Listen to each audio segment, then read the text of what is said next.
The red bird pulled on the chariot and swiftly flew into the clouds as it sped toward the flying star house.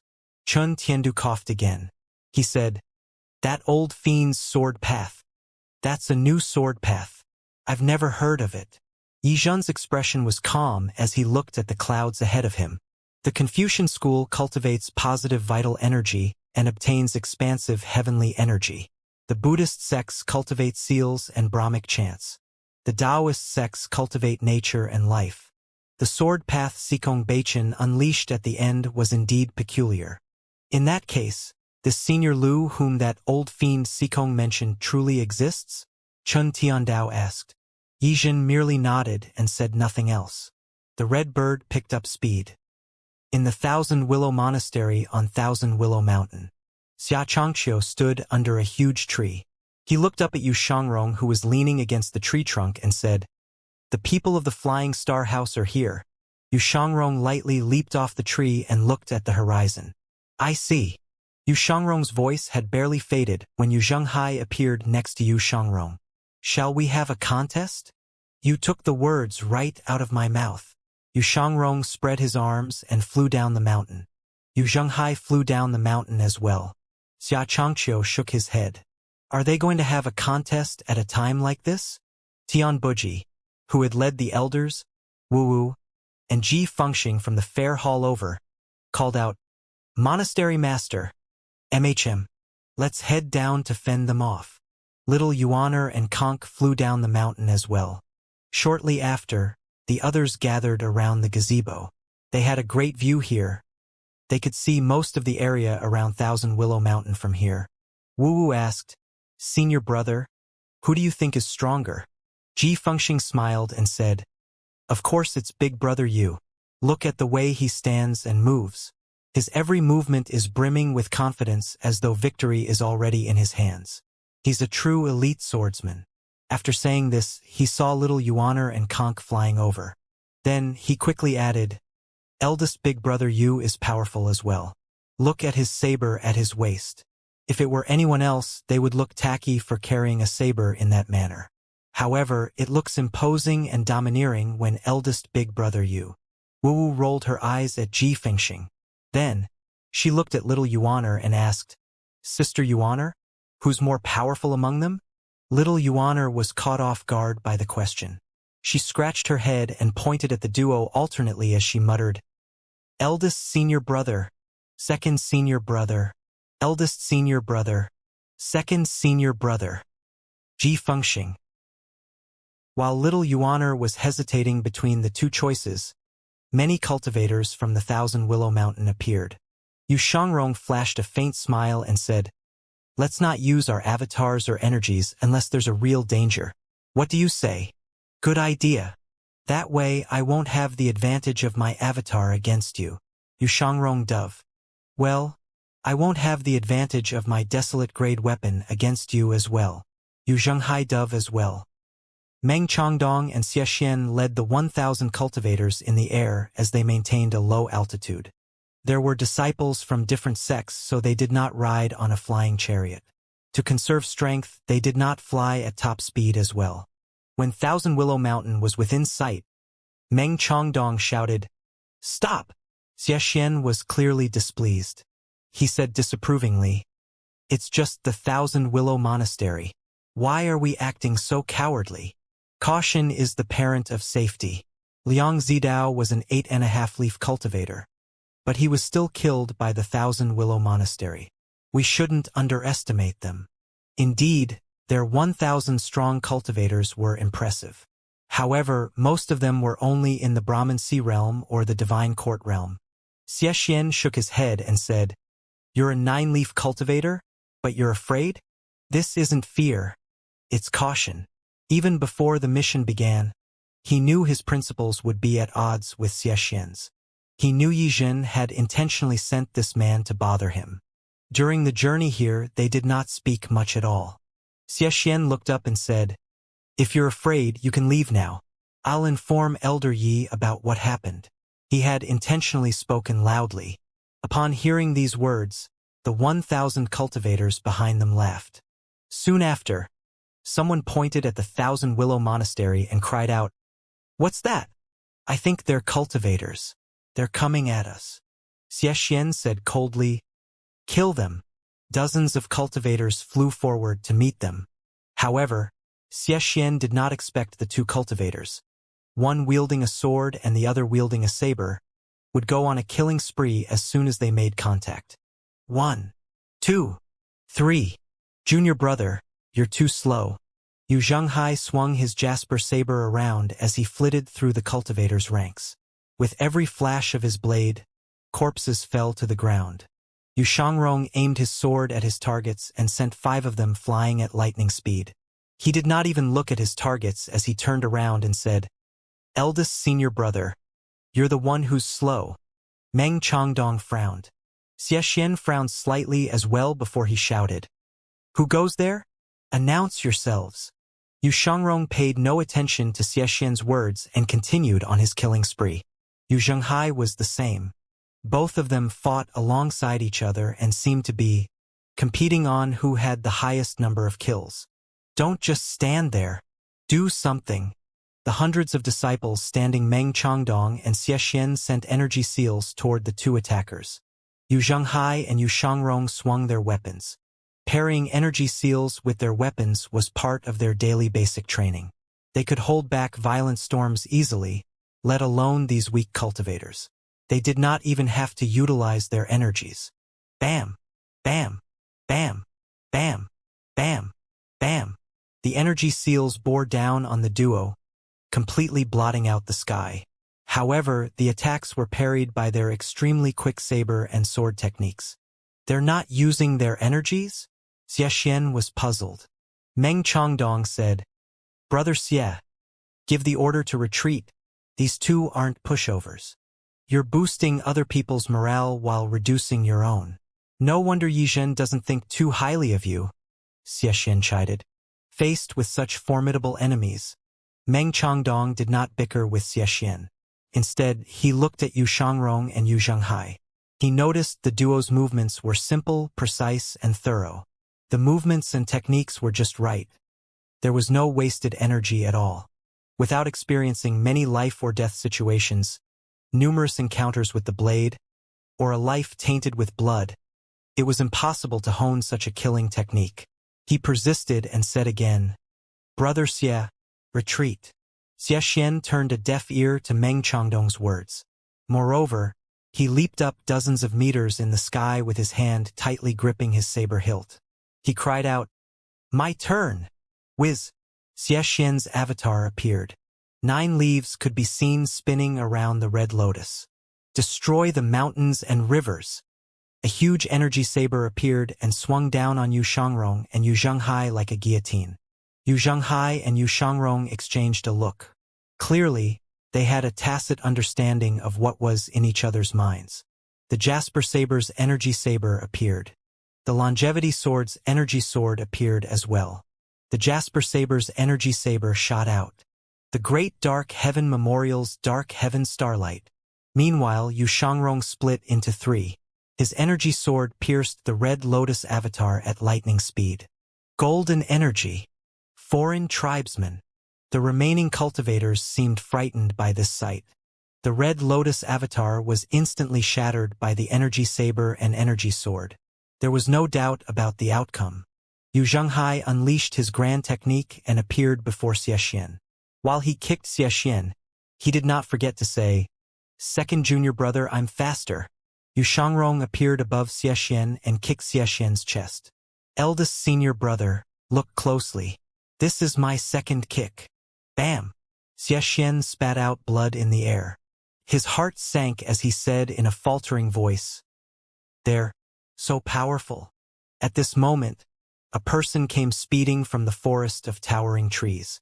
He shouted, Elder Ye's orders. Everyone has to retreat immediately. No questions asked. The remaining cultivators were scared out of their wits, to begin with.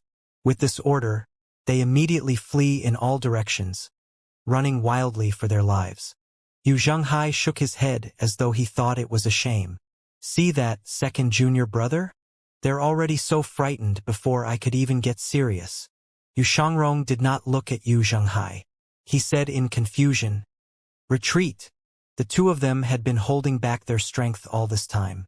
They had only unleashed their energies when they encountered Xianxia.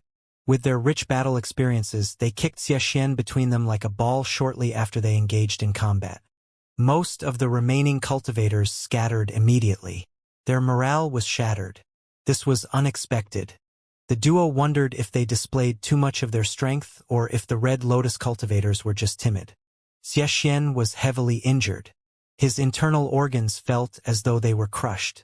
After spitting a mouthful of blood in the sky, he plummeted to the ground. Boom! Xianxia landed on the ground. Eldest senior brother, keep an eye on him. I'll go after the others. Yu Shangrong flew forward. Second junior brother, you should keep an eye on him. I'll go after them. Yu Zhenghai summoned his avatar. His 150-foot avatar stood on a golden lotus. Every single leaf was bright, full, and brimming with vitality. After consuming Qi Yao's heart, Yu Zhenghai gained 1,200 years of life. Aoyu's heart provided him with 500 years of life, while the red fish heart gave him 100 years of life. While breaking through to the 9-leaf stage, the golden lotus consumed 1,300 years of life. After reaching the 9-leaf stage, he gained 600 years of life. In total, he gained 1,100 years of life. For Yu Shangrong, a short-lived citizen of the Melilot nation, this was slightly cruel. Eldest senior brother, keep an eye on him. Yu Shangrong no longer looked at Yu Zhenghai's golden lotus avatar. He faded out of focus and gave chase.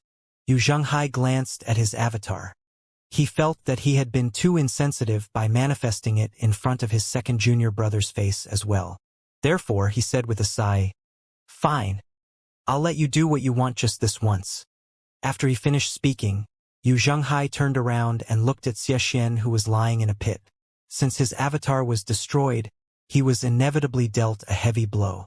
He glared at Yu Zhenghai and the shining golden 9-leaf avatar. The 9 leaves spun above him, looking as though they would drop at any time and slick his head off his body. Yu Zhenghai shook his head. "Is this all?" Yu Zhenghai's words seemed to aggravate Xianxia. He grunted and spat out another mouthful of blood. His body trembled. He had a hard time accepting this. 9-leaf golden lotus. Yizhen has really done me in. Xianxia pushed his palms on the ground and shot up toward Yu Zhenghai. He burned his sea of qi and was bathed in red flames. Yu Zhenghai shook his head again. Futile. The jasper saber flew from his waist into his hand. Xianxia joined his palms together. The energy seals in the sky spun around him. His eyes were bloodshot. Up against 2 enemies, he had no hope of winning. However, he did not believe he did not stand a chance if it was a one-on-one battle. He launched energy seals after energy seals at his opponent until they formed a dragon. This reminded Yu Zhenghai of the rune seal golden dragon. He did not expect someone in the Red Lotus domain had mastered this technique as well.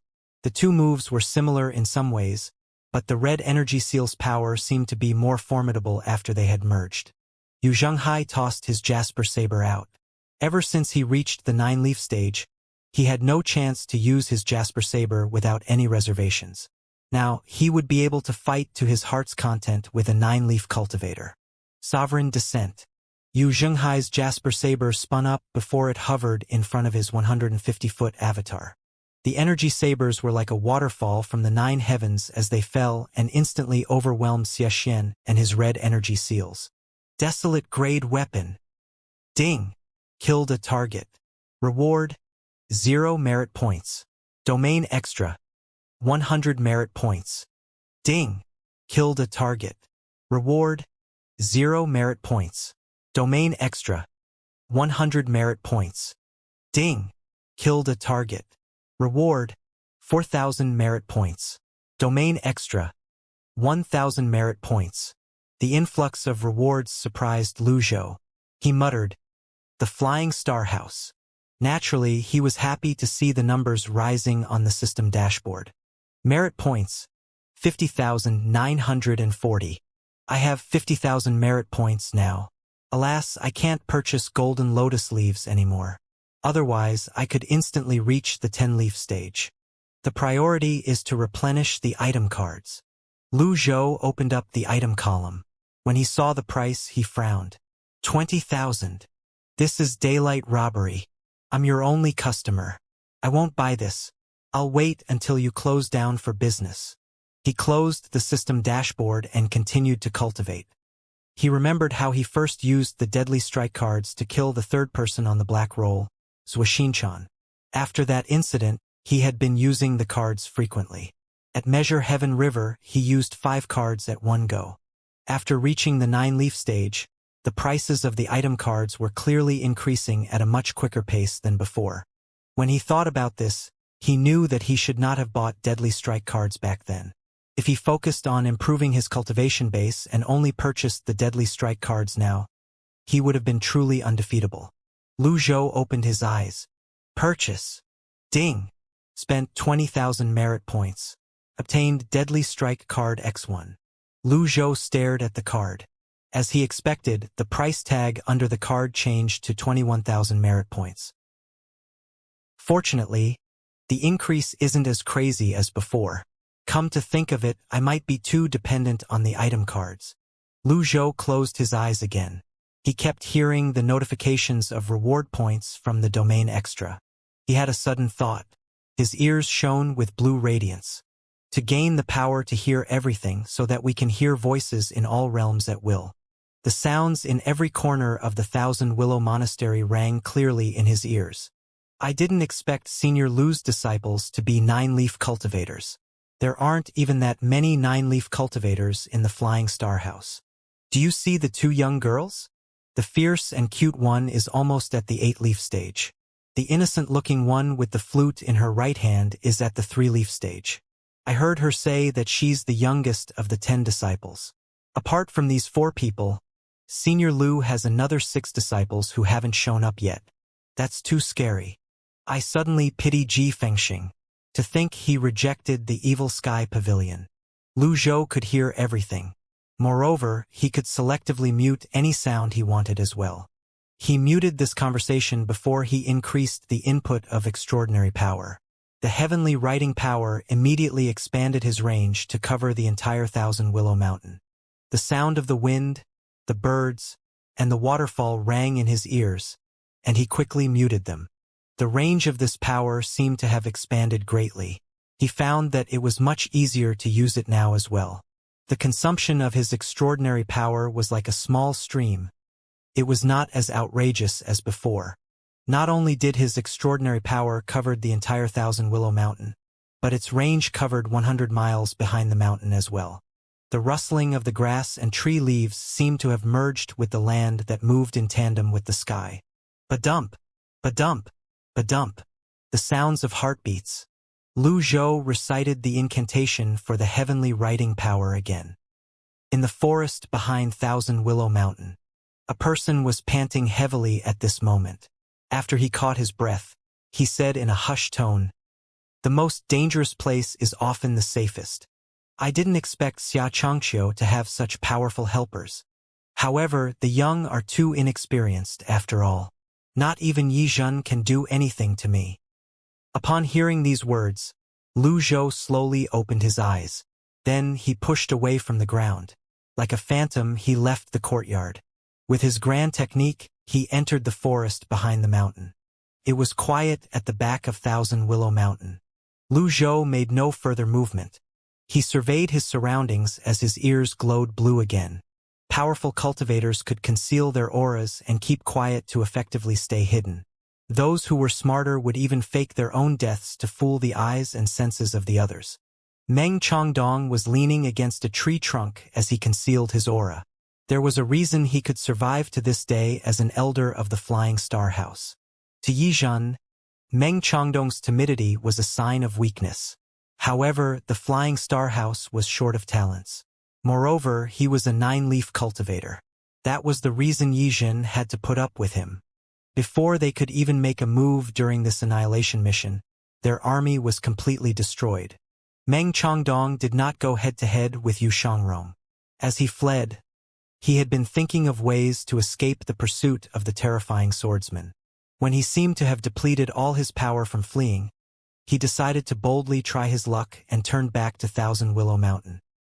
He recalled the cultivator who had flown here to relay the message. He was puzzled. Based on his understanding of Yizhen and the housemaster, they would not give up halfway. Moreover, it had been verified that the Thousand Willow Monastery was colluding with foreign tribesmen. Was this not the pretext the Flying Star House wanted? He finally calmed down at this moment. He shook his head. Perhaps it's time to retire. After he finished sighing, a voice rang from behind him. Where are you retiring to? Meng Changdong's hair stood on end immediately. He shuddered and shot up to his feet before he turned to look behind. He saw an old man dressed in a white long robe stroking his beard as he looked at him. Meng Changdong was not a fool. His capability of being an elder under Yizhen was a testament to his talents. Hence, he would not make low-level mistakes such as looking down on someone he had just met. He could sense the old man's strength was unfathomable even though the old man did not use primal qi. Based on the old man's posture, manner, and the look in his eyes, he could tell this imposing presence was not something that was achieved overnight. He quickly suppressed the shock in his heart and asked, "Who are you?" Lu Zhou shook his head lightly. He said coldly, "I'll be asking the questions, not you. Do you really think that I have no temper? What makes you think that you can ask for my name? You'll be asking the questions?" Meng Changdong said warily. "Who are you?" Lu Zhou asked. "I'm only a woodcutter who's resting here while passing by. I'll be on my way soon enough," Meng Changdong replied. "A woodcutter?" The eyes were the windows to the soul. When Lu Zhou leveled his deep gaze on Meng Changdong felt as though the old man's eyes could see through his heart. Would a woodcutter wear Confucian robes and have clean feet? Moreover, what was a woodcutter doing behind Thousand Willow Mountain? The mountain was steep with a cliff on one side. Lu Zhou continued staring at Meng Changdong with a penetrating gaze. "Does he take me for a fool?" Meng Changdong was aware that his excuse was incredibly flimsy. He instinctively took a step back. "Old mister, I'll leave right away." He turned around and left after he finished speaking. "Do you think you can leave?" Lu Zhou struck with his palm. The shining golden palm seal shot toward Meng Changdong, who had faded out of focus. Bam! Bam! Bam! The palm seal shot through a couple of trees before it struck Meng Changdong's chest. Meng Changdong looked at Lu Zhou in shock. A golden lotus foreign tribesman? Someone who could withstand the palm seal of a nine-leaf cultivator was no doubt a grand cultivator. Lu Zhou stroked his beard as he walked forward. "You might not know what you're up against. However, I advise you to surrender to save yourself from suffering." Meng Changdong did not expect there to be a cultivator who was not any weaker than himself on Thousand Willow Mountain. The two young nine-leaf cultivators were already enough to make him flee. Meng Changdong thought to himself wryly, "The most dangerous place is the safest? Great. I just walked right into the tiger's mouth." Meng Changdong joined his palms together. He chanted under his breath as energy swirled around him. There was a flurry of movements, and when the smoke dissipated, he was nowhere to be seen. Lu Zhou walked forward with his hands on his back. He surveyed his surroundings. A cultivator could not make himself disappear, not even with grand techniques. Escape technique? Lu Zhou searched the towering trees around himself. He stroked his beard as his ears glowed blue. The sound of thumping heartbeats rang in his ear again. Lu Zhou calmly moved his hand. A palm seal sailed toward a huge tree 50 meters ahead of him. Bam! The palm seal split the huge tree. Meng Changdong was sent flying as he spat out a mouthful of blood. Impossible! Meng Changdong's brows were tightly knitted together. He fought back the intense pain as he made hand signs. Whiz! There was a flash of red light before Meng Changdong disappeared again. Lu Zhou walked forward. He could hear the thumping heartbeats clearly. He pushed his palm down. The palm seal landed on the ground. Bam! A grunt rang from below the ground. Lu Zhou wondered what the woodcutter thought about the hit. He stroked his beard and said tonelessly, "Nobody under the heavens can escape from me." This statement struck fear into Meng Changdong's heart. He struck with his palms out and leaped out of the ground. The cloud of dust obscured their vision. Meng Chongdong crashed through dozens of trees as he made a wild dash to escape. Lu Zhou's protective energy kept the soil at bay. He struck with his palms again. After he unleashed his grand technique, he caught up to Meng Chongdong. He noticed that Meng Chongdong's agility and escape technique were superior to most and caught up. Meng Chongdong was capable of hiding in the ground and trees. Moreover, after suffering from 2 palm strikes, Meng Chongdong could still maintain his agility. He was rather surprised by this. At this moment, the palm seal struck Meng Chongdong's back. He spat out blood again and fell on his face. With a flash of movement, Lu Zhou appeared before Meng Chongdong. Meng Chongdong turned over and stared at Lu Zhou. He said hoarsely, "Why you? How did you do it?" He retreated as he searched for a way of this predicament. "What's your name?" Lu Zhou looked down at Meng Chongdong. "If you try to run again, I'll kill you." The golden lotus bloomed under Lu Zhou's feet. Golden flames rose in the air, but they only lasted for a second. Golden, karmic power. Meng Chongdong's eyes widened. His mental state seemed to be crumbling at this moment. He sat limply on the ground with a ghastly pale face. He thought of the saying, forfeiting the path to heaven but barging into hell. Meng Chongdong coughed. He merely wanted to run away.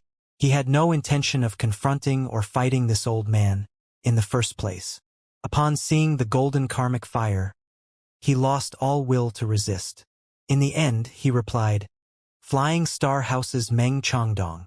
Did you lead the cultivators here to annihilate the 1,000 Willow Monastery?" "Yes. The 9th Temple's Sikong Beichan sent me a message and said that the Flying Star House's master, Chan Tiandu, and Yizhan is visiting the 9th Temple. Is this true?" Lu Zhou asked. "Yes." "How powerful are Chan Tiandu and Yizhan?" Lu Zhou asked. "The house master is naturally a 10-leaf cultivator." Meng Chongdong coughed violently for a moment before he continued to say with his head lowered, "Yizhan is a 9-leaf cultivator." Lu Zhou's eyes flashed as he raised his voice and said pointedly, "I've never liked liars." Meng Chongdong felt the terrifying killing intent the voice emitted. He hastily added, "I'm telling you the truth. It's just that Yizhan's strength is unfathomable." "Unfathomable?" Yizhan is the Flying Star House's Grand Elder. He's a cautious and calculative man. He's good at concealing himself.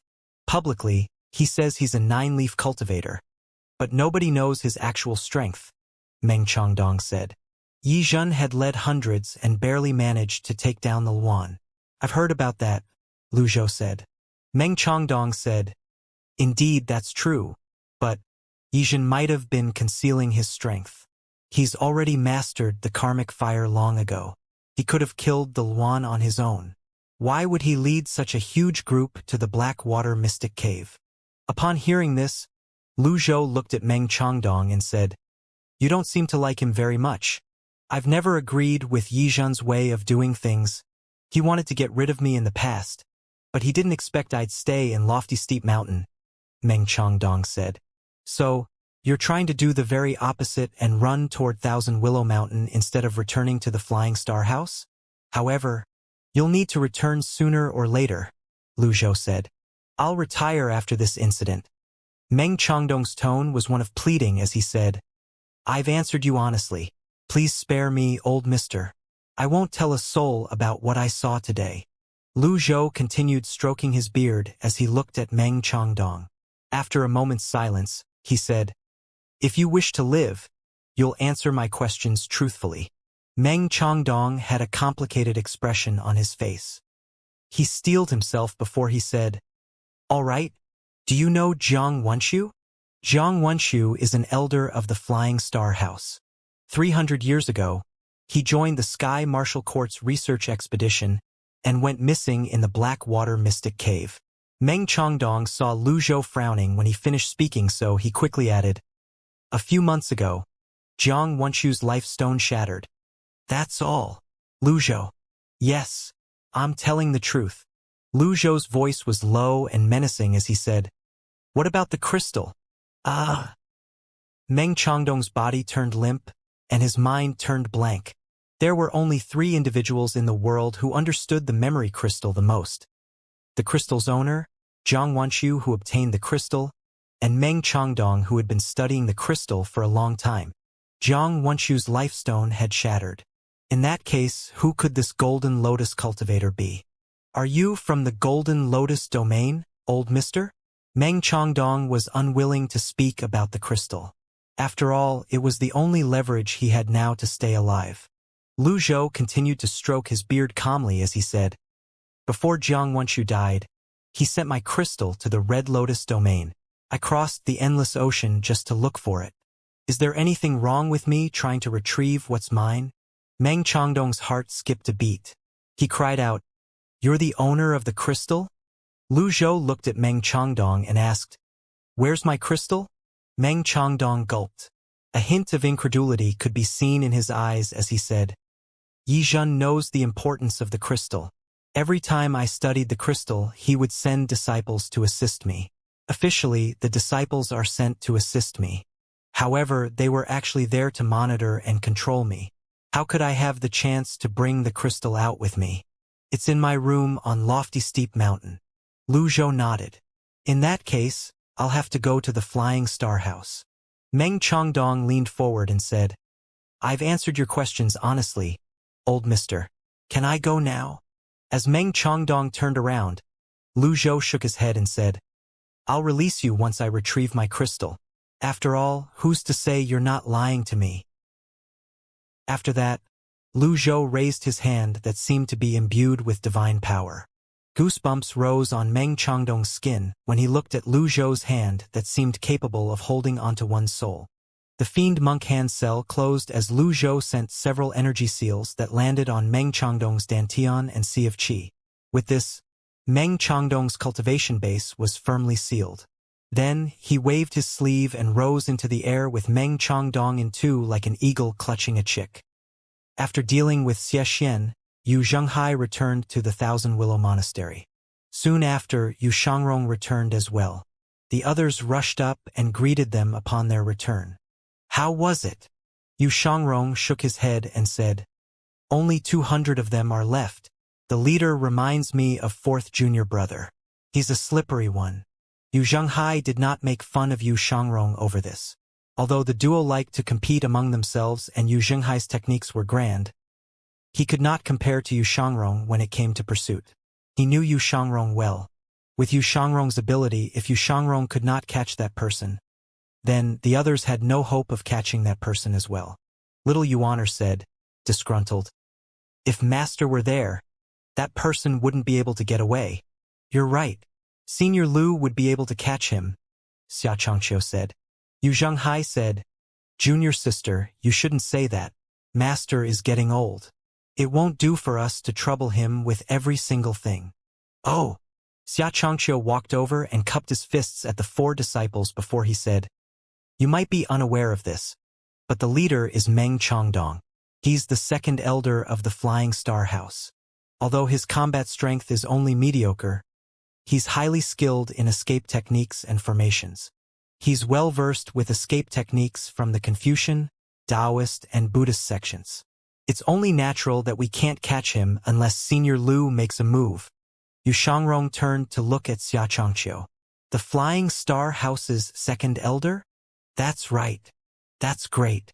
I'll head to the Flying Star House and capture him," Yu Shangrong said calmly and confidently.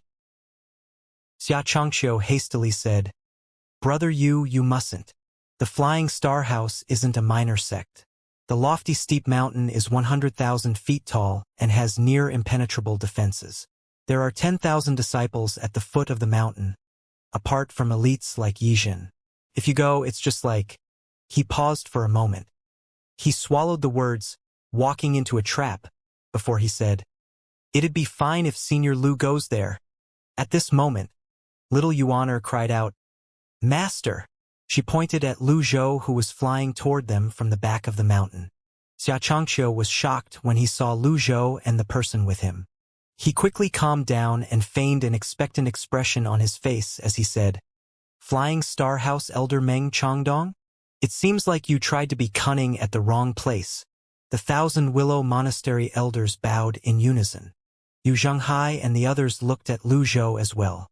They looked at Meng Changdong intently in confusion. This was the elder who was skilled in escape techniques? Lu Zhou descended in front of the fair hall before he pushed Meng Changdong away. Meng Changdong fell on the ground. Little Yuaner scoffed and said haughtily, "So what if he's skilled in escape techniques? Isn't he still caught by my master?" Meng Changdong was humiliated by that statement. Xianxia bowed and said, "I've expected this. Since Senior Lu made a move, he wouldn't be able to escape even if he could sprout wings." Meng Changdong was taken aback when he saw Xianxia, the monastery master of the Thousand Willow Monastery, treated Lu Zhou with fearful respect and seemingly cheerful submission. Yu Shangrong and Yu Zhenghai bowed. "Master! Master!" Meng Changdong remembered how powerful these two were. "He's the master of these two nine-leaf cultivators? How did you catch him, master?" Conk asked timidly. Lu Zhou replied as though it was not a big deal. "He's only a nine-leaf cultivator. Capturing him is as easy as flipping my palm." Meng Changdong's face flushed red when he heard the comment. "I've already sealed his cultivation base. Lock him up, and don't let outsiders know about his whereabouts. I'll be going to the Flying Star House to retrieve something," Lu Zhou said. Upon hearing this, Meng Changdong sat limply on the ground. He shook his head and said with a sigh, "Old mister, I'm telling you, it's best for you to stay away from Lofty Steep Mountain." "Oh!" Lu Zhou stroked his beard as he looked at Meng Changdong. "No one can return from Lofty Steep Mountain. There's no need for me to say any more than this." Meng Changdong looked away. Lu Zhou stroked his beard and said, "You underestimate me." Xianxia recalled what happened in the Ninth Temple. He wondered inwardly, is the old senior going to use his old tactics? "I'll head to the Flying Star House with you, Senior Lu," Xianxia said. "Me too," Tian Buji chimed in. Yu Zhenghai and Yu Shangrong said in unison, "I'm willing to go and flatten the Flying Star House as well." Meng Changdong looked at Xianxia in confusion. He was shocked by how submissive Xianxia was. After he recovered from the shock, he said, "It's futile." Xianxia frowned. He looked at Meng Changdong and said, "Shut your mouth." Even Chen Beijing and Xikong Beichen didn't dare to act impudently in front of Senior Lu. Meng Changdong was shocked. He remembered Chen Beijing's death and how Yizhen issued an urgent order for everyone to retreat. There was no need for him to be told about the connection between the two. Goosebumps rose on his skin immediately as his back was drenched by cold sweat. "Lock him up. The elders will keep an eye on him." "Understood." 2,000 Willow Monastery elders brought Meng Changdong away. Lu Zhou nodded and said, "I'll go by myself. All of you stay here." "Master, you're going alone." Yu Zhenghai and Yu Shangrong were shocked. "There's no need to worry. I know what I'm doing." Lu Zhou pushed away from the ground with his feet. He flew away from the mountain like a breeze. The others bowed. "Safe journey, Senior Lu." Lu Zhou vanished from their sight in an instant. Ji Fengxing said, slightly worried, "Will Senior Lu be in danger going there alone?" Without waiting for an answer from Yu Zhenghai, Yu Shangrong, Little Yuaner, and the others, Xianxia said, "There's no need to worry. There won't be much of a problem if Senior Lu personally makes a move. But I heard that Yi Zhen is extremely cunning," Ji Fengxing said. "As the saying goes, ginger becomes spicier as it ages. You're still young, but you'll understand this one day." After saying these words, Xianxia cupped his fists at Yu Zhenghai and Yu Shangrong before he turned around and left. The others were left there, stunned. After Lu Zhou left the Thousand Willow Mountain, he landed and lamented his lack of mounts. Every day felt like a year to him. With the little time he had, he checked the system dashboard. His mounts were still on their way. Then, he produced an appearance alteration card and shattered it. He visualized Meng Changdong's appearance. His face seemed to distort before he morphed into Meng Changdong. After that, he did not waste time and continued flying to Lofty Steep Mountain. Lofty Steep Mountain. The mountains were 5 fingers pointing toward the heavens. The middle finger was the highest peak of lofty steep mountain. It was also where Yizhen and the housemaster resided. The other places were occupied by elders and core disciples. There was a ring of old and simple buildings around lofty steep mountain. Cultivators could be seen occasionally flying around lofty steep mountain. At this moment, Lu Zhou appeared in the vicinity of the mountain. He looked ahead and continued making his way there. As he drew closer and closer to his destination, a person approached him. "Elder Meng, you're fine. Elder Yi has sent a search party to look for you." Lu Zhou looked at the small figure with a neutral expression. "I don't recognize him. If I'm exposed, they'll definitely gang up on me. That's dangerous." Lu Zhou looked at the buildings around the Flying Star House. Their different heights had a wave-like pattern similar to the 5 peaks. The peaks could not be seen at all. They seemed taller and loftier than the 9th temple. There was a kind of beauty in the lack of symmetry. Lu Zhou said, "I'm fine. Fine." The disciple scratched his head, but he did not think much about it. He said, "Elder Meng, this way please." "What's so urgent?" "I don't know. You'll have to ask him yourself. He was only an ordinary disciple. How would he know about the matters of Yizhen and the others?" Lu Zhou remembered Sikong Beichen's flying letter. Since these two managed to return to the Flying Star House, it was clear Sikong Beichen did not gain much of an upper hand. "Lead the way." "Huh? Lead the way." The disciple scratched his head again. "Forget it." At this moment, the Flying Star House disciples at the foot of the mountain looked up. "It's Elder Meng." As expected, Elder Meng survived the annihilation mission at the Thousand Willow Monastery. Elder Meng's skilled in escape techniques after all.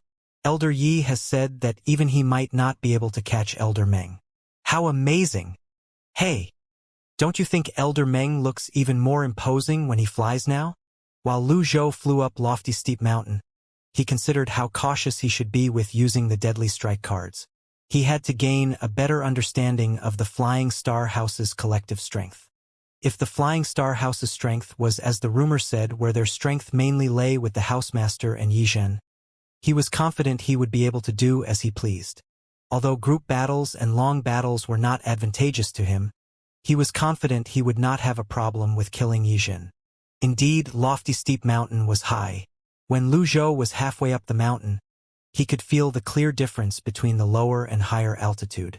He could see faint formation veins in the air. He could sense the power of these veins was much stronger than ordinary formations from their auras. As he was looking at the second peak, a voice reached his ears. "Elder Meng, this way." A Confucian scholar flew toward him and hovered above him before he bowed in greeting. Lu Zhou flew up. The Confucian scholar pointed at the space in front of the second peak and said, "Elder Meng, I knew you'd be fine. Anyway, that's where the Taoist veins are. You should be careful." Lu Zhou did not reply to him. Instead, he asked, "What is it?" "Elder Yi told me to wait for you here and bring you to him as soon as you return," the Confucian scholar said. Although his words were respectful, his tone and expression were proud. Lu Zhou recalled Meng Changdong's words. Indeed, the two's relationship did not seem to be good. He could not help but sigh inwardly. Meng Changdong was an elder of the Flying Star House, but he seemed lower than a disciple.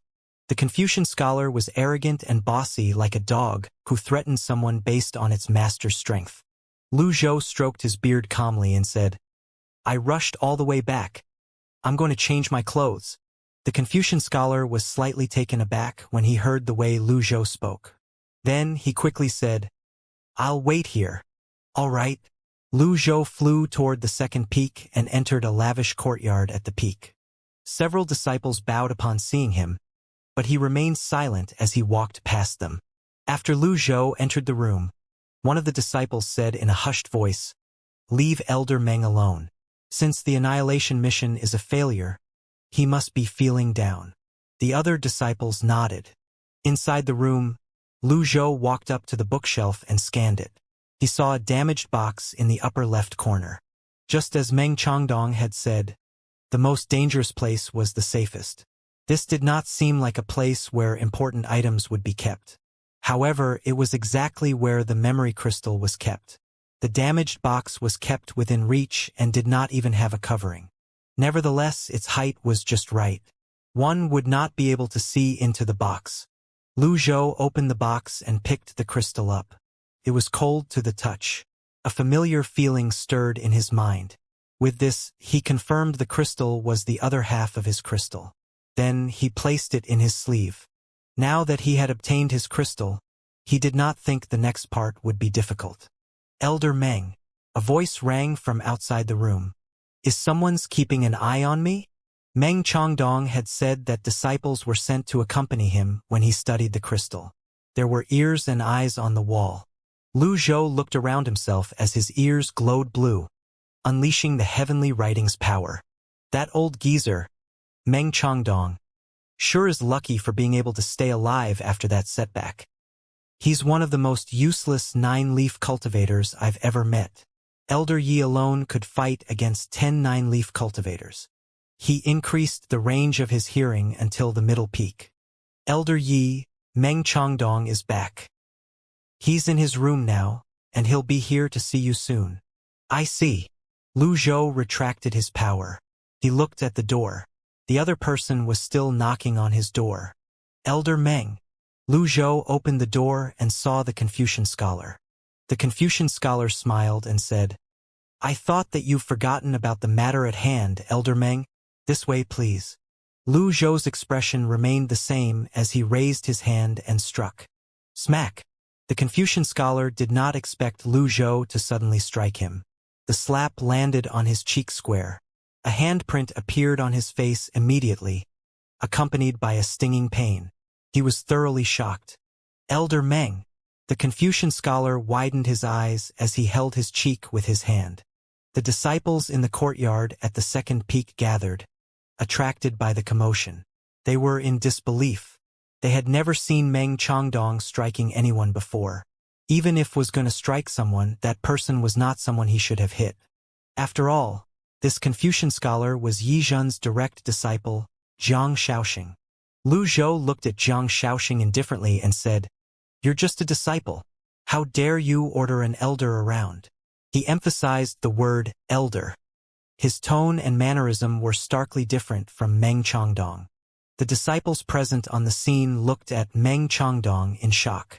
Was this still the elder Meng they knew? Is he finally standing his ground?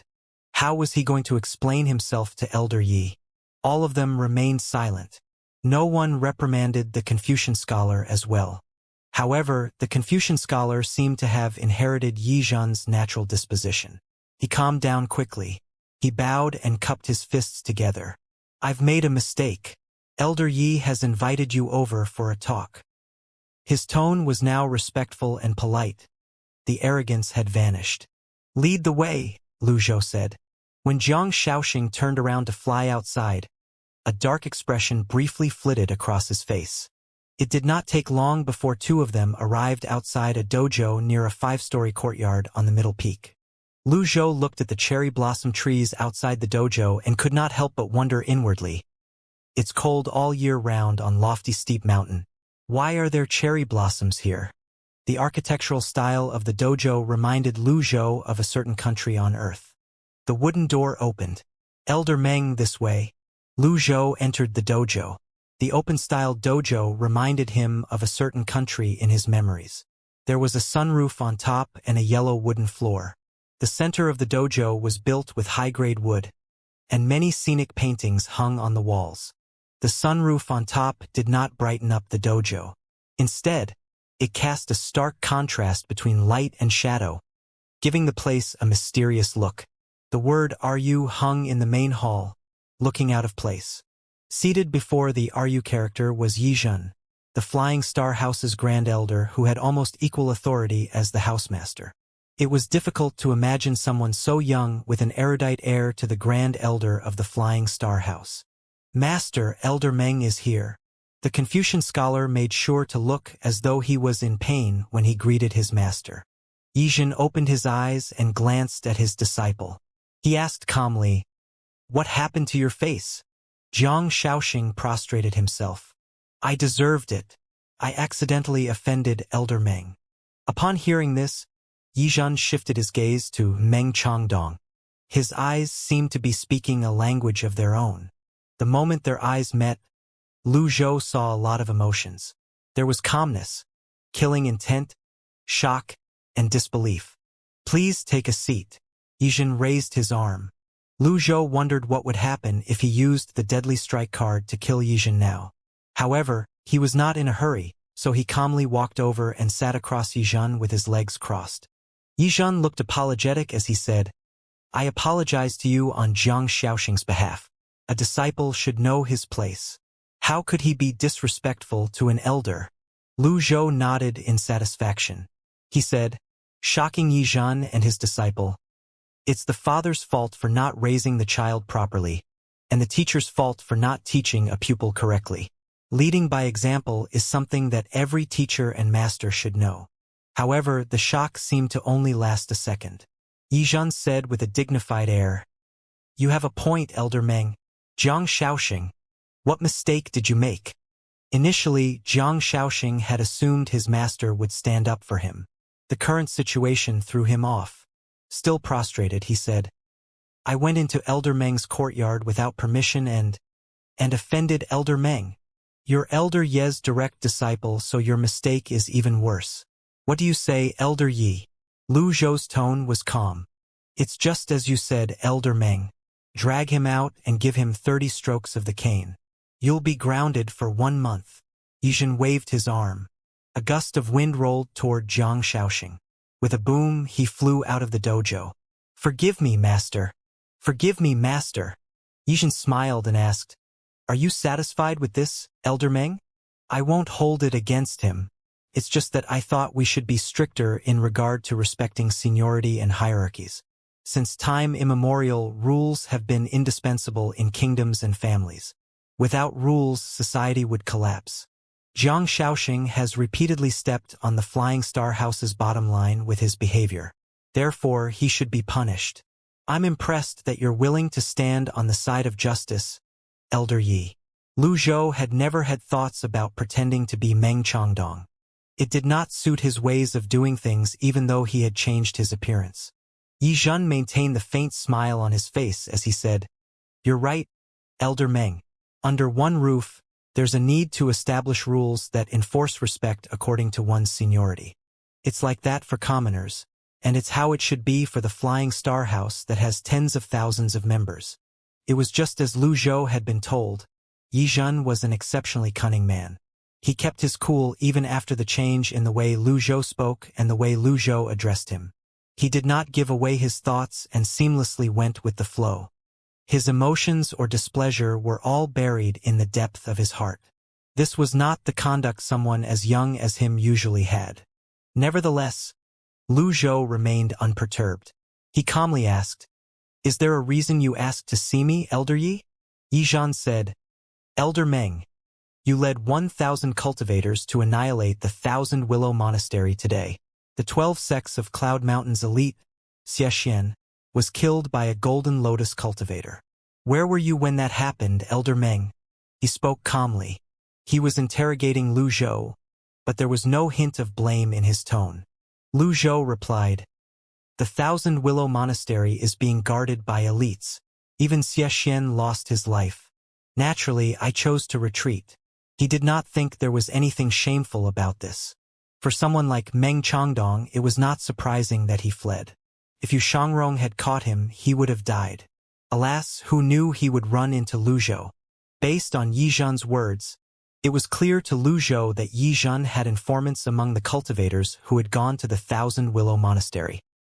He was not at the monastery, but he spoke as though he was there and knew the situation like the back of his hand. Now that Xianxia is dead, the 12 sects of Cloud Mountain will surely launch an inquiry. How do you plan to explain yourself, Elder Meng? Elder Yi, surely you've got a plan. Lu Zhou was fearless. He kept his tone even as he said, you knew about the relationship between the 1,000 Willow Monastery and the 9th Temple, and yet you stubbornly insisted on the annihilation mission. Why's that? Yizhan did not seem angered by these words. His expression remained unchanged. He said, You're wrong. The housemaster and I went to the 9th temple because we were confident we'd be able to take down Cultivation. We decided to seize the opportunity to kill 2 birds with 1 stone and annihilate the Thousand Willow Monastery as well. The way he addressed Meng Changdong had changed now. Seized the opportunity? Lu Zhou smiled. Lu Song, Liang Zidao, and Taoist Master Xin Ming were capable members of the Flying Star House. They died in vain, and you call this seizing the opportunity. Yizhen, naturally, heard the rebuke in Lu Zhou's words. However, he said with a smile, the 3 of them were reckless and made a move without my permission. They only have themselves to blame for their deaths. Of the 1,000 cultivators who were sent on the mission to annihilate the Thousand Willow Monastery, 300 were from the Sky Martial Court, 500 from the 12 sects of Cloud Mountain, 150 rogue cultivators, and only 50 from our side. When the retreat order was given, all 50 of our members returned alive. There's no casualty on our side. Lu Zhou had to admit Yizhen had a certain ability to control and manipulate things. On the surface, the leader and person in charge of the campaign against the Thousand Willow Monastery was Meng Changdong. However, in truth, Yizhen was the one pulling all the strings from behind. He was truly cunning. Yizhen continued to say, however, I'm curious. How did you escape with your life, Elder Meng? I'm skilled in escape techniques. It's easy for me to escape, Lu Zhou answered. Yizhen nodded. Elder Meng, aren't you going to ask about what happened to the housemaster and me at the 9th temple? Something stirred in Lu Zhou. He had a feeling that Yizhen was privy to something. Yizhen rarely acted according to convention, so it made him difficult to predict. Nevertheless, Lu Zhou's expression remained neutral. There was only one thing he had to remember. Faced with absolute power, schemes and plots were nothing. If you want to talk about it, Elder Yi, I'm all ears, Lu Zhou said. Yizhen raised his arm. The wooden doors on both sides of the dojo creaked as they closed. Are you worried about the ears on the wall? The dojo was located in the 5-story courtyard at the middle peak. It belonged to Yizhen. Who would be so bold to eavesdrop at this place? Yizhen said, the times are different. He stood up slowly, and his Confucian robes hung loosely on his frame. His straight body cast a slender shadow on the floor. He continued to say, the housemaster and I went to 9th temple to see if Cultivation was telling the truth and to get to the bottom of Chun Beijing's death. Oh, Lu Zhou seemed puzzled. Although Cultivation mastered a new sword path, he did not have the ability nor the boldness to kill Chun Beijing. After all, he would incur the wrath of the palace. The 9th temple is waning. None of its 5 first seats has mastered the karmic fire. Therefore, there's no doubt an unknown elite had killed Chun Beijing, Yizhen said as he paced with his hands on his back. You have a point, Lu Zhou replied. Cultivation says the elite has the surname Lu, has the power to kill Chun Beijing, and is most likely at the Thousand Willow Monastery. Yizhen continued pacing. The disciples who went to annihilate the Thousand Willow Monastery reported that they saw 2 9-leaf golden lotus cultivators. Did you see them, Elder Meng? I did, Lu Zhou said. All right. Yizhen nodded. He returned to his spot and sat down with his legs crossed. In that case, I'd like you to do 2 things, Elder Meng. Lu Zhou kept quiet. He wanted to see what tricks Yizhen would play. Yizhen said, first, the Flying Star House would rather not lose capable members. If there's no official business, you should remain here. Second, the memory crystal is of utmost importance. I've informed the Sky Martial Court that we'll leave the crystal with them. With this, you no longer have to trouble yourself with it, Elder Meng. What do you think? After he finished speaking, he waited silently for Lu Zhou's reply. Lu Zhou was in no hurry to answer him. After thinking to himself for a moment, you're only trying to make me surrender the crystal. He was puzzled about Yizhen's apparent dislike of Meng Changdong. He had a strong feeling that there was something fishy about this matter. Why did he keep Meng Changdong around for so long then? He's even trying to protect Meng Changdong's. Yizhen smiled. He extended his hand slowly in front of Lu Zhou. I'll have to trouble you, Elder Meng. You want the crystal so badly? Yizhen replied with a smile. Truth be told, this crystal means nothing to me. If the Sky Martial Court wants it, I'll oblige. However, it's not impossible if you want to keep it. What do you say, friend? He had spoken slowly when he said the word friend. It was obvious he knew the person sitting in front of him was not the real Meng Changdong.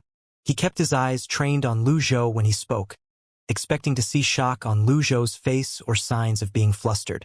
Contrary to Yi Zhan's expectations, Lu Zhou remained calm. The crystal was already in his hand, so he did not care much about how the situation developed. Moreover, as soon as he met Yi Zhan, he knew Yi Zhan would be difficult to deal with. He said, "You have good eyes." Yi Zhan smiled and said, "From the moment you first stepped into my dojo, I knew you're not the real Meng Changdong." Lu Zhou was slightly surprised by this. It was normal if Yi Zhan had discovered he was an imposter based on their conversation, especially when he did not make much of an effort to hide his identity. However, he was rather impressed Yi Zhan was capable of seeing through his disguise so quickly. Elder Meng is only an early 9-leaf cultivator. His aura wouldn't remain so stable if he entered the dojo.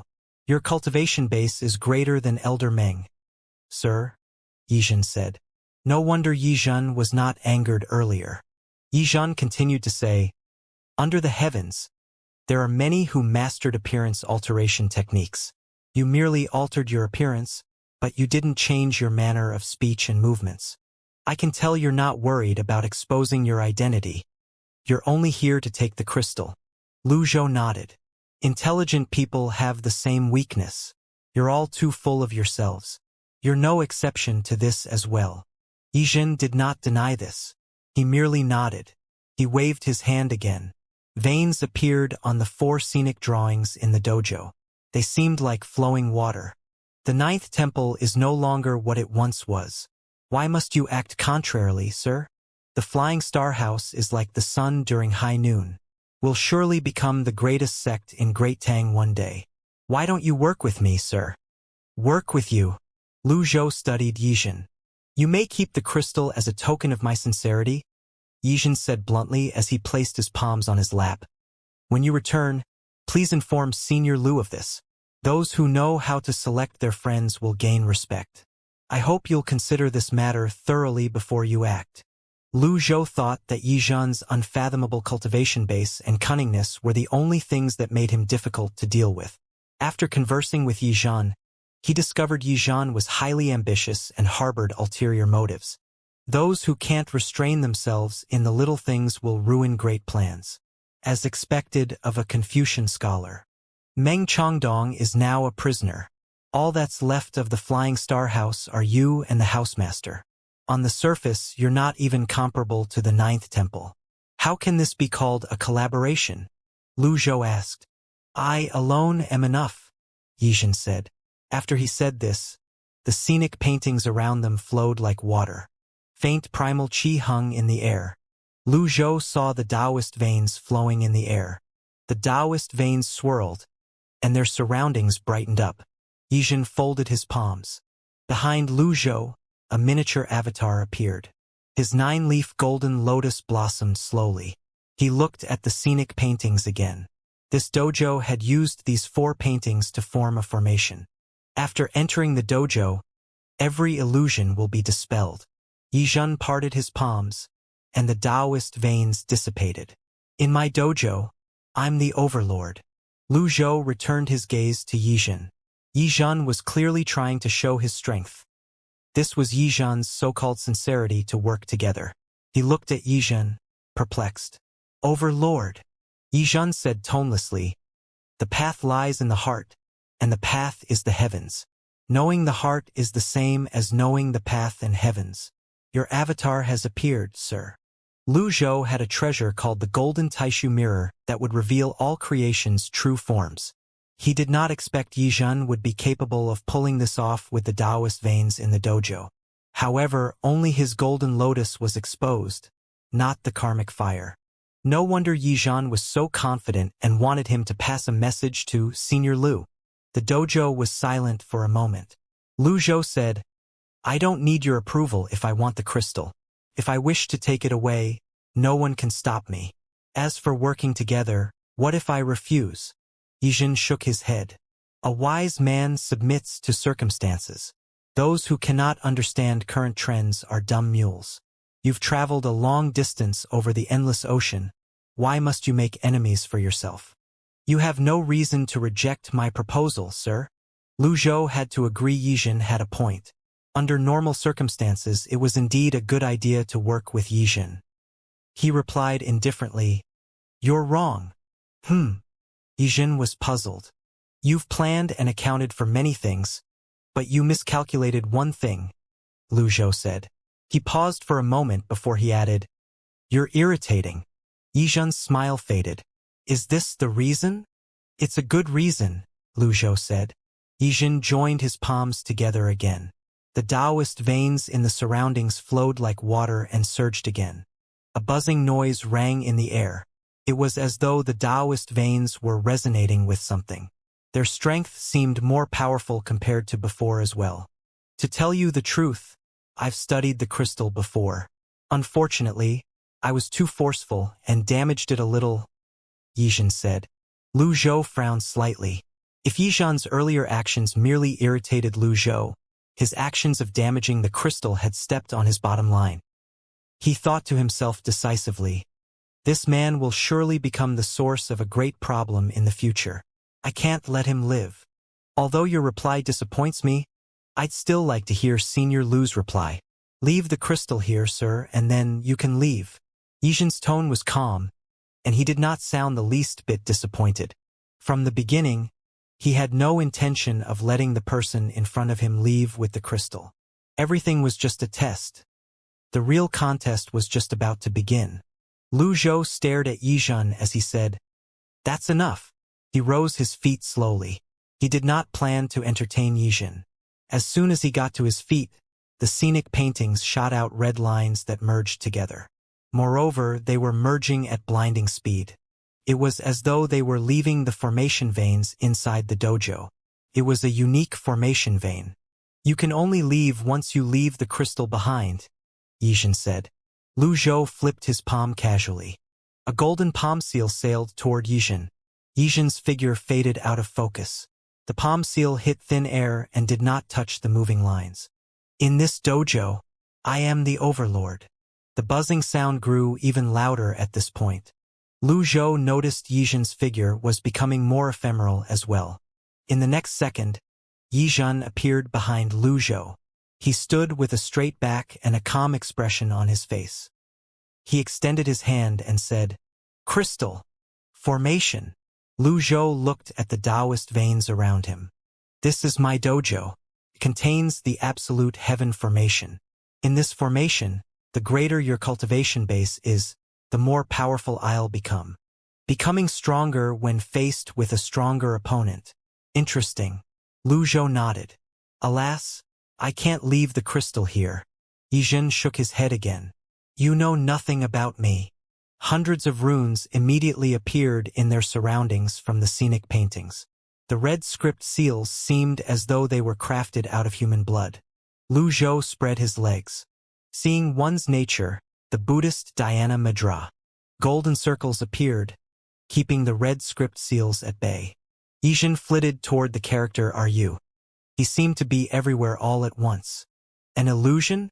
From the very beginning, the one I've been talking to wasn't Yizhen, but an illusion. I might have miscalculated. Despite his thoughts, Lu Zhou was not flustered. He was more than strong enough to leave this place. Avatar. When Lu Zhou's 9-leaf avatar appeared, its height and size were suppressed. It was only as big as an average adult. It did not even have the karmic fire. This was one of the absolute heaven formation's effects. It provided the user with more power when the opponent was powerful. It was superior to the 10-terminal formation. The 10-terminal formation cut off all primal chi and barred all entries and exits. However, the user of the formation would also be restricted. Absolute heaven formation had no such restrictions. Additionally, it strengthened the user while it weakened the opponent. Yizhen appeared half a meter before Lu Zhou. His Confucian robes hung loosely on his body. Lu Zhou was not flustered. He waved his arm. Palm seal sailed forth and hit Yizhen. Yizhen's body rippled with red radiance as he absorbed the golden palm seal. At the same time, his aura grew stronger as well. His expression was neutral as he stood with his hands on his back. "I've told you. You know nothing about me." Realization dawned on Lu Zhou. He retracted his avatar, deactivated seeing one's nature, and the Dhyana Mudra. His primal chi faded away as well. Then, he sealed his Dantian sea of chi and blocked his extraordinary 8 meridians. With these actions, the red lines, the red light, and the script seals in the dojo gradually faded away. Yizhen clapped his hands. "You're the first person to understand how to deal with the absolute heaven formation. Alas, with this, you don't even have the energy to strangle a chicken." Lu Zhou remained silent as he stepped forward. He extended his hand and pushed out. He was no different from Immortal now. Yizhen continued to stand with his hands on his back. He did not move. He was certain Lu Zhou would not even be able to touch his clothes without primal chi. Alas, originating from nothing, from it comes everything. Living in samsara and learning from it. The moment Lu Zhou's palm touched Yizhen, his extraordinary power surged out. Yizhen felt as though his chest had been hammered. His eyes widened as a shocked expression appeared on his face. It was too late. Bam! Yizhen reeled back like a cannonball. Bam! Yizhen crashed through the RU character of the dojo and through the wooden door, flying out into the courtyard before he landed at the base of a lonely cherry blossom tree. Fear washed over him at this moment as he looked at the human-shaped hole he left behind. Lu Zhou walked over nonchalantly. Then, with a burst of movement, he was upon Yizhen again. He launched another palm strike. Yizhen did not understand what was happening. Did the absolute heaven formation lose its effects? He saw Lu Zhou sealing his sea of chi and extraordinary 8 meridians. He did not understand how Lu Zhou was still capable of unleashing a technique. The palm strike caught Yizhen off guard again. He flew back and crashed through the 5-story courtyard and flew off the middle peak. He quickly struck with his palm and summoned his avatar. His 150-foot red lotus avatar illuminated the northern side of lofty steep mountain. Thousands of disciples looked up. The karmic fire burned and dyed the sky red. It shone as brightly as the sun and the moon. Yizhen was no longer looking ahead. He joined his palms together, and Confucian scripts appeared around him. The Taiji produced 2 forms, the 2 forms gave rise to 4 phenomena, the 4 phenomena gave rise to the 8 trigrams, and the 8 trigrams would dictate fate. Thousands upon thousands of script seals surged out. At this moment, a voice rang from above Yizhen. "Young man, the one who's ignorant is you." Lu Zhou shattered the deadly strike card in his hand and pushed his palm down. His fingers shone with a golden light. The Taoist 9 cuts hand seals, the Soul Diamond Seal, the Great Blitz Treasure Seal, the Outer Circle Mystic Seal, the Inner 8-Word Seal, Fetterless Seal, the Pantheon Seal, the 8 Trigram Seal, the Magic Gourd Seal, and the Sun Moon Seal drop down. Will you dare to act so savagely now that I'm suppressing a Confucian cultivator with Taoist moves? Bam! The first palm seal pushed through the red lotus avatar like a hot knife through butter. Yizhen frowned deeply. He grunted and spat out a mouthful of blood. He hastily retracted his avatar and attempted to escape. The second palm seal approached Yizhen silently as though it was locked onto him. Bam! It landed on Yizhen's chest. The next 2 palm seals followed suit and landed on Yizhen's chest consecutively, causing him to plummet from the height of 100,000 feet. Boom! The 5 final palm seals struck the ground. Ding! Killed a target. Reward: 4,500 merit points. There's no domain extra? Lu Zhou was puzzled. He's not from the Red Lotus domain? However, this was not the time to dwell on this matter. Lu Zhou unsealed his extraordinary 8 meridians and sea of chi, restoring his cultivation base. At this moment, the Flying Star House disciples were flying toward him from below. Based on the current situation, the use of the Deadly Strike card was a loss to Lu Zhou. However, considering the fact that Yizhen would surely grow into a huge threat in the future, nipping him in the bud was the best course of action. Lu Zhou hovered in the sky on the northern side of the middle peak. The Taoist 9 cuts hand seals had attracted the disciples in the area. It also caught the attention of Chun Tiandu, the master of the Flying Star House, who was on the middle peak as well. His voice thundered in lofty steep mountain as he shouted, "Activate the formation!" The sounds of energy resonance rang in the air. At the same time, many red lotus avatars flew off the 5 peaks that resemble fingers. Several 100-foot avatars were charging swiftly to the scene. Above the middle peak, a peculiar energy seemed to be brewing. A 10-leaf expert. I have 1 deadly strike card left. If I fight him to the bitter end, I might still stand a chance. However, the formation of these 5 peaks is strange. Lu Zhou did not think that it would be in his interest to stay on lofty steep mountain. However, he was rather tempted to stay when he saw the moving merit points that were charging toward him. Buzz, buzz, buzz. The Taoist veins formation was forming, but Lu Zhou's extraordinary power would not be restricted. Forget it. I should get out of here just to be safe. Lu Zhou unleashed the power of past lives again. With his extraordinary power, he unleashed his grand technique and moved swiftly toward the north. At this moment, 1,000 disciples arrived where Yi Zhen had fallen. Several 8-leaf avatars saw a flash of blue in the sky to the north. Perhaps it was due to the setting sun and the evening mist. Most of them did not have a good look at it. Someone's invaded. After them, roughly 5 8-leaf avatars gave chase in the direction of the flash of blue light. Meanwhile, many low-rank cultivators followed them from behind. As for the other disciples, they landed next to the ditch that Yi Zhen was lying in. What happened? Although the commotion was huge, when they hurried over, all they saw was a flash of a figure, numerous palm seals, and Yi Zhen's falling red avatar. If my eyes didn't deceive me, I think a 9-leaf cultivator was hit out of the sky. I think it's Elder Yi. Impossible. Elder Yi will be the one doing the beating. At this moment, the formation of lofty steep mountain was completed. It enveloped the area. Taoist veins flowed in the skies. At this moment, a disciple at the edge of the pit said, "There's no one in here."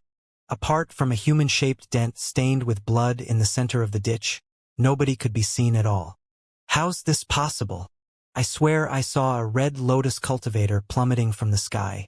I'm sure it was a 9-leaf cultivator as well. A disciple cried out in confusion.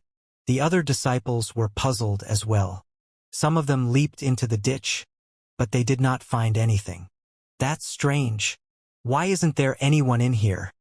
Maybe the person who flew off the middle peak is Elder Yi? The others looked terrified.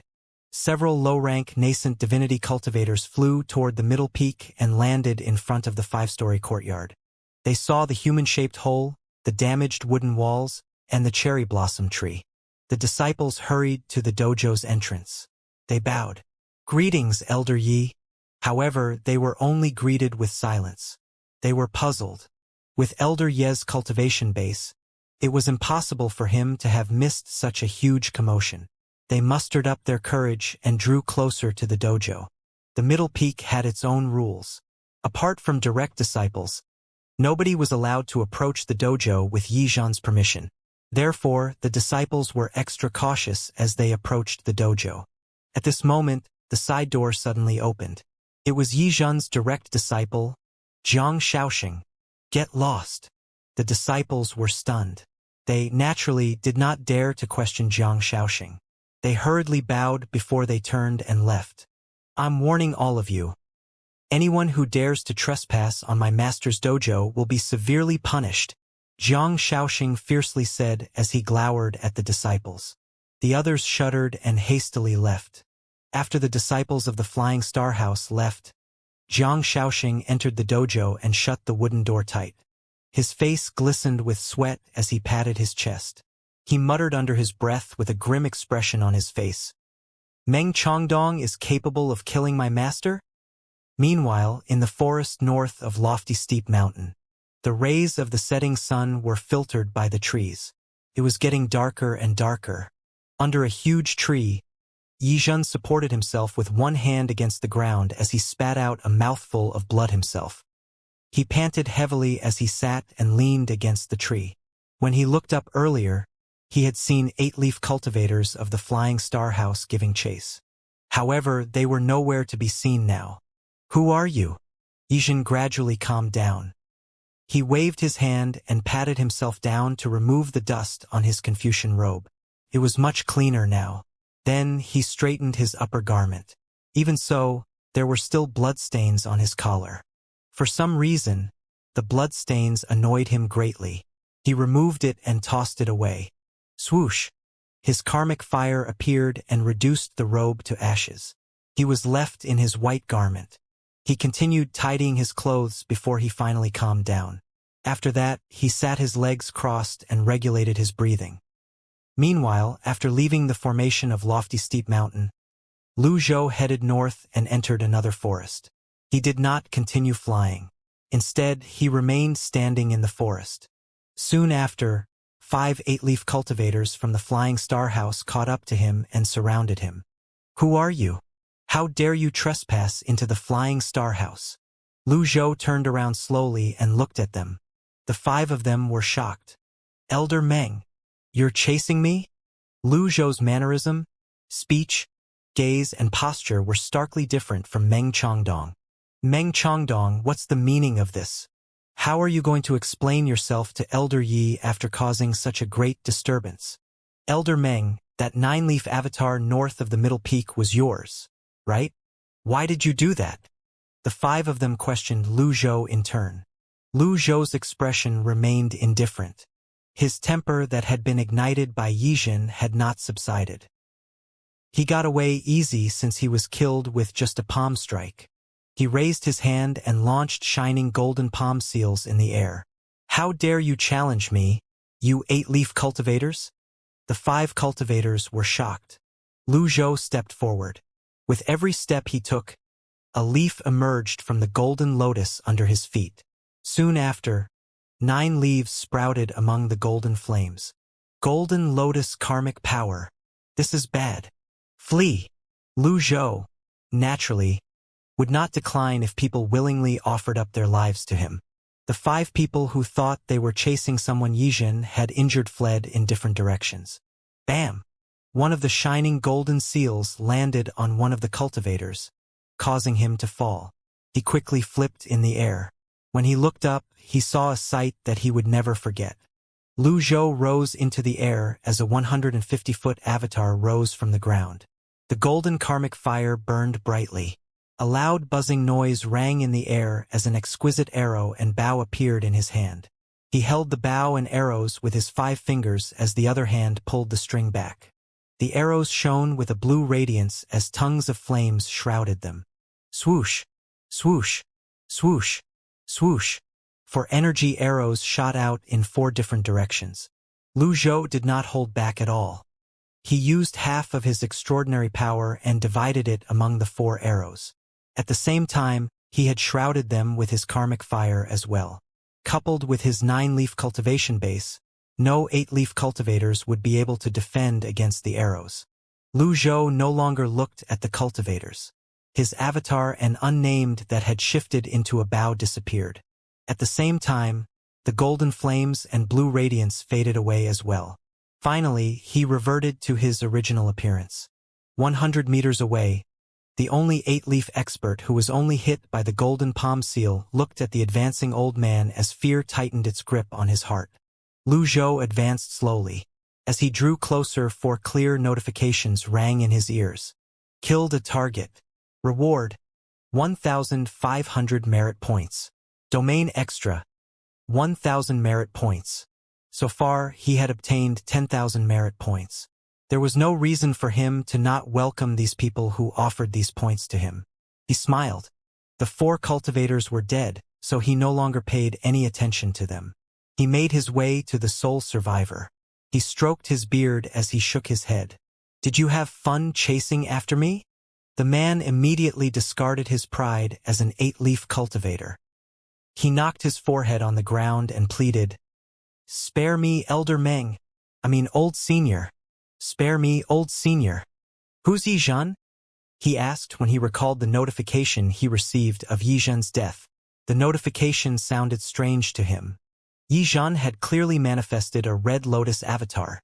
But Lu Zhou was not given domain after killing Yi Zhen. The 4 people he had just killed all gave him domain points. Why did he not receive any for killing Yi Zhen? Elder Yi is the Grand Elder of the Flying Star House, the man said with a trembling voice. I hate liars the most. Lu Zhou lifted his hand that shone with golden radiance. The man hastily waved his hands and said, I truly don't know. All I know is his cultivation base is unfathomable. Even the house master has to show consideration to him. Throughout these years, it's all thanks to Elder Yi alone that the Flying Star height manages to reach its current height. Lu Zhou did not strike yet. He continued to ask, since Meng Chongdong is a thorn in Yi Zheng's side, why didn't Yi Zhen get rid of him? How would I know what Elder Yi is thinking about? Elder Yi has always been difficult to read. The man replied nervously. What good are you alive if you don't know anything? Lu Zhou pushed his hand out before he pressed down. At close range, a palm seal shot out. The man's eyes widened. His body stiffened as he instinctively tried to resist. He unleashed all his primal chi. Boom! The blue palm seal bore down on the man's body, pressing him into the ground. Ding! Killed a target. Reward: 1,500 merit points. Domain extra: 1,000 merit points. The man had self-exploded at the final moment. The trees in the surroundings fell as clouds of dirt were stirred up. When the dust finally settled, a plane formed within a 100-meter radius. Lu Zhou, still glowing with a faint blue light, turned around slowly. After a while, the blue light faded away. His expression remained the same, as though nothing out of the ordinary had happened. He pushed away from the ground and flew away. The forest was extremely silent. At this moment, Yi Zhen's forehead was wet with sweat. After he regulated his breathing, his internal injuries were slightly relieved. At this moment, he had regained his composure. He was once again the smiling, graceful, and calm Confucian scholar like before. Similar to Lu Zhou, Yi Zhen wondered about Lu Zhou's identity as well. Although he was calm, it did not mean he was not furious that Lu Zhou managed to kill him once. He raised his palm slowly before a strange red lotus appeared above it. Soon after, glowing red dragon heads appeared. Several heads emerged. The avatar was finally completed after the 5th head appeared. At the end of the left side of the avatar, only a headless neck remained. Meanwhile, 3 other heads were lowered. They seemed wilted. They did not glow red, nor did they look alive. There were 9 nascent souls and 9 lives contained in Yi Zhen's avatar. Currently, the 9-headed avatar was only left with 8 heads. His eyes flashed with killing intent as he said through gritted teeth, "No matter who you are, I'll remember this grudge of you taking one of my lives." The mostly humanoid avatar looked dim. At this moment, one of the 9 leaves fell. Yi Zhen clenched his fist, and his avatar disappeared. His figure faded out of sight as he flew back to the middle peak. He deliberately skirted around the place where he had died, and returned to the 5-story courtyard on the middle peak. The dojo was deserted.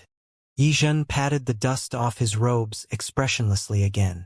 Perhaps he felt his image was not quite right, so he smoothed his hair and straightened his sleeves. At this moment, the dojo's wooden door opened. Jiang Shaoxing ran out and quickly protracted himself in front of Yi Zhen.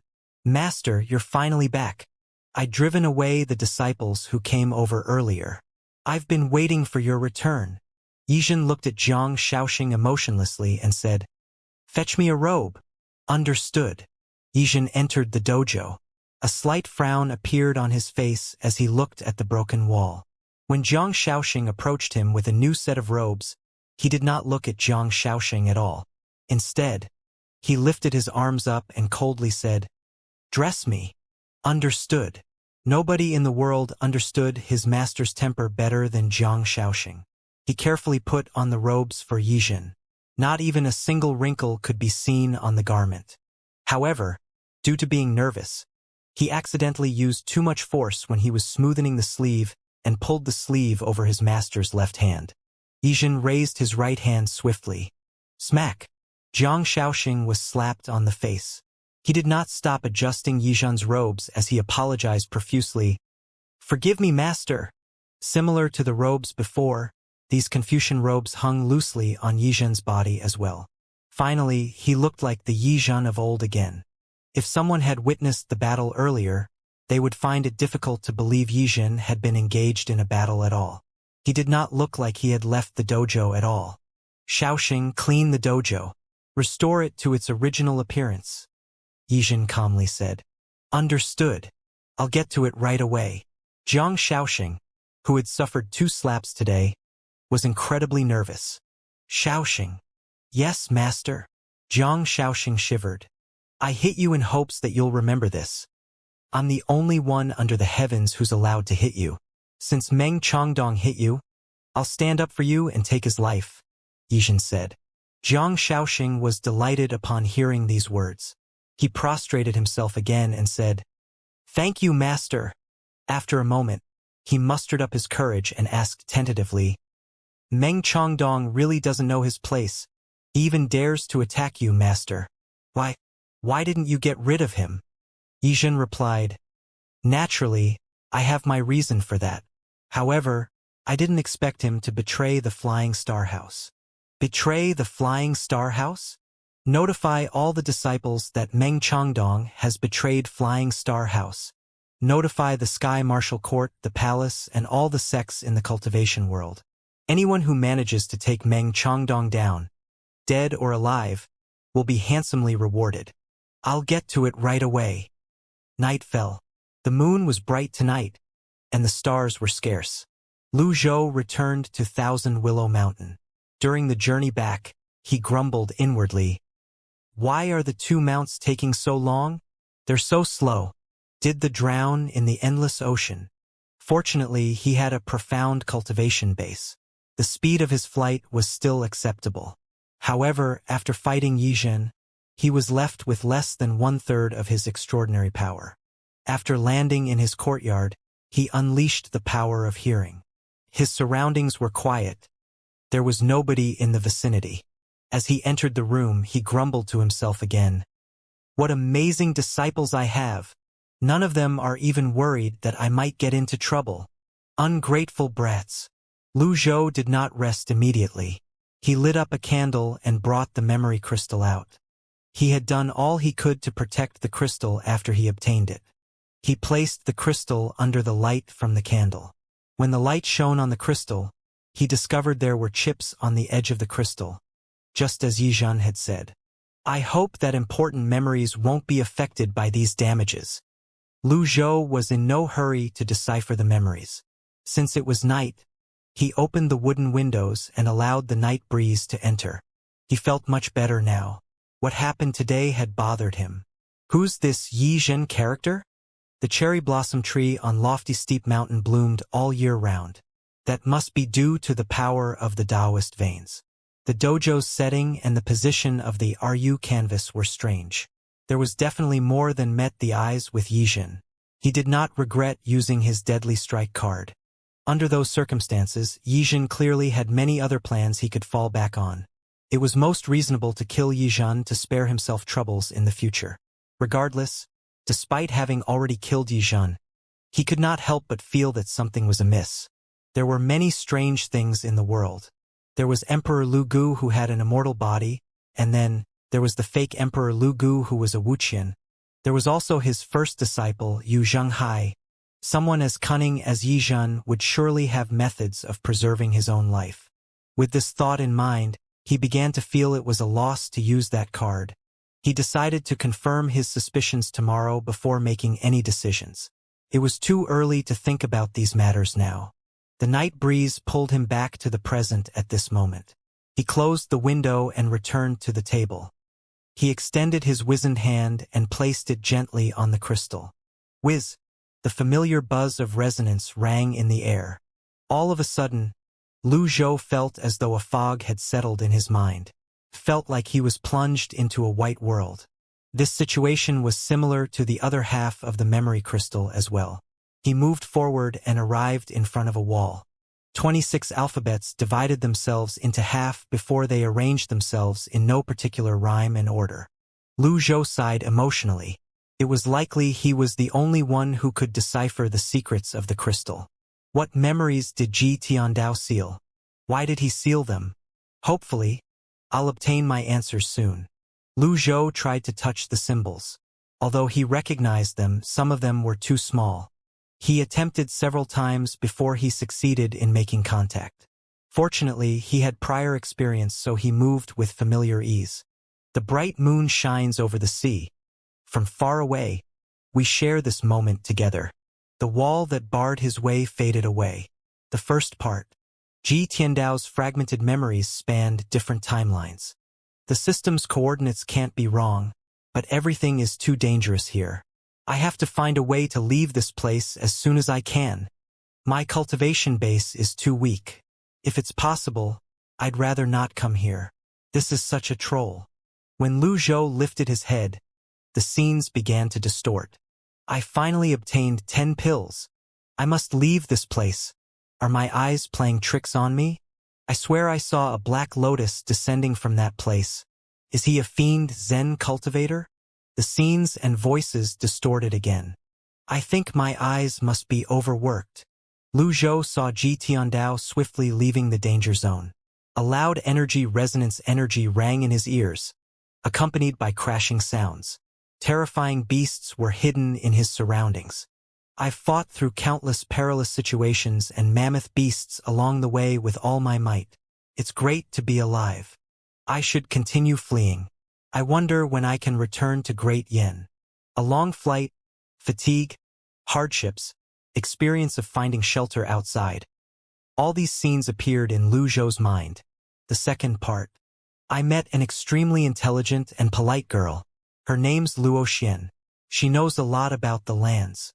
She also knows the tongue of beasts and is gifted in music.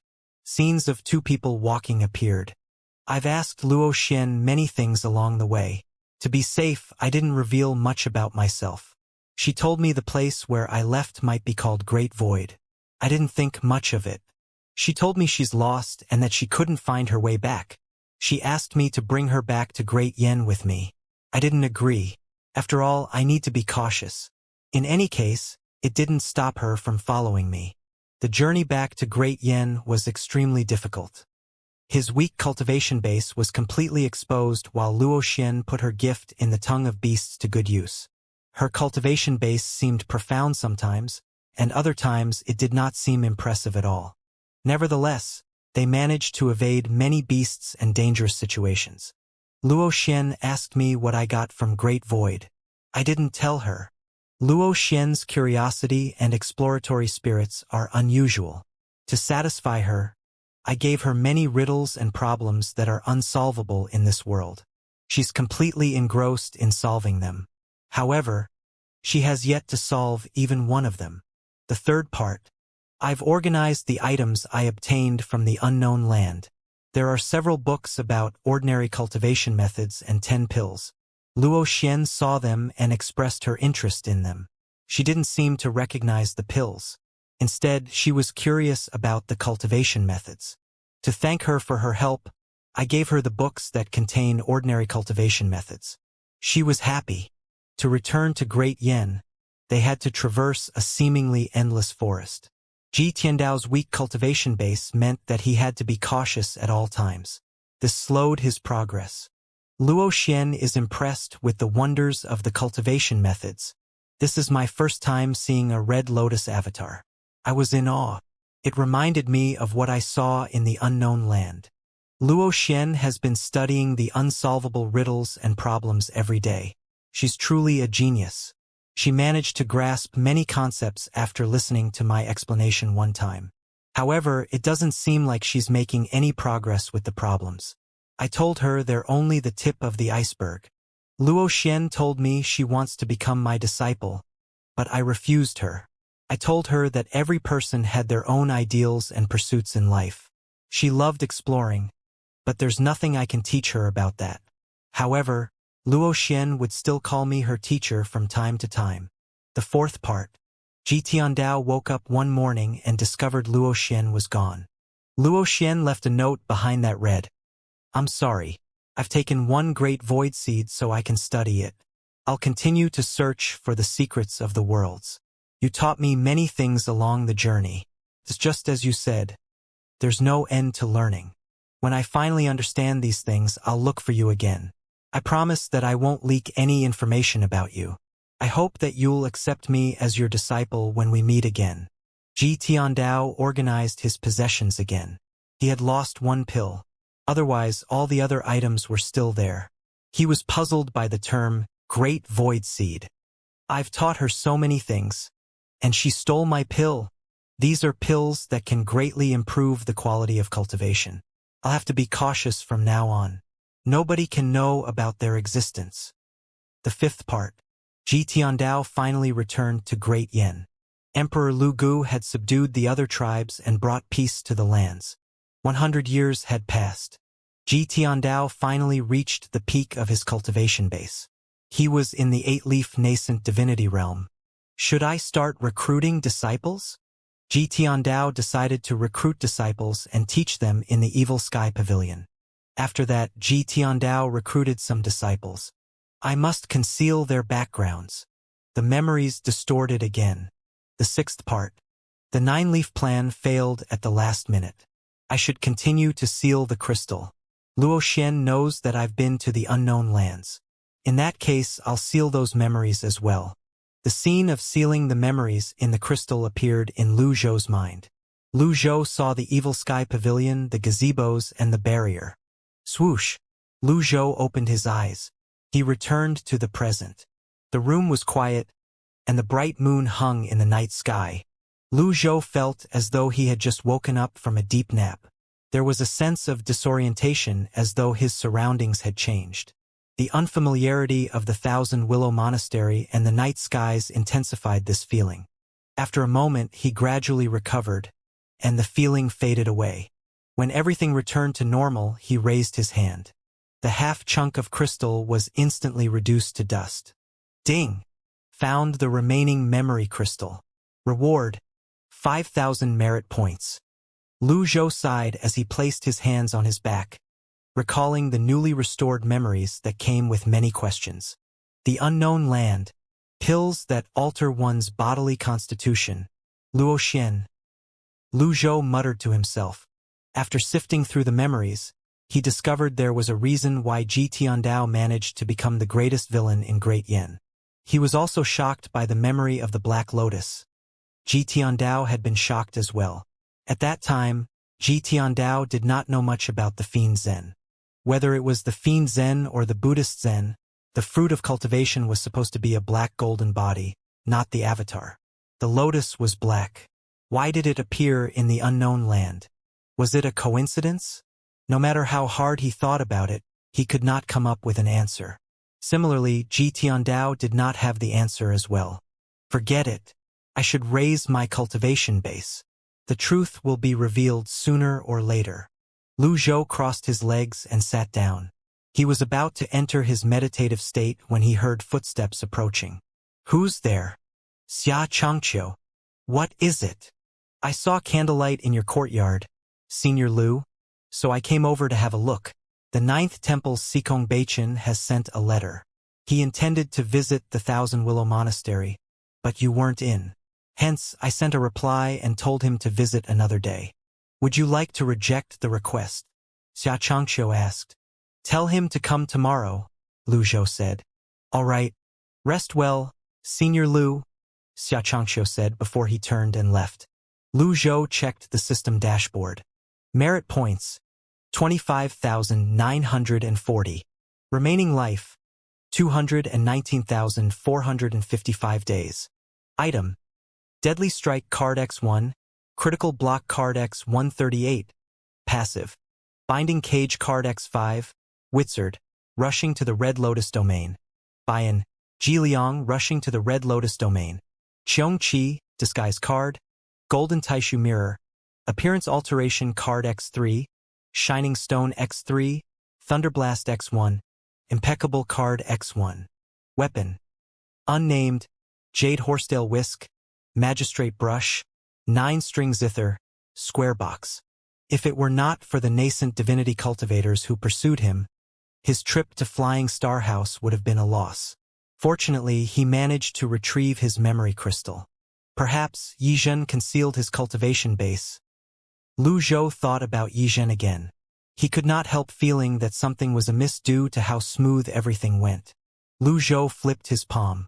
The golden Taishu mirror materialized in his hand. This item was capable of reflecting the true form of all creations. He made a note to use it if he were to encounter similar situations in the future. Then he brought a shining stone out. When he tossed it out, flames surged out from it. Then he threw the golden Taishu mirror into the tongues of flames. Subsequently, he entered his meditative state. Dawn was breaking. A flying chariot flew away from the 9th temple. On the flying chariot, 2 first seats manned the helm. Yao Qingxuan pointed in the direction of the Thousand Willow Monastery and said, "Monastery Master, what's that?" Sikong Beichen, who was on board the flying chariot, looked at the horizons. A beam of light shot up into the clouds from the Thousand Willow Monastery. Zhao Jianghe said, "I think it's some kind of weapon. I don't understand why they would use a weapon for no reason. What a waste of primal qi." Sikong Beichen coughed softly. He waved his hand and said, "Perhaps it's Senior Lu's treasure. We'll know when we arrive." Understood. The 9th temple received Xianxia's flying letter last night. With Sikong Beichen's temperament, he would not delay the visit. He ordered for the flying chariot to be prepared, and they departed at first light. He even had 2 first seats power the flying chariot together so that they would arrive at the Thousand Willow Monastery as soon as possible. Thousand Willow Monastery. Inside the courtyard, a loud clang rang in Lu Zhou's room when the golden Taishu mirror fell on the floor. He opened his eyes and looked at the mirror. He waved his hand, and the golden Taishu mirror flew into his hand. He circulated his primal qi. As expected, the edges of the mirror shone with light. This meant that the golden Taishu mirror was now upgraded to the desolate grade. Ding! Obtained the desolate grade golden Taishu mirror. Reward: 1,000 merit points. Lu Zhou nodded in satisfaction as he put the mirror away. Would there be other functions now that it has been upgraded? Can I see other people's bones as well? At this moment, Xianxia's voice rang from the courtyard. "Senior Lu, Temple Master Sikong requests an audience." "All right." Lu Zhou left the courtyard. When they were outside, he saw little Yuaner flying above the courtyard. He beckoned to her and said, "Come down." "Oh." Little Yuaner landed obediently before her master. She thought that she was going to get a scolding. However, to her surprise, Lu Zhou produced the golden Taishu mirror and shone it at her. The golden light was like the sunlight when it shone on little Yuaner's body. A 7-leaf golden lotus avatar appeared in the mirror. "There's no difference?" Lu Zhou was puzzled. He put the golden Taishu mirror away. "If there's no difference, isn't it a waste to upgrade it?" "What a scam." "Master, I'm trying my best. I'm not slacking off," little Yuaner mumbled. "Cultivate well, and don't fly around recklessly. This is the Thousand Willow Monastery, not the Evil Sky Pavilion," Lu Zhou said. "Understood." Little Yuaner nodded. Lu Zhou looked at Xianxia, who was standing next to him with a dazed expression. He waved his hand and said, "Lead the way." "Oh, Senior Lu, please follow me." Xianxia was overwhelmed with emotions. His young disciple's cultivation base is rather profound for her age, but he's still so strict.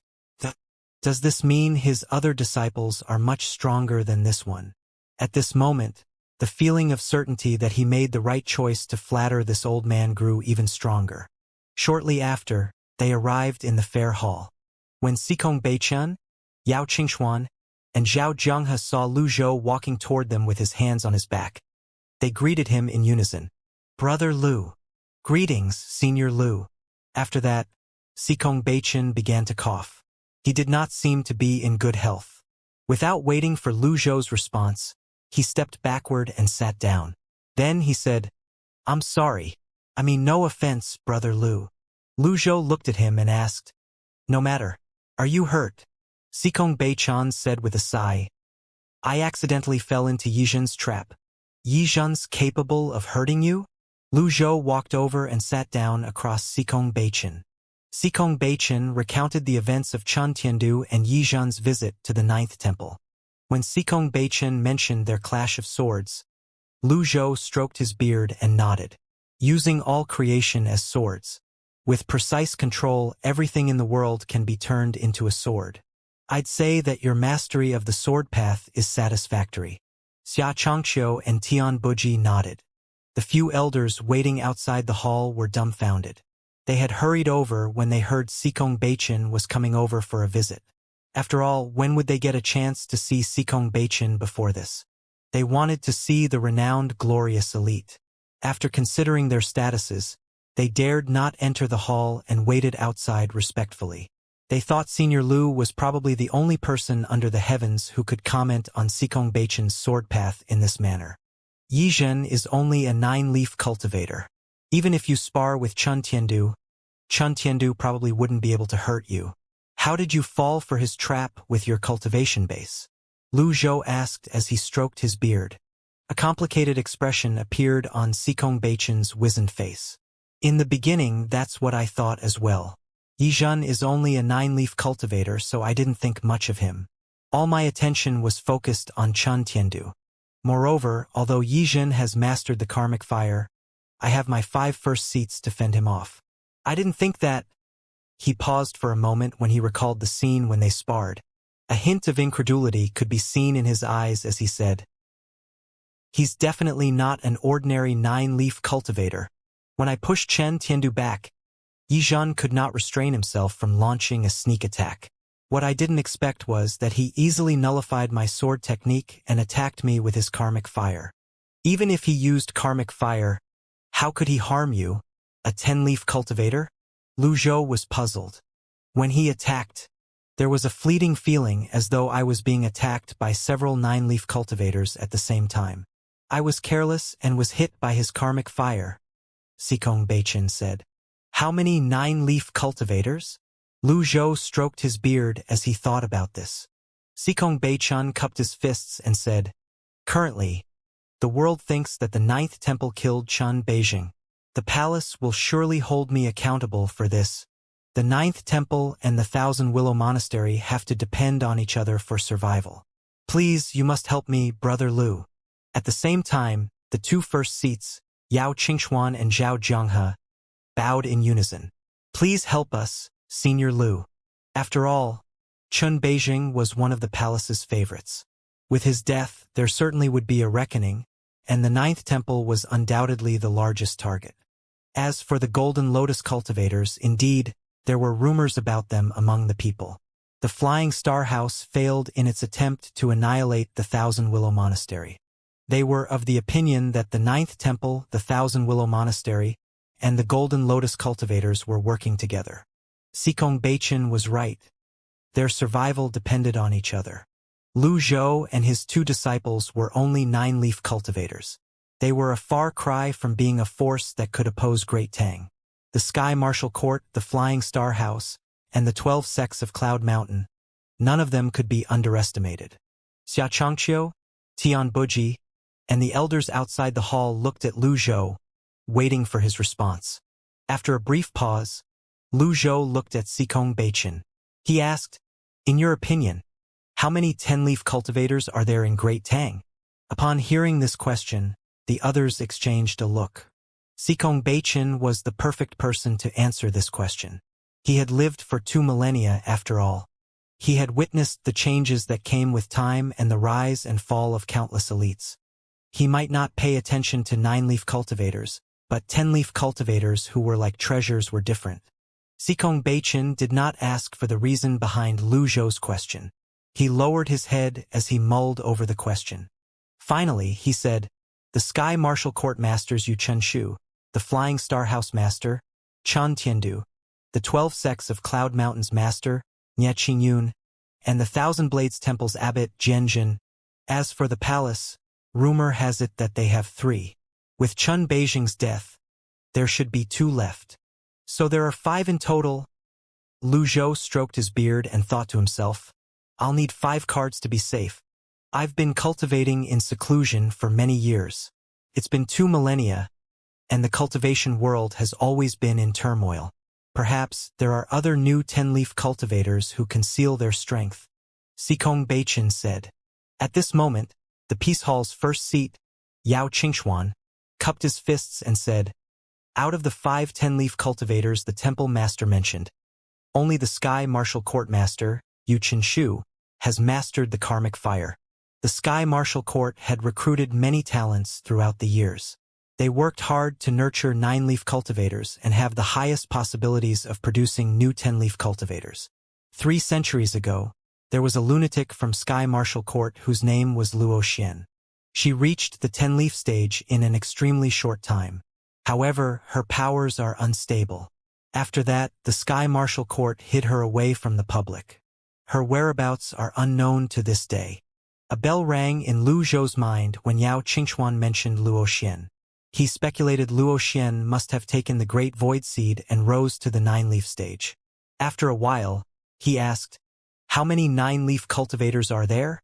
Instead of Cultivation, Xianxia answered, there are many sects under the heavens. The true major sects are only slightly more than 10. I think each of them has at least a few 9-leaf cultivators. Some might have more than others, I can't say for sure. Without 9-leaf cultivators, they won't be able to become major sections. So, the 9th temple can be considered as a major sect as well. How did you fall into this state? Cultivation and the 2 first seats were embarrassed by this question. Meanwhile, Lu Zhou thought to himself, in Great Tang, there are 5 10-leaf cultivators and only a few 9-leaf cultivators. At this moment, Cultivation launched into a violent coughing fit before he spat out a mouthful of blood. The others were shocked by this. Temple Master. They were shocked that Yizhan, a 9-leaf cultivator, managed to injure Cultivation, a 10-leaf cultivator. I won't die from this. Cultivation shook his head. At this moment, Lu Zhou looked at Cultivation intently and said, don't move. Cultivation was slightly taken aback. The others did not know what Lu Zhou planned to do. Lu Zhou brought out the golden tissue mirror and circulated his primal qi. A golden beam of light shone on Cultivation, revealing a miniature red lotus avatar with 10 dazzling leaves. Apart from that, the mirror showed a karmic fire as well. A faint mark of seal could be seen on the karmic fire. He concealed a seal in his karmic fire when he attacked? The others exclaimed in shock. How cunning! I didn't expect Yizhan to be so cunning. Xianxia cursed. Cultivation frowned slightly. It's no wonder that I wasn't able to get rid of the karmic fire, no matter how much I adjusted my breath. Lu Zhou put the golden mirror away. Looks like the golden mirror can also reveal hidden techniques apart from revealing cultivation bases and avatars. The others did not seem repulsed by the light from the golden mirror. Xianxia asked, is this treasure the source of the beam of golden light that shot up toward the heavens from the Thousand Willow Monastery earlier? Senior Lu? Lu Zhou did not deny that. He said, fortunately, your cultivation base is profound enough. Not anyone would be able to withstand the injury from this karmic fire. If you run into Yizhan in the future, Senior Lu, you must be careful, Cultivation said. Lu Zhou nodded as he stroked his beard. He wondered if the Golden Lotus domain or the Red Lotus domain was weaker. Currently, the Red Lotus domain was undoubtedly stronger. The 9-leaf cultivators here were as numerous as 8-leaf cultivators in the Golden Lotus domain, however. Cultivation was no longer restricted to the 8-leaf stage in the Golden Lotus domain. It was only a matter of time before the Golden Lotus domain caught up with the Red Lotus domain. If a Golden Lotus cultivator and a Red Lotus cultivator had the same cultivation base, which Lotus was stronger? Apart from that, there was the Blue Lotus that the heavenly writing scrolls gave him as well. After a moment, Lu Zhou said, this is only karmic fire. It's nothing to me. He slowly raised his hand. Soon after, a Blue Lotus appeared on his palm. The others exclaimed in shock. A Blue Lotus? The Red Lotus domain was not as clueless as the Golden Lotus domain. The cultivators here were aware of the existence of foreign worlds. Even so, They were shocked when they saw the blue lotus. A perplexed expression appeared on Cultivation's wizened face. He had personally witnessed Lu Zhou manifesting a red lotus avatar and launching a 200-foot red palm seal.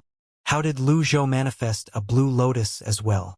Various expressions could be seen on the faces of the people around Lu Zhou as the blue lotus descended. Its vitality and power fell on Cultivation, and he quickly absorbed it. In just an instant, Cultivation felt the red lotus karmic fire within him dying out, extinguished by the blue lotus. The uncomfortable scorching sensation that he had to bear with was replaced with a chilling sensation. A few breaths later, he felt the red lotus karmic fire and the seal being dispersed by the chilling sensation. At this moment, everyone was looking at Cultivation intently. Lu Zhou brought the golden Taishu mirror out again and circulated his primal qi, causing it to buzz. A beam of golden light shone out from the golden Taishu mirror. It was as though sunlight was shining on Cultivation. This time, no one was taken aback since they had seen it once. Since they now know the function of the mirror, they quickly turned to look. They saw a 10-leaf red lotus avatar. But the karmic fire with the seal on Cultivation's extraordinary 8 meridians had disappeared. Your technique is truly eye-opening, Senior Lu. Yao Qingchuan and Zhao Jianghe bowed at the same time. Cultivation slowly rose to his feet. He stretched his limbs and tried to circulate his primal qi. Although he would need time to heal his burnt meridians with the karmic fire and the seal gone, this was just a minor problem. Moreover, his meridians were no longer blocked. He cupped his fists at Lu Zhou and said, "Brother Lu, I won't say much. If there's anything the Ninth Temple can do for you in the future, all you have to do is ask." Lu Zhou put the mirror away. He stroked his beard and said, "I've always admired those who know to adapt. Yizhen is extremely cunning. The Thousand Willow Monastery's barrier is weak. You must be careful, Senior Lu," Cultivation said. Lu Zhou could have told Cultivation that he had killed Yizhen, but something held him back. Sure enough, an elder hurried into the hall at this moment. He bowed before he said, "Flying Star House's Yizhen has publicly announced that Meng Chongdong has betrayed the Flying Star House. Anyone who manages to capture Meng Chongdong, dead or alive, will be rewarded with a heaven-grade weapon." The others frowned. The elder presented a piece of paper. "This is the notice from the Flying Star House." Lu Zhou did not look at it. "Yizhen's alive? Senior Lu, Yizhen has always been fine. Why do you say that? This morning, he was just showing his karmic fire to his disciples on Lofty Steep Mountain. With this, I'm sure there'll be a huge influx of cultivators trying to join the Flying Star House again." Lu Zhou scowled. "Fortunately, I didn't brag about killing him. Otherwise, it would have been awkward. This Yizhen is truly cunning. I'll have to look for an opportunity to use the golden mirror on him and reveal him as the demon he is." Xianxia said, "Bring Meng Chongdong here." Understood. Soon after, Meng Chongdong was escorted by 2 disciples into the Great Hall. Cultivation and the 2 first seats, naturally, recognized Meng Chongdong. "Meng Chongdong." Meng Chongdong looked at the people gathered in the hall. When he saw Cultivation, he appeared shocked. "So, the Thousand Willow Monastery and the Ninth Temple are really working together." Xianxia tossed the Flying Star House's notice to Meng Chongdong at this moment. After reading it, Meng Chongdong launched into a fit of rage. He tore the notice to shreds and cursed, "That sneaky Yizhen." Lu Zhou stroked his beard calmly. "Meng Chongdong, you have nowhere else to go. You'll only be rushing to your death if you leave. Your life is only worth a heaven-grade weapon." Although this statement was hurtful, it was the truth. "I can give you a place to belong." The others wondered what Lu Zhou was planning. Lu Zhou said expressionlessly, "The Thousand Willow Monastery is in need of manpower. If you wish to live, joining the Thousand Willow Monastery is your only option." Meng Chongdong widened his eyes, clearly hesitating. Yao Qingchuan chimed in, "Senior Lu is right. You have nowhere to go. Don't even think about hiding in a place where you think nobody will be able to find you. With Yizhen's abilities, it won't be difficult for him to find you. Also, This notice has been made public. Do you think you can still maintain your good name? You should live up to the accusations. What do you say, Meng Changdong? Yao Qingchuan's words hit the mark. At this moment, Lu Zhou waved his arm and restored Meng Changdong's cultivation base. Meng Changdong was puzzled. Lu Zhou said indifferently, I promised you that I'll spare your life. You may leave now. Where could Meng Changdong go? If he returned to the Flying Star House, he would surely be flayed alive. If he hid, he would have to live as a fugitive. His life stone was still at the Flying Star House. Did he have to take his own life? When he recalled his time in the Flying Star House, he felt upset. After what seemed like hours, he finally bowed and said, Senior Lu, I have but one request. What is it? The Thousand Willow Monastery is small. There aren't many disciples here. Moreover, it has trouble looking for successors. It's difficult to achieve great things here, Meng Changdong said. Xia Changqiu and Tian Buji. The truth was often hurtful. Yao Qingchuan hastily said, In that case, you may join the Ninth Temple. Regardless if he was weak, Meng Changdong was still a nine-leaf cultivator, after all. Most forces would still try to recruit him. No, I wish to serve Senior Lu, Meng Changdong said with a bow. The others were shocked. Yao Qingchuan immediately gave up. He sighed softly. Lu Zhou considered it briefly before nodding and said, Quality over quantity. I have no need for elders as all the positions are filled. Since you're a nine-leaf cultivator, I'll grant you the position of guardian in my pavilion. You may stay or leave. It's your choice. How infuriating and arrogant. Even a nine-leaf cultivator was not qualified to become an elder. Just how powerful was this old man's sect? Xia Changqiu felt extremely awkward. In comparison, the Thousand Willow Monastery hardly looked presentable. I'm willing to offer what meager service I can. Ding! Gained a subordinate. Reward: 1,000 merit points. Note: there will no longer be any rewards for recruiting 8-leaf cultivators or below. Congratulations, Guardian Meng. Congratulations, Senior Lu. The others cupped their fists. Meng Changdong sighed softly. Although he was demoted to a smaller sect, at the very least, he would be able to preserve his life. Lu Zhou looked at Meng Changdong and said, You know the Flying Star House very well. In your opinion, how should we deal with this current situation? Meng Changdong said, Flying Star House's Yizhen alone is difficult to deal with. Yizhen is a man of many schemes. He has many tricks up his sleeves. Even the housemaster, Chun Tiandu, couldn't do anything about him. He's also supported by the Sky Marital Court, among others. The Thousand Willow Monastery and the Ninth Temple alone won't be a match for them. However, I do have a proposal. Let's hear it. Lu Zhou waved his arm. Xikong Beichen and the two first seats listened silently as well. Meng Changdong spoke forthrightly and said, The Sky Martial Court has investigated the Golden Lotus domain before. The greatest organization there is known as the Evil Sky Pavilion. The Evil Sky Pavilion's master is a great villain who was hunted down by everyone at one point. However, after fighting back the tides of evil on his own several times and supporting the people, Monastery Master Xia, Elder Tian. Why are you looking at me with these weird expressions? Xia Changqiu waved his hand and said, It's nothing. I just feel like I've heard of the Evil Sky Pavilion before, but I can't quite say when. Carry on. Meng Changdong continued, From what I know, the Sky Martial Court has already developed the Sky Chariot. We can send someone over to contact the Golden Lotus Domain's Evil Sky Pavilion. Lu Zhou's expression remained unchanged as he said, You're from the Red Lotus Domain. Aren't you worried about inviting the wolf into the sheep's pen? Meng Changdong shook his head and said, From what I know, the Golden Lotus Domain's cultivators are limited to the 9-leaf stage. Overall, they're not powerful. It's impractical for them to invade the Red Lotus Domain. However, this Evil Sky Pavilion can't be underestimated. The Blood Sun Temple's 9-leaf Red Lotus Karmic Fire Elite is most likely killed by that great villain. At this moment, Xia Changqiu suddenly exclaimed, I remember now! The others were startled.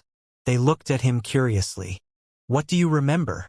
I think the master of the Evil Sky Pavilion is Senior Lu.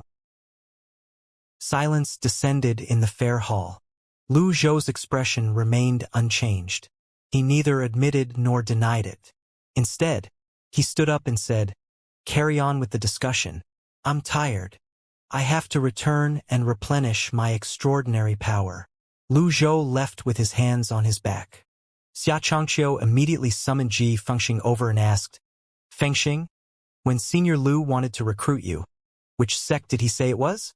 Ji Fengxing scratched his head and said, "I think it was the Evil Sky Pavilion or something. Meng Changdong." How awkward. Wu Wu, who had followed Ji Fengxing here, said with a pout, "It is the Evil Sky Pavilion. Sister Yuaner always talks about it with me." The others were intrigued. Even the 10-leaf Sikong Beichin was curious. What else did she say? Wu Wu did her best to imitate little Yuaner as she said, "I have 8 seniors and 1 junior sister. Any one of them can easily smash your head." Really? Are they so powerful? When Wu Wu saw the expressions on everyone's faces, she said timidly, "I'm only telling you what she said." Among these people, the person with the most knowledge of the Evil Sky Pavilion was undoubtedly Meng Changdong. After all, most of the news the Sky Martial Court received would be relayed to the Flying Star House. The two sects had been working closely together since 300 years ago. Meng Changdong was there when the first group of cultivators, including Jiang Wenshu, traveled to the Golden Lotus domain.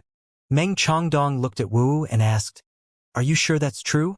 The Evil Sky Pavilion is famous in the Golden Lotus domain. Many will impersonate them." Xianxia was rendered speechless by Meng Changdong's words.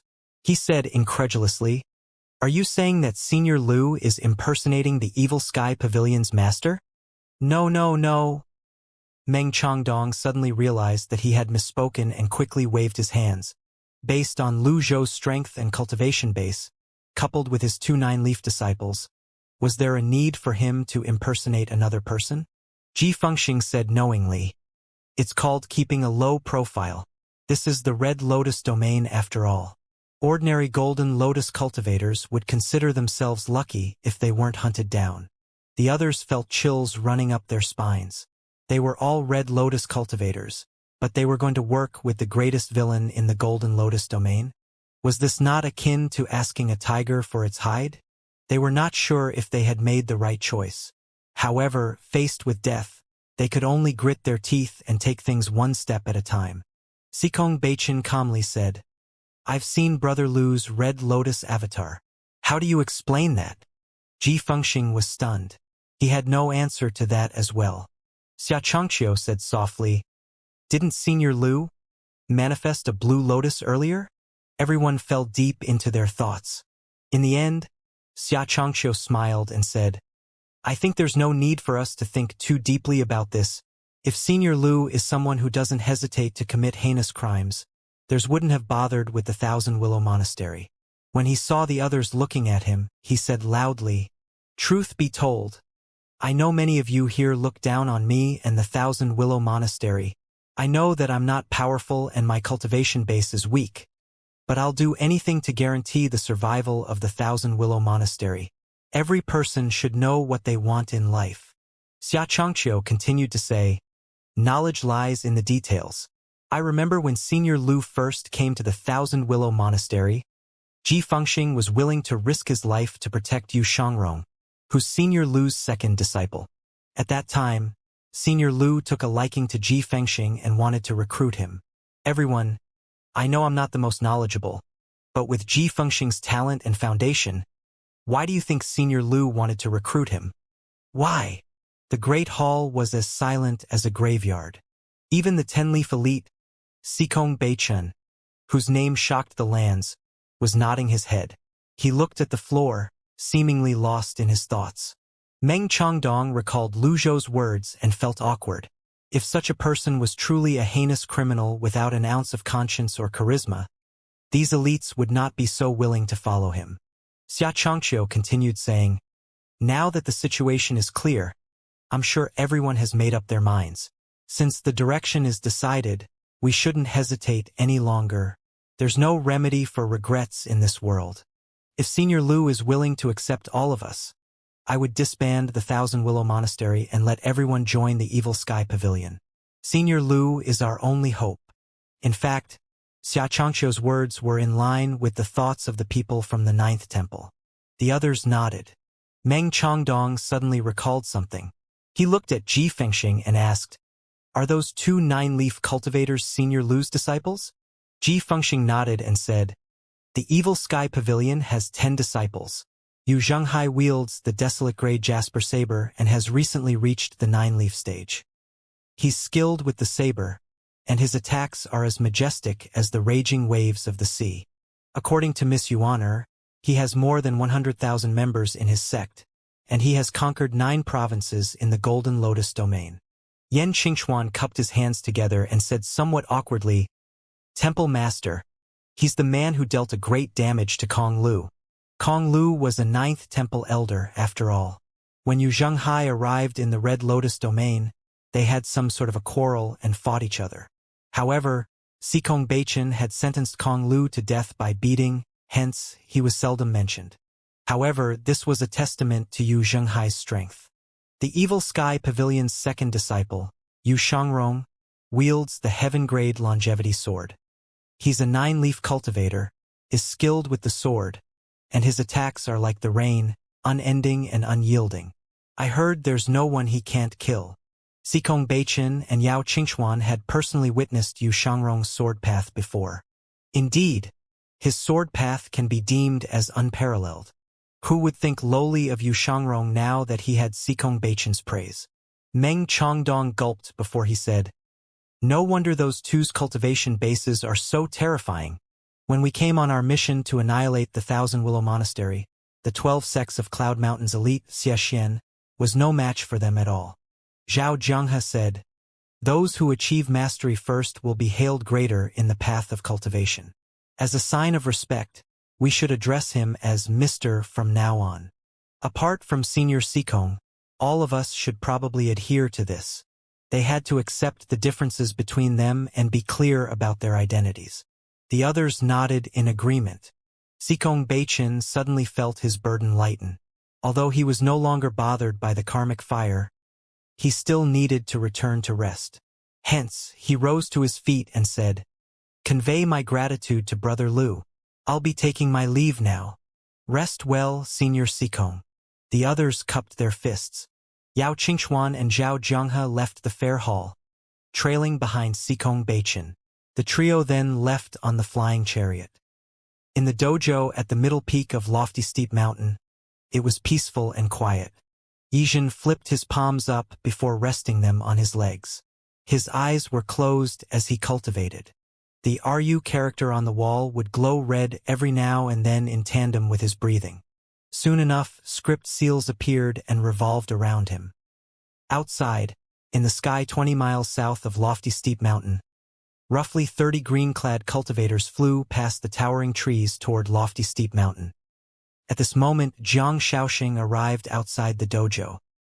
He prostrated himself and said, "Master, Nye Qi of the 12 sects of Cloud Mountain requests an audience." Yizhen opened his eyes slowly and calmly said, "Let them in." "Understood." He closed his eyes again. The 30 green-clad cultivators flew up lofty steep mountain and entered the dojo at the middle peak. Jiang Shaoxing opened the door and said, "This way." The 30 cultivators entered the dojo. They saw Yizhen sitting before the RU character with his eyes closed as he cultivated. They felt annoyed by this. "Yizhen, how can you still remain calm and cultivate at a time like this?" Nye Qi, who was standing at the lead, said indignantly. Yizhen did not open his eyes. He said calmly, "I'm nurturing expansive qi that comes from the heart. The heart needs to be calm. If I'm not calm, how can I nurture my qi?" One of the green-clad cultivators said, "I don't think I can talk to you. Where's House Master Chen? We'll talk to him instead." Yizhen opened his eyes slowly and stopped nurturing his qi. He raised his hands and cupped his fists slightly with a faint smile as he said, The housemaster isn't feeling well. He's not in a state to receive visitors. I'm taking over the affairs of the Flying Star House for the time being, be it internally or externally. You can't shirk the responsibility of the death of Elder Xiaxian from the 12 sects. How are you going to deal with this? Another green-clad cultivator said. A storm may arise from a clear sky. Man's fate is as unpredictable as the weather. I deeply regret Elder Xiaxian's death. About this matter, I will give a satisfactory explanation to the 12 sects of Cloud Mountain, Yizhen said. Niechi was much calmer compared to the other green-clad cultivators. He said, Yizhen, Elder Xia is a rare talent in our 12 sects of Cloud Mountain. The Flying Star House's Meng Changdong betrayed his sect at the last moment and plotted against Xiaxian. That's how the foreign tribesmen managed to achieve their goals. How are you going to explain that? Yizhen smiled and said, For every debt, there's a debtor. You're all here to solve the problem, not to create more problems. If outbursts of rage can calm you down, please continue. After he finished speaking, he closed his eyes and placed his hands on his legs again. Script seals shot out from between Yizhen's fingers and revolved around him again. The already irritated green-clad cultivators were further enraged upon seeing Yizhen's attitude. A young green-clad empty could not suppress his anger and stomped his foot on the floor. Bam! The wooden floor could not withstand the force behind the stomp, and the cultivator's foot easily broke through the floor. Yizhen, you owe us an explanation. Don't think you can look down on everyone just because you killed a flying turkey. You're not all that great. It was clear that the purpose of the 12 sects of Cloud Mountain's visit was to seek justice for Xiaxian. Yizhen remained as unmoving as a mountain. The script seals continued to revolve around him as faint in primal chi swirled around him. He continued cultivating in the presence of so many cultivators. Nie Qi frowned slightly as he said, Yizhen, what are you trying to prove? Yizhen opened his eyes. He looked at the damaged floor before shifting his gaze up. His eyes did not betray his thoughts at all. Then he said in a low voice, My explanation is simple. You can join Xiaxian. Thud. The wooden doors of the dojo instantly slid shut. The scenic drawings around them were like the ocean. Apart from the script seals revolving around Yizhen's body, red lines appeared as well. Yizhen, you dare. Whiz, whiz, whiz. The 30 green-clad cultivators immediately manifested their avatars. There were 3 8-leaf cultivators, 10 6-leaf cultivators, and the remaining were below the 5-leaf stage. They were all nascent divinity elites. Several cultivators charged at Yizhen, while the others charged toward the scenic drawings. Yizhen's eyes were as calm as still water as he extended his hands. He unleashed the absolute heaven formation without holding back. Bam! Bam! Bam! Dozens of palm seals landed on Yizhen, but it seemed as though they had hit water. The attacks were ineffective. The cultivators standing at the back wanted to smash their way out of the dojo, but they discovered that their strength was greatly weakened. There was nothing they could do. Their avatars were shackled in the dojo. It was silent outside the dojo as though a battle was not raging inside. Nie Qi's frown deepened. He joined his palm together and unleashed all his strength as he cried out, Kill Yizhen! Understood. The green-clad cultivators charged out immediately. At this moment, Yizhen manifested his avatar. When the avatar appeared, Nie Qi and the green-clad cultivators widened their eyes in shock. The avatar had 9 heads. The heads looked fierce like red dragons and serpents that were brandishing their claws and baring their fangs. 9 infants. Nie Qi flipped backward. A hint of fear could be seen in his eyes. That was an avatar with 9 serpent heads. 5 of the heads bared their fangs and lunged at the cultivators. The miniature avatars in the dojo were like red delicious meals that entered the 9 infants' mouth. Ah! The cultivator's miserable cry rang in the air. Inside the absolute heaven formation, the strength of the 30 cultivators from the 12 sects of Cloud Mountain was reduced to that of a child. Every one of them became prey. How difficult could it be for the 9 infants to devour 30 buns? It was as difficult as lifting one's arm. Nie Qi was still in shock. The absolute heaven formation was no ordinary formation. Apart from weakening opponents and strengthening its user, it also blocked sounds and sight. Yijin had never liked people approaching or entering the dojo. In recent years, he merely recruited one disciple to attend to his meals and living.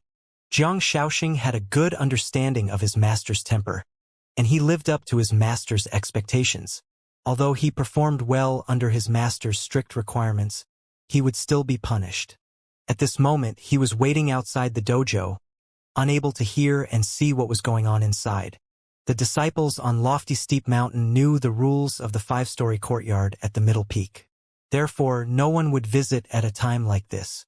Regardless, Jiang Shaoxing was standing guard outside, on a lookout for clueless visitors. Inside the dojo, the battle seemed to be winding down after the initial chaos and commotion. Niechi's eyeballs looked as though they were going to pop out of their sockets as he stared at the 9 infants' avatar bearing their fangs. He was petrified. He fell to his knees and shook uncontrollably. "Why you? You're a foreign tribesman." Yizhen's expression remained unchanged. He sat cross-legged before the "Are you" character. The others, apart from Niechi, were dead. Yizhen sighed softly before he said, "Unfortunately, you chose the wrong path." The largest head, the one in the middle, lunged at Niechi. Crack! Yizhen waved his hand. The 9 infants' avatar retreated to his side immediately. He looked at the 9 infants' avatar's 5 heads as he muttered to himself. Although they aren't as delicious as 9-leaf cultivators, 30 nascent divinity realm cultivators are enough. He waved his arm again. A ring of script energy seals appeared and descended on the 9 infants' avatar. In just a moment, one of the drooping heads slowly lifted. A red light shrouded it, and just like that, there were 6 upright heads. The 9 infants' avatar slowly spun before it reverted to its humanoid forms. The 9 leaves on the red lotus shone brightly. The broken leaf was no longer wilted as well. 3 more heads? Yizhen clenched his fist. The avatar disappeared. He wore a regretful expression on his face as he muttered, "Oh Meng Chongdong, perhaps I've been too merciful." Meanwhile, in the Golden Lotus domain, the Golden Lotus domain was being harassed by beasts. This was the case for E province as well. At a relay station, ever since human cultivators in Great Yen began to attempt the 9-leaf stage, the beasts are getting more and more aggressive. The sect master of the Tian sect, Nan Gongwei, has been going around supporting as many people as he can after he became a 9-leaf cultivator. The Evil Sky Pavilion's Mr. Forth wielded a desolate-grade weapon and threw caution to the wind as he lured the huge beasts away. "How impressive," a cultivator said loudly. "We'll just have to endure these tough times. When there are more 9-leaf cultivators, the beasts will no longer be such a big problem." Someone chimed in. "That's right. The Evil Sky Pavilion has sent Miss Sixth to look after E province. Great Yen will surely survive this." At this moment, someone shouted outside of the relay station, "The beasts are here again!" Swoosh, swoosh, swoosh. The cultivators at the relay station took flight and headed toward the city walls. Meanwhile, in front of the main city, a figure clad in white robes who seemed detached from worldly attachments descended on the city wall as he looked at the beasts in the sky.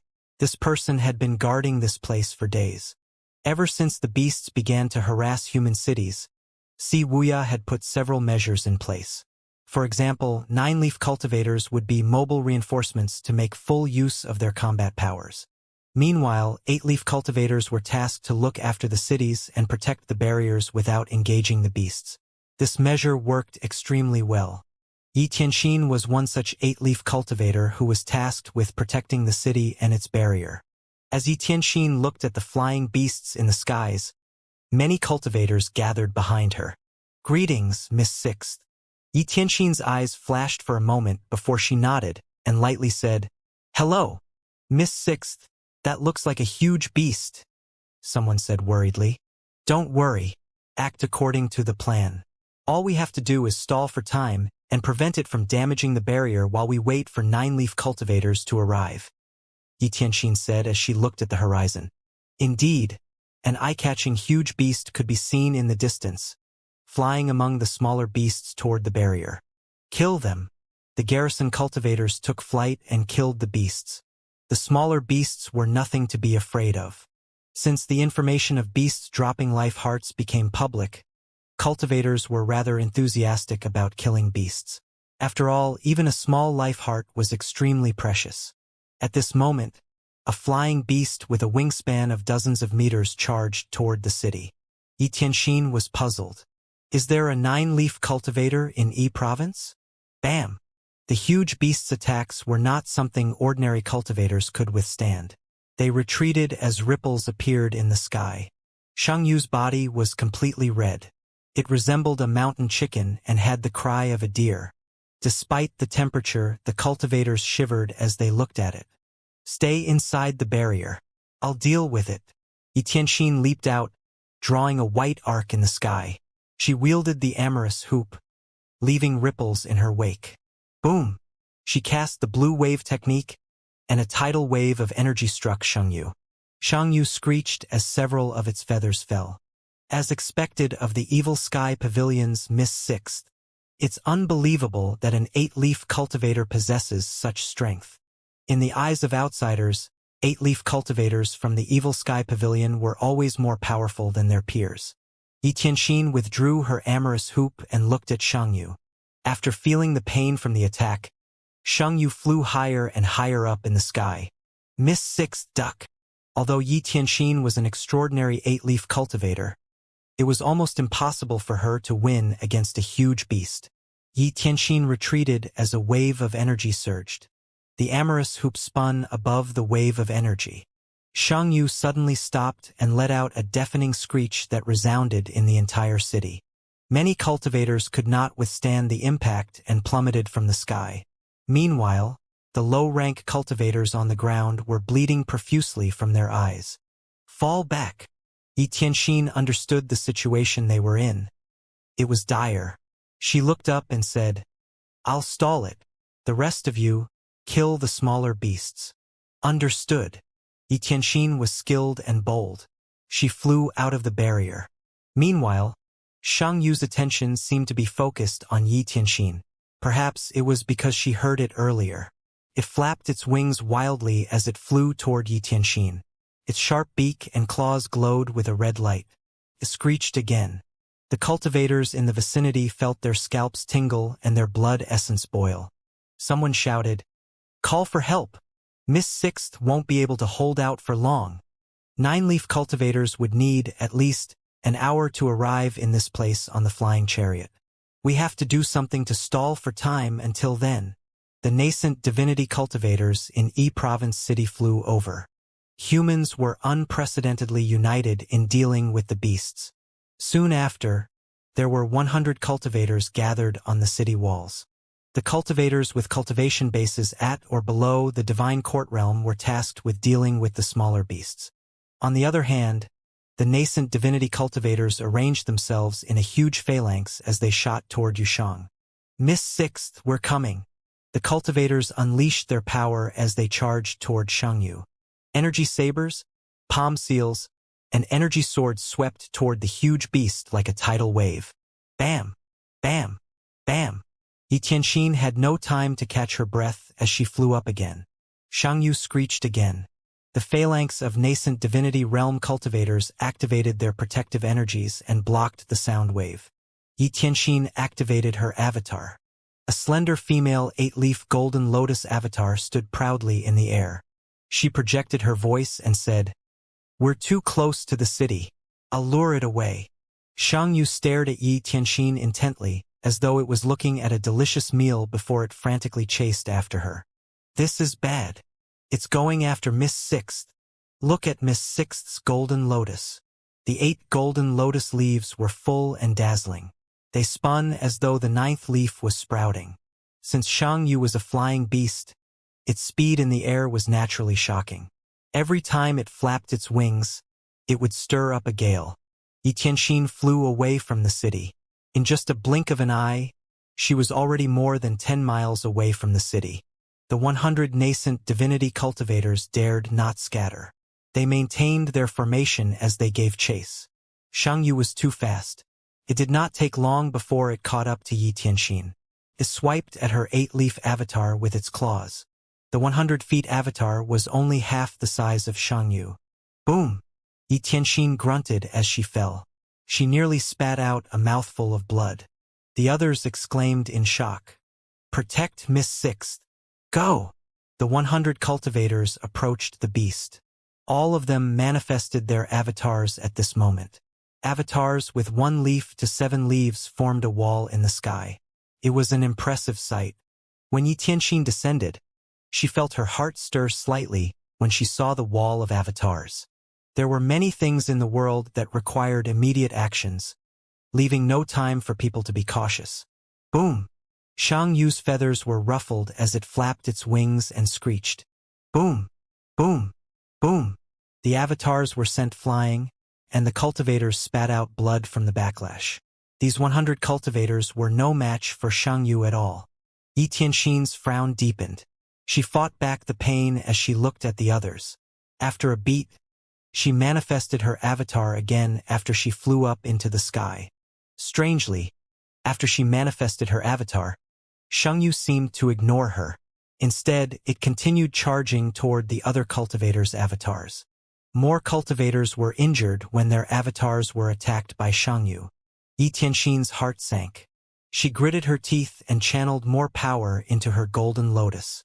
The golden lotus spun along with its 8 leaves as its aura leaked out. As expected, Xiangyu turned around. Fall back. Don't follow me. I'll lure it away. Yi Tianxin cried out as she flew to the side. Realization dawned on the others at this moment. With this realization, complicated feelings arose in their hearts. She's going to sprout a leaf now? Is she crazy? Miss Sixth is trying to lure the huge beast away with the aura of a 9-leaf cultivator. She'll certainly die. The cultivators gathered again. They felt conflicted. Are you afraid of dying? Not at all. If I was, I would be hiding in the city right now. In that case, let's carry on. Let's go. Although they were injured, they did not retreat. They fell into formation and gave chase. Yi Tianxin flew at top speed as she tried to lure Xiangyu away. When she judged that they were far enough from the city, she prepared to retract her avatar. Alas, things were not as simple as she had imagined. Her heart sank when she discovered she could not retract her avatar, and the golden lotus was picking up speed as it spun. Yi Tianxin hovered high in the air. She remained motionless. Her white hair fluttered in the wind. Her snow-white robes made her look like a budding jade tree covered in snow. She looked ethereal and pure, and her bearing was dignified. Xiangyu flapped its wings and charged toward her with glowing claws. Yi Tianxin was never someone to submit to fate. She used her golden lotus and channeled energy into the amorous hoop. Instead of retreating, she advanced. Boom! The human and the beast collided. The amorous hoop unleashed a powerful energy at this moment. Xiangyu screeched in pain. Within the area of 10 miles, the trees and ground shook, and there were landslides. The weaker beasts shuddered in fear and prostrated themselves on the ground. Yi Tianxin did not escape unscathed from the powerful collision as well. She grunted before blood trickled down the edge of her lips.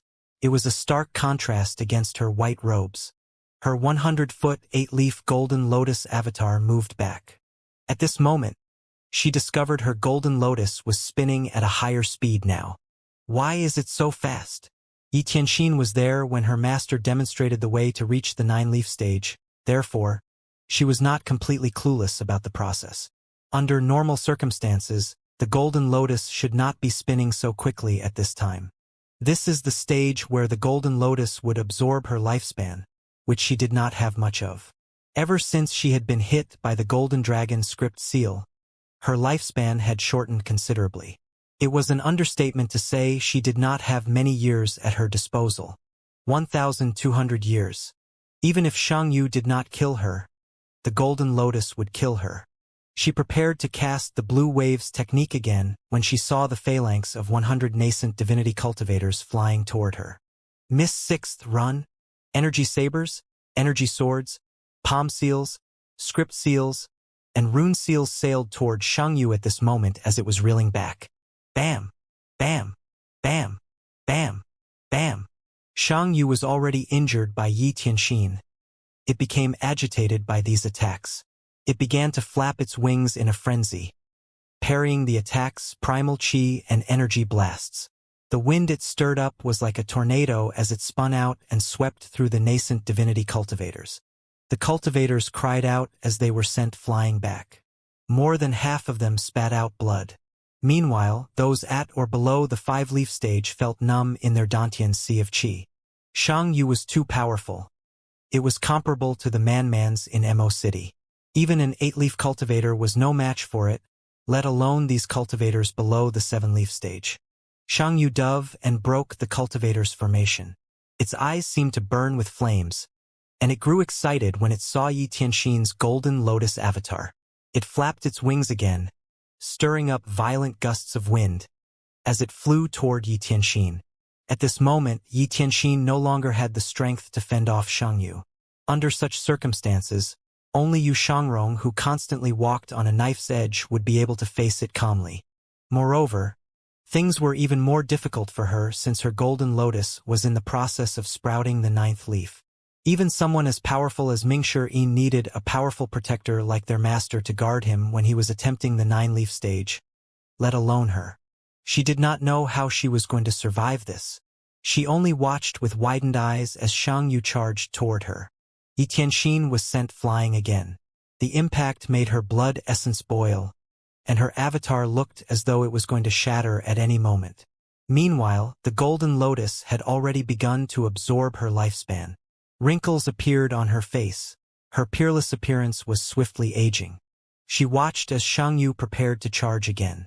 She was suddenly filled with the certainty that her life was going to end. However, she did not feel regretful. After all, she should have died a long time ago. She was fortunate enough to have lived until now. She would not ask for more. The strong wind rustled her silver hair as her consciousness gradually faded. At this moment of passing, she understood what life was about. She spread her arms out and sighed deeply, completely calm. She had given up on resisting. Xianxia charged at her with great momentum, intent on devouring the delicacy before its eyes. When it seemed like hope was lost, a strange cry rang in the air. A body so huge that it seemed like a floating city appeared in the sky. What's that? The cultivators were stunned. They had never seen a beast of this size before. When they looked up, they only saw its massive underbelly and head. The beast's fur was white with yellow streaks at the side. The sunlight made it look even more imposing, like an overlord. Xianxia came to an abrupt halt. Its feathers seemed to be standing on its hand. Even with its size, it still had to look up at the colossal beast. At this moment, it looked insignificant before the colossal beast. Its excited, hungry, and predatory gaze was replaced with one of terror. After a beat, it flapped its wing frantically, trying to flee. Whoosh! At this time, the colossal beast swiped with its claw at Xianxia that was only 1/3 of its size. Boom!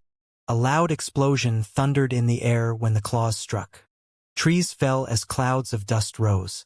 In just a moment, Xianxia was pinned to the ground by the gigantic beast. The smaller beasts in the area looked like flies in comparison. They were killed from the impact alone.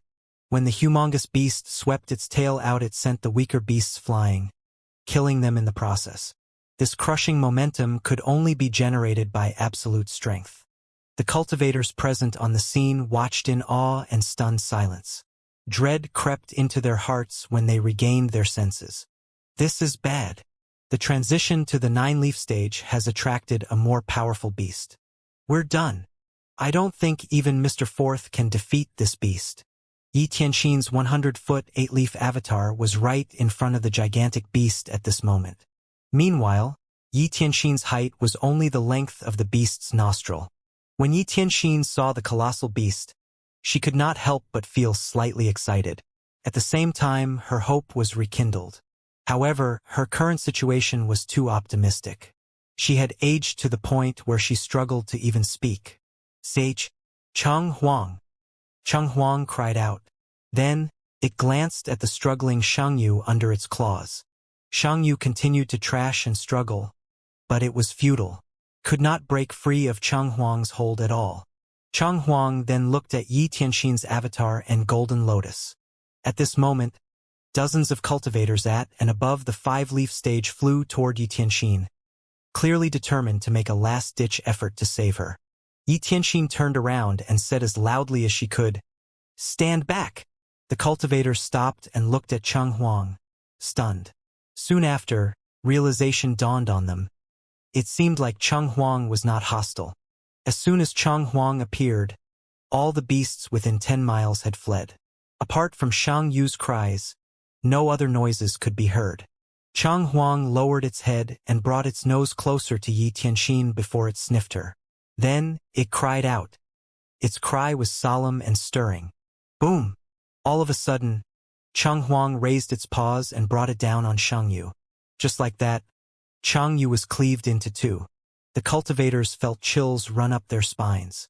Xianxia, a beast that even a peak 8-leaf cultivator could not deal with, was as fragile as a piece of paper in front of Cheng Huang. After Xianxia died, a glowing red and translucent gemstone hovered in the air. The sun shone on it, making it look even more dazzling. Xiangxia's life heart. The cultivators looked at the heart of Xianxia with bright eyes. They knew how precious the life heart was. In the cultivation world, those who wanted to become 9-leaf cultivators coveted life hearts. At this moment, Yi Tianxin undoubtedly needed this life heart the most. The fair folks Cheng Huang. The legend is real. No wonder it's not hostile. Miss Sixth is saved. Great Yen is saved. The others looked at Cheng Huang excitedly. Soon enough, their excitement was replaced by shock, horror, and confusion. Cheng Huang lowered its head and opened its mouth. Crack! Just like that, Xiangxia's life heart was in Cheng Huang's mouth. Crunch! Crunch! Crunch! Cheng Huang chomped on the life heart. The cultivators were stunned speechless. They did not expect this at all. Yi Tianxin's fingers trembled slightly. Although she did not understand Cheng Huang's action, she was accepting of it. A beast was a beast, after all. It had helped her a lot. How could she ask for more? She sighed. Perhaps this is fate. The golden lotus continued to pick up speed as it spun. At this moment, Cheng Huang groaned. Its stomach seemed to be convulsing as it heaved. It seemed as though something was struggling to break free from inside its body. All of a sudden, its mouth parted slightly. A life heart that was more dazzling than Xiangxia's life heart appeared. The others exclaimed in shock. That's Cheng Huang's heart? It was undoubtedly the most beautiful life heart they had ever seen. It glowed with a vibrant light and resembled emeralds. It seemed to radiate faith, eternity, and luck. The cultivators recalled the legend of Cheng Huang. Cheng Huang that resembled a white fox would grant its rider 2,000 years of life. Did it have something to do with Cheng Huang's heart instead? Yi Tianxin asked in confusion. What are you doing? Cheng Huang lowered its head and pushed the gemstone toward Yi Tianxin with its snout before it cried out. I don't need this. Yi Tianxin turned her head to the side stubbornly. If she had to sacrifice Cheng Huang in order to become a 9-leaf cultivator, she would rather die. Cheng Huang lowered its head again and nudged the life heart over. Yi Tianxin was startled. The life heart suddenly split open before spots of light flew into her mouth. In just an instant, she felt a great surge of vitality flowing into her extraordinary 8 meridians. Her nearly dried-up Dantian Sea of Qi was quickly filled by this vitality. With this, her lifespan increased. Her skin began to turn supple as her wrinkles faded. Her eyes were as clear as water, and her delicate features were apparent again. She was healing at a visible rate. The others were greatly shocked. They were in awe as they watched the scene before their eyes. Their attention was focused on the golden lotus at this moment. The golden lotus suddenly slowed down. Yi Tianxin was focused on her golden lotus. A radiant ring rebounded from the base of the 8-leaf golden lotus. The others watched unblinkingly. Upon seeing this, they knew the leaf was about to sprout. Yi Tianxin could tell this was the most crucial step in the leaf sprouting process. At this time, Cheng Huang made another shocking move. All of a sudden, it stomped on the ground, shooting up into the sky. The others looked up. Swoosh! It opened its mouth and blew out a stream of primal chi after it inhaled deeply. In just a blink of an eye, the area within 100 meters was filled with rich primal chi and energy. The golden ring continued to rebound. The 100-foot avatar grew larger until it reached 150 feet. The lotus grew larger as well. The 9th leaf could be seen on it. Upon seeing this, the cultivators present on the scene were so overwhelmed with emotions that they began to tear up. It seemed as though they were even happier than if they were breaking through. Congratulations, Miss Sixth. Yi Tianxin looked at the others and smiled as she said, "Thank you for your help, everyone." The cultivators thought this was the end of it. However, Cheng Huang continued to blow out primal chi. The primal chi filled the golden lotus avatar as vitality began to leak from the lotus. Yi Tianxin felt the great surge of vitality and recalled her master's demonstration. A replenishment of vitality? The other cultivators were shocked. Miss Sixth, you can focus on regulating your breathing. We'll guard you. The cultivators took up positions around Yi Tianxin. Meanwhile, Cheng Huang was looking at her as well. After an hour, Yi Tianxian could feel that not only her life was restored, but it seemed to have increased as well. At this moment, Cheng Huang spat out a ball of green light that descended on the golden lotus. Soon enough, golden flames surged out from the 9 lotus leaves. A hint of green could be seen in the golden flames as well. Yi Tianxin glanced at Cheng Huang. It seemed as though it had a satisfied expression on its face, as though it was pleased with a job well done. Did Cheng Huang know that the karmic fire would rise from my golden lotus from the beginning? Karmic fire! The cultivators were envious. When the golden flames were stabilized, Yi Tianxin waved her arm and withdrew her avatar. Then, she cupped her fists at the others. Thank you, everyone. There's no need to thank us, Miss Sixth. You've guarded E Province for so long while we didn't do much. In fact, we almost dragged you down with us. One of the cultivators said as he scratched his head. The injured cultivators flew here at this time. Yi Tianxin said, "That might be true, but without your help, I would have been killed by Cheng Huang before Cheng Huang arrived." The others were moved when they heard her words. Yi Tianxin looked at the injured cultivators and said, "I'll write referrals. The injured may recuperate in the Evil Sky Pavilion." "Thank you, Miss Sixth." The cultivators bowed. At this moment, Cheng Huang let out a jubilant cry. Then its body began to contort. The others looked at Cheng Huang in confusion. After a moment, someone said, "I get it now. The golden lotus needs 1,200 years of life, and Shang Yu's life heart only granted 1,000 years of life." Cheng Huang consumed Shang Yu's life heart and offered up its own heart. The fair folk's Cheng Huang is an intelligent guardian beast. It's shrinking. Cheng Huang was shrinking swiftly. In just an instant, it was 2 times smaller than its original size. Shang Yu's life heart must be insufficient. Moreover, it offered up a lot of primal chi as well. However, it should be fine. It'd be able to grow larger as it gained more years. Cheng Huang stopped shrinking. Although it was now half of its original size, it was still huge compared to humans. Its current size was twice Shang Yu's size. Yi Tianxin flew in front of Cheng Huang and petted it. "It's all thanks to you." Cheng Huang let out a cry. Yi Tianxin turned around and said, "Let's return to the city for now. It's safer there." "Yes, Miss Sixth. Since Cheng Huang is here, I'll clear up the beasts in the 8 cities of E Province with it." "Return without me," Yi Tianxin said. "E Province is safe with you around, Miss Sixth. Take care." The others bowed. After bidding farewell to her, they returned to the city. Yi Tianxin flew on Cheng Huang's back and stroked its mane. Although Cheng Huang was smaller, its back was still dozens of meters long. "It's your time to shine today." Cheng Huang pushed away from the ground. The sudden flight caught Yi Tianxin off guard. A gust of wind blew against her face, causing her to laugh. She activated her protective energy and said, "You do this all the time."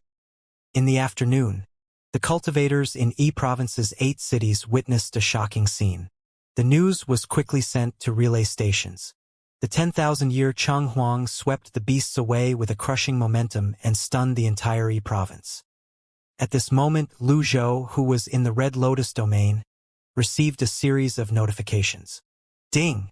Worshipped by 1,500 individuals. Reward: 1,500 merit points. Ding! Worshipped by 20,500 individuals. Reward: 20,500 merit points. Lu Zhou stroked his beard and contemplated the sudden barrage of notifications. He nodded in satisfaction. Although he did not know which disciple of his was being worshipped, he knew he or she must have pulled off an incredible feat. I should reward this disciple when I return. Since I'm in a good mood, I should try my hand at the lucky draw now. Lu Zhou opened the item column and scrolled down. He saw something that he had not seen for a long time, and excitement brewed in his heart. A limited treasure chest? Lu Zhou had not seen the appearance of the limited treasure chest for a long time now. The last time it appeared, it contained many treasures, so he expected the same of this treasure chest. He hoped this time the key open this treasure chest would not be his disciples' weapons again. He could not bear thinking about how long it would take him to travel back and forth if that was the case. Lu Zhou checked the price. Cost 10,000 merit points. How was he going to carry on living if the prices of the items continued to increase while his income remained the same? Fortunately, he had gained many merit points earlier. Merit points: 51,440. Purchase. Lu Zhou, naturally, did not hesitate to purchase the limited-time treasure box. 10,000 merit points were instantly deducted from his account. He did not feel pained by this. A flash of light appeared. After it subsided, a dark box could be seen on the table. At the same time, the system dashboard started its countdown. He had 7 days. Lu Zhou walked over and studied the outer appearance of the box. I hope I don't need anything special to open the box. See, Wuxia's not here with me, and I don't want to strain my brain over this matter. It's not worth it to spend too much time on this. After studying it for a long time, he confirmed there were no patterns on the box. This meant he did not need his disciples' weapons to act as keys. What a relief! However, how am I supposed to open it? Apart from a small opening on top of the box, the other 5 sides were completely smooth. Lu Zhou frowned slightly. The opening has to be the keyhole. Lu Zhou brought unnamed out. He channeled primal chi into it and drew it across the box. Boom! Sparks flew. The treasure chest was as tough as the previous one. This meant that it could be used as a weapon as well. It was comparable to a desolate-grade weapon. He wondered if it could be turned into a pair of boxing gloves as well. Otherwise, he could only attach a chain to it and flail it around. He would give it to whichever disciple who wanted it. Lu Zhou no longer wasted time and entered his meditative state. He knew it would not be easy to unlock the treasure chest, and it would probably need some sort of collective effort to open it. Time continued to pass. Early the next morning, Lu Zhou summoned his 4 disciples, Meng Changdong, Xianxia, Tian Buji, Ji Fengxing, and Wu Wu to his courtyard. He tossed the treasure chest on the ground. The others gathered around the dark box and looked at it intently. They had no idea what it was. Meng Changdong cupped his fists and asked, "Senior Lu, what's this?" "A treasure chest. I'll need all of you to think of a way to unlock it." "That's easy. Master, allow me." Little Yuaner raised her foot and shrouded it with energy before she stomped on the box. Boom! Boom! Boom! Little Yuaner stomped on it 3 times in a row. The others were speechless as they watched her. The box sank into the ground. Otherwise, it was completely undamaged. Little Yuaner grunted and said, "We should ask eldest senior brother and second senior brother to cut it open. This little girl is still violent even after all this time. She's too spirited." Lu Zhou shook his head and said, "This item is too tough. It's almost like a desolate-grade weapon. It's futile to use force." Yu Zhenghai nodded and said, "It's just like that box we were shown the last time. Master, where did you get this?" Don't ask about things that you're not supposed to, Lu Zhou replied without any inflection in his tone. Yu Zhenghai laughed awkwardly. It was not surprising that his master had treasures. It was due to this that many eyed the Evil Sky Pavilion covetously in the past. The 10 great sects attacked the Evil Sky Pavilion under the pretext of ridding the world of evil, when what they really wanted was the treasures in the Evil Sky Pavilion. We should leave brain puzzles to 7th junior brother. Yu Zhenghai stepped away. Yu Shangrong crossed his arms. He looked at Yu Zhenghai and nonchalantly said, I'm skilled at killing. I'm afraid this is something only 7th junior brother can solve. Lu Zhou had expected this.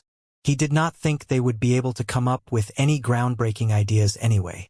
He shifted his attention to Xianxia, Tian Buji, and Meng Chongdong before he asked, What do you think? Xianxia and Tian Buji shook their heads, indicating they were clueless as well. Meng Chongdong exclaimed, filled with praise. This is my first time seeing such a sturdy, desolate-grade weapon. The opening should be the keyhole. Little Yuana rolled her eyes. Aren't you stating the obvious? Even I can tell that much. Yu Shangrong said as soon as little Yuana finished speaking. Elder Meng, don't take this to heart. This is how my 9th junior sister always behaves. Over time, you'll discover that she respects the old and loves the young. Upon being praised, little Yuana giggled in delight. Thank you for the compliment, 2nd senior brother. You're the one who knows me best. Meng Chongdong. Lu Zhou shook his head. Looks like it'll take a while before I can open this treasure chest. When Lu Zhou was about to retrieve the box, Conk frowned and pointed at it with an unnatural expression on her face. To this, I've seen this before. The others turned to look at Conk in shock. Lu Zhou was inwardly shocked as well. How could Conk recognize something from the system? Was the system deliberately guiding him down a certain path? Fate worked in strange ways. When he noticed her strange expression, he slowly said, There's no rush. Think about it carefully and study it. He waved his hand. The treasure chest flew up and hovered in front of Conk. Conk shook her head and said, I don't remember anything. Lu Zhou sighed. The box landed on the ground. Conk said vaguely, The key. I remember the key. Where is it? Lu Zhou asked. The palace. The palace. Lu Zhou was shocked. Am I supposed to enter Great Tang's palace? Meng Chongdong regarded Conk with a complicated gaze as he said, Senior Lu, your 10th disciple, Miss 10th, has she been to the palace before?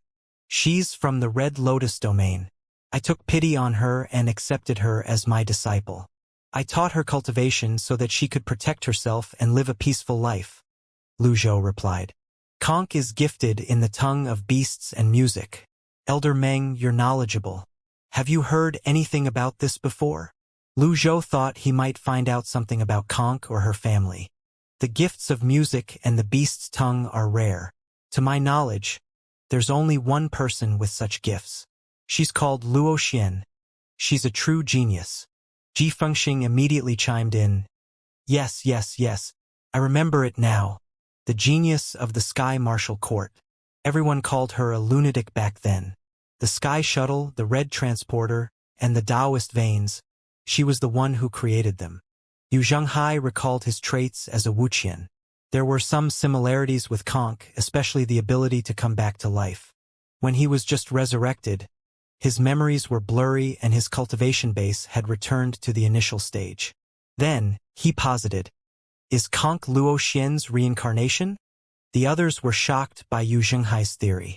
Little Yuaner had never considered this. She started in shock. Meanwhile, Conk looked at everyone in confusion. She felt slightly aggrieved. She did not want the theory to be true.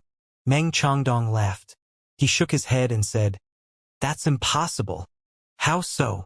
Ji Fengxing wondered. Luo Xian isn't dead. Ji Fengxing exclaimed in shock. She's not dead? How's that possible? What is the Sky Martial Court searching for all these years? Then, Meng Chongdong said, Many of the Sky Martial Court's explorations had great impacts on the original cultivation systems. This was especially true after the speculation that foreign worlds appeared. The Sky Martial Court was condemned in word and shunned by the major sects. Everyone was of the opinion that the Red Lotus was the only lotus there is. Luo Xian was labeled as a lunatic by the masses. Then she went missing for a long time.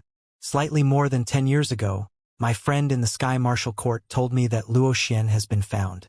The Sky Martial Court had imprisoned her. Lu Zhou looked at Meng Changdong appreciatively. He felt that he had recruited quite a useful guardian. He asked, "Are you sure? Since I've decided to follow you, Senior Lu, I'll naturally tell you everything I know. To answer your question, I'm not sure. The information needs to be verified." Meng Changdong answered honestly. "I'll leave the investigation to you." Understood. Meng Changdong was an elder of the Flying Star House, after all. He had connections in the Sky Martial Court and was more knowledgeable compared to the others. Lu Zhou turned to look at Conk. If Meng Changdong's words were true, it was impossible for Conk to be Luo Xian. Xianxia sighed and said, "Conk's talents are similar to Luo Xian's. Could she be Luo Xian's descendant?" The others nodded. This was a plausible theory. Yu Zhanghai said, "If she's only a descendant, her abilities and memories shouldn't be in this awakening state. There are many wonders in the world. Perhaps little junior sister is just a genius. It's not impossible for two people to possess the same abilities. There's no need to guess. I'll get to the bottom of Conk's background myself." Lu Zhou glanced at Conk. Since Conk remembers the palace, this means she had been to the palace before. There should be someone there who knows her. We should be able to find the key to the box there. "Conk, you remember the key, right?" Conk nodded and answered, "Pure gold. Pure gold." Meng Changdong joined in and said, "Pure gold is the truest gold. Indeed, it can only be found in the palace. The keyhole is extremely small. It looks like a hairpin." Guardian Meng is right. Xianxia nodded in agreement. Pure gold has always been the preferred ornament to showcase one's status. Moreover, it's suitable to be made into ornaments. Conk nodded. A vague idea appeared in Lu Zhou's mind. However, the palace was huge, and its defenses could not be investigated. Was he supposed to sneak into the palace and the harem? I don't think that this course of action suits my style. After mulling over it for a moment, Lu Zhou came up with a rough plan. "If there's nothing else, that will be all." Understood. The others bowed and left. At dusk, bah! A long bleat resounded through the Thousand Willow Monastery. A beast had appeared above the Thousand Willow Monastery. The Thousand Willow Monastery disciples and elders who were cultivating in front of the fair hall were shocked when they looked up and saw the beast. "It's a beast! Look out!" The Thousand Willow Monastery's formation could not compare to those in the major sections. It was always disastrous when a beast decided to come knocking. They were slightly relieved that the beast was not too big. One elder said hastily, "Look for Mr. First and Mr. Second. Tell them to catch this beast. Its chi is incredibly auspicious, and it's suitable to be used as a mount," Xianxia said, when he saw the beast that was radiating auspicious chi. At this moment, Lu Zhou's stern voice rang from his courtyard. "Come here." Bah! Witzard flew down obediently and landed in front of Lu Zhou. The members of the Thousand Willow Monastery were shocked. Was this not a beast? Why was it as obedient as a little lamb? Lu Zhou raised his hand and petted Witzard. He could not help but scowl when he saw a few wounds on its body. However, the wounds were not fresh. It was clear it had sustained these wounds during the early parts of its journey. Indeed, it was not an easy feat to cross the endless ocean. He continued petting Witzard as he said, "You've done well." Witzard gave a low cry. It did not seem to mind. "It's been tamed." Ji Fengxing, who had hurried over, rubbed his eyes. "If I didn't witness this with my own eyes, I would never believe someone is capable of subduing a beast with just 2 words. The others looked at Witzard's submissive behavior incredulously. Lu Zhou unleashed the heavenly writing's extraordinary power and healed Witzard's wounds. After that, he leaped on Witzard's back and announced, "I'm going on a short trip. Safe journey, Senior Lu." The Thousand Willow Monastery disciples looked at Lu Zhou with eyes shining with admiration. Lu Zhou and Witzard instantly disappeared in the horizon. At this moment, little Yuaner flew over to Fair Hall. She scratched her head and said, "I thought I heard our Witzard's cry earlier. Has anyone seen it?" In the sky, Lu Zhou rode on Witzard's back and flew toward Guanyi Circuit. He wondered inwardly, since Witzard is here, where's Ji Liang? They're both legendary mounts, so their speed should be the same. Lu Zhou opened the system dashboard and checked again. Witzard's status reflected its arrival. However, Ji Liang's status still remained as rushing toward the Red Lotus domain.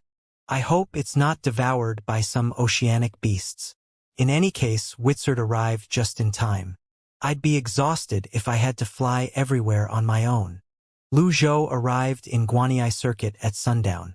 During his time in the Red Lotus domain, he had learned about Great Tang's geography. He knew where the palace was located. Hence, he flew directly to the palace. When he entered the capital, he dismounted from Witzard and waited in the city. He concealed his aura and leaped into the royal city when it was time. Taoist veins? The palace's defenses are certainly superior to the other sections. I have to be cautious. Fortunately, he had the heavenly writings power of hearing. With this power, no sounds could escape his ears. Lu Zhou did not travel along the city wall. Instead, he kept himself airborne at a low altitude. He had deadly strike cards and impeccable cards. Even if he was exposed, he could still leave. Naturally, he knew the palace had many crouching tigers and hidden dragons. It was best not to cause a commotion if it was possible. Lu Zhou easily avoided the eunuchs and palace girls going about the place. Occasionally, he could hear the low-frequency sounds of energy being generated above the royal city. This indicated the presence of godly archers. In no time at all, he found himself before the Ganlu Hall. Ganlu Hall? Is this where the emperor studies? Why isn't such an important place guarded? Lu Zhou unleashed his power of hearing. He concealed the blue light glowing around his ears. It was completely silent in the vicinity except for some faint noise and heartbeat from above. Someone's up there. Lu Zhou usually frowned upon sneaky tactics, but desperate times called for desperate measures. You can only blame yourself for being unlucky. He shot into the air and landed on top of the hall with movements as light as a feather. Under the moonlight, a handsome young man dressed in lavish clothes and his hair tied in a bun above his head could be seen. He rested his chin on his hands as he admired the moon. He was naturally oblivious to the fact that the greatest villain in Great Yen was slowly creeping toward him from the back. He was about to rise to his feet when a big and wizened landed on his shoulder and pushed him. He stiffened immediately. "Don't be nervous. If I wanted to take your life, you'd be dead by now." Apart from the slight stiffening of his body, the young man remained calm. This exceeded Lu Zhou's expectations. The young man turned and appraised Lu Zhou. Then, he chuckled softly before he said, "Old man, are you trying to kidnap me?" Lu Zhou did not deny this. He nodded. "Aren't you afraid? What's there to be afraid of? If you can avoid the patrolling internal elites and arrive at the Ganlu Hall, you must have shocking strength. It's meaningless to be afraid," the young man said. "Old mister, I won't shout. I'm not foolish. Let's sit." It was clear the young man was incredibly intelligent. Lu Zhou waved his hand and sat down. His robes hung loosely on his body, and the wind rustled his white hair. The moon cast its light on him, making him look like a mysterious elite. "Old mister, what brings you here to the palace?" the young man asked. "I've always admired those who can adapt according to situations. You're much more intelligent than many others." Lu Zhou's expression remained calm. He looked at the moon as he stroked his beard and said, "Where's the harem?" "The harem?" The young man was clearly surprised. "But your age?" He trailed off as he looked at Lu Zhou intently from head to toe. Lu Zhou's expression darkened. He said solemnly, "The young are fearless. I'll have you know you're speaking to the most dangerous person in the world." The young man did not seem frightened. He said with a sigh, "But I think you're quite friendly." Lu Zhou cast a deep look at the young man. He stared at the young man silently for a long time. The young man shuddered. He said, "What are you going to do in the harem?" "I'm looking for something. I can help you. I know this palace like the back of my hand." The young man patted his chest. Lu Zhou frowned. This young man seemed different. He was on top of Ganlu Hall, but there was not a single cultivator standing guard. "You'll help me?" The young man sighed. He stood up, flexed his arms, and pointed with an imposing aura. "Old mister, look at the city walls. Don't you think this place resembles a huge prison? I'm only allowed to wander around in this cage. I can't go out. I can't go anywhere. I have no friends, let alone close friends." Lu Zhou laughed hoarsely. "So, you think I'm amusing?" The young man scratched his head, looking like a deer caught in headlights. "I'm looking for a pure gold hairpin," Lu Zhou said as he stroked his beard. The young man was shocked by Lu Zhou's words. For a moment he was speechless. "What? Didn't you say you're very capable?" Lu Zhou raised an eyebrow. The young man lowered his head before looking up again. He placed his hands on his back instinctively. "Old mister, name another task." "I'm afraid that I can't give you that. You've got no choice." Lu Zhou raised his fingers. Primal chi in his surroundings surged. As long as he willed it, the primal chi would form energy blades and tear the young man to shreds. The young man seemed exceptionally calm. He shook his head and said, "Old mister, if you can answer a few of my questions, I'll present the pure gold hairpin to you with my hands." "Let's hear it." The young man continued looking at the moon and pondered for a moment before saying, "Old mister, you're capable of avoiding the internal elites, and you have an unfathomable cultivation base. If you're forced to cut down strangers by the people around you, would you be willing?" "Nobody can force me to do anything." Lu Zhou's reply was curt. The young man was taken aback. After a moment he said, "But I don't have a cultivation base like yours." "In that case, you'll just have to grow stronger."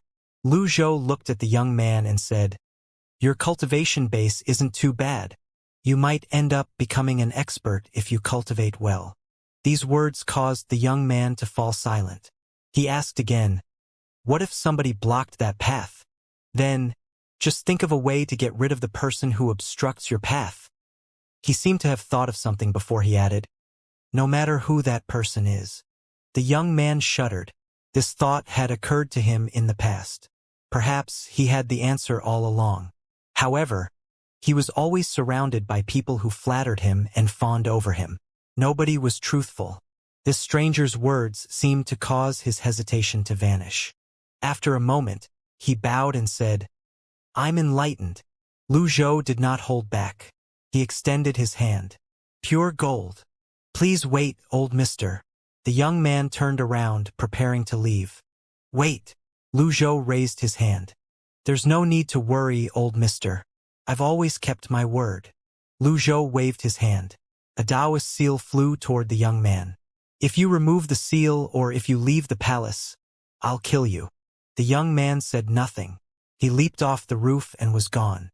Lu Zhou activated his power of hearing again and extended its range to cover his surroundings. After a quarter of an hour, the young man returned as promised. He held a brocade box in his hands as he leaped into the hall. After he presented the box with both hands, he said curiously, "Old mister, pure gold is only secular items. With your profound cultivation base, why do you want this? If you're short on silver tails, I can give you 1 chest of them." "No need." Lu Zhou waved his arm and withdrew the seal. At the same time, the brocade box flew into his hand. He looked into the box and saw a pure gold hairpin made even more exquisite by the moonlight. It was delicate and as thick as a needle. Indeed, its size seemed to match the opening of the treasure chest. Lu Zhou put it away. He looked at the young man, curious about the young man's identity. Surely, the young man was not an ordinary person if he could admire the moon on the roof of the emperor's study without being harassed by the guards or cultivators. He speculated that the young man was a prince. "What's your name?" Lu Zhou asked. The young man smiled. He cupped his fists and said, Li Yunjing, I'll remember that. You're not shocked. Why would I be? Lu Zhou asked, puzzled. Li Yunjing nodded and said in relief, You're right, old mister. Surely, you don't care about such matters when you have the strength to evade so many elites. Lu Zhou did not expect to obtain the key so easily. He had thought he would have to resort to using some grand tactics and torture a few people to get the truth out of them. Plans could not keep up with changes. I admire intelligent people the most. You're smart. I'll spare your life today. Lu Zhou turned around, preparing to leave, when a black figure shot out from behind Li Yunjing. The figure attacked Lu Zhou at lightning speed. Lu Zhou sensed a cultivator behind him and instinctively turned around and raised his hand. Bam! Bam! Bam! The black figure stabbed like the wind with his dagger. Stand down. You can't be disrespectful to the old mister. I swore to protect you with my life, the black figure said. The dagger gleamed coldly as the black figure directed it to Lu Zhou's throat. Lu Zhou was puzzled. He wondered why the duo did not cause a huge commotion. However, to be safe, he used his extraordinary power. He advanced with two of his fingers. He caught the blade between his fingers. Bam! Lu Zhou moved his fingers. The instant the dagger broke, he raised his hand and struck. The black figure flipped backward and grunted before spitting out a mouthful of blood. Old mister, have mercy. Is he your guard? Lu Zhou looked at the young man indifferently. Yes. Li Yunjing replied awkwardly. Thank you, old mister. Since you're tactful, I'll spare him. Before we part, I have another piece of advice for you. Let's hear it, old mister. Don't bite off more than you can chew. Lu Zhou glanced at the black figure. Otherwise, you'd only be rushing to your death. After he said this, Lu Zhou stepped into the air. Old mister, will we meet again? Li Yunjing ran after him. Lu Zhou did not reply to him. With a burst of movement, he vanished from sight. The guard launched into a violent coughing fit. After spitting out blood again, he said, I couldn't take down the assassin. I deserve to die. Li Yunjing looked at his kneeling guard. He sighed and shook his head. With his cultivation base, if he wanted to harm me, he would have done so long ago. There's no need for him to wait at all. The guard bit back the intense pain from his internal organs and said, I was anxious. Li Yunjing raised his hand and cut him short. He stood up straight and looked up at the bright moon. He placed his hands on his back and cleared his mind of unhappy emotions. He smiled. Get up, Yishao. The guard Yishao stood up. I saw your majesty in the harem with the pure gold hairpin. Something as precious as that. Li Yunjing looked at the moon and said, It's a fake. My instincts have always been accurate. I'll surely meet that old mister again. Yishao was stunned. Li Yunjing maintained his smile. Tell me, can I do as the old mister said? Yishao scratched his head, clearly confused. Li Yunjing waved his hand. I'm tired. You should return. Also, don't let anyone near Ganlu Hall. Yishao bowed. Understood. Lu Zhou returned using the path from which he came to reduce the possibilities of running into conflicts. Shortly after, he was above the walls of the royal palace. He bent forward and looked at the Taoist veins on the city walls curiously. The detailed and precise control over the formation, its engravings, and the maintenance of primal chi absorption were far greater than the Golden Lotus domain. Lu Zhou no longer wasted time and leaped off the city walls. Then, he got on Witzard's back and left. Everything went exceptionally smooth. Is this fate? Inside the Saint Hall in the Sky Marshal Court, Elder Mo Bayan strolled in and looked at the sandalwood censer in the middle of the hall. A person sat cross-legged in the hall.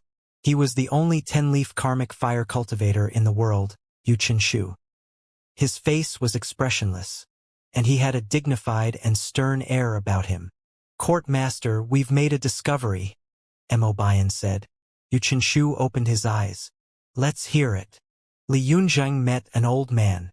According to the palace, the emperor's emotions are unstable at the moment. He was slightly opposed to this, so we didn't stop him. Mo Bian said. Yu Chenshu nodded and said, when the former emperor was still in power, he often praised Li Yunjing. That child has the potential to achieve great things. However, he dislikes cultivation. Do we know anything about the person he met? That old man had the erudite air of an immortal and an unfathomable cultivation base. The palace allowed His Majesty to have his way. However, this old man is no ordinary man. He could always sense incoming cultivators. Court Master, do you think we should investigate him? Mo Bian asked. The Sky Martial Court should continue to focus on the Golden Lotus domain. Let the palace deal with their men. How's the monarch supposed to govern the land if his mind is unstable? Chen Yushu said. Do we notify Flying Star House about this? Mo Bian asked. No need. Yu Chenshu shook his head. Perhaps the Flying Star House is already aware of this. Dawn was breaking when Lu Zhou returned to his courtyard in the Thousand Willow Monastery. He patted Witzard and said, Go get some rest. Don't stray too far. Witzard let out a cry and disappeared into the forest at the back of the mountain. Lu Zhou entered the room and brought the brocade box out. Then, he looked at the treasure chest on the table. He waved his arm, opening the brocade box. Lu Zhou looked at the pure gold hairpin before bringing it out. Then, he did not hesitate as he inserted it into the keyhole on the treasure chest. Bzzzt. The sound of vibration when the golden hairpin was inserted into the keyhole was rather unique. He pushed it all the way in and turned slightly. Click. For winding slits spread out from the keyhole along the treasure chest's surface until the treasure chest eventually fell open. Clang. Ding. You've opened the treasure chest. Obtained. Ji Tiandao's Peak Trial Card X1, Reversal Card X50, Thunderblast X10, Water Dragon Song, Pilgrim Song, Refining Talisman X3, Open Heavenly Writing Scroll. Water Dragon Song. You'll have a certain chance of obtaining a new blade technique. Pilgrim Song. A perfect tune. When he heard these notifications, Lu Zhou nodded in satisfaction. This is great. Is this sudden increase in luck associated with the red color of the Red Lotus domain? In theory, Ji Tiandao's peak was weaker than Lu Zhou's current state. However, the main function of this card was not to raise his cultivation base. It was the endless supply of primal chi it provided. This was the item card with the highest value that he obtained from the treasure chest. Water Dragon Song? It was always good to have more skills. Lu Zhou decided to use it. Water Dragon Song dissolved into specks of starlight and descended on Lu Zhou. He had no idea if he managed to grasp the new technique. This was how he felt with calm disturbance as well. Perhaps it has a trigger. As for Pilgrim Song, I don't think it'll be of much use to me. I'll give it to Conk. Lu Zhou focused on the open heavenly writing scroll. It had been a long time since he obtained an item like this. He did not expect this when he opened the treasure chest.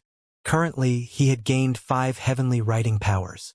He wondered if this open heavenly writing scroll would grant him a new power or prolonged his life. Lu Zhou used the open heavenly writing scroll eager. The firefly-like radiance circled around him before disappearing.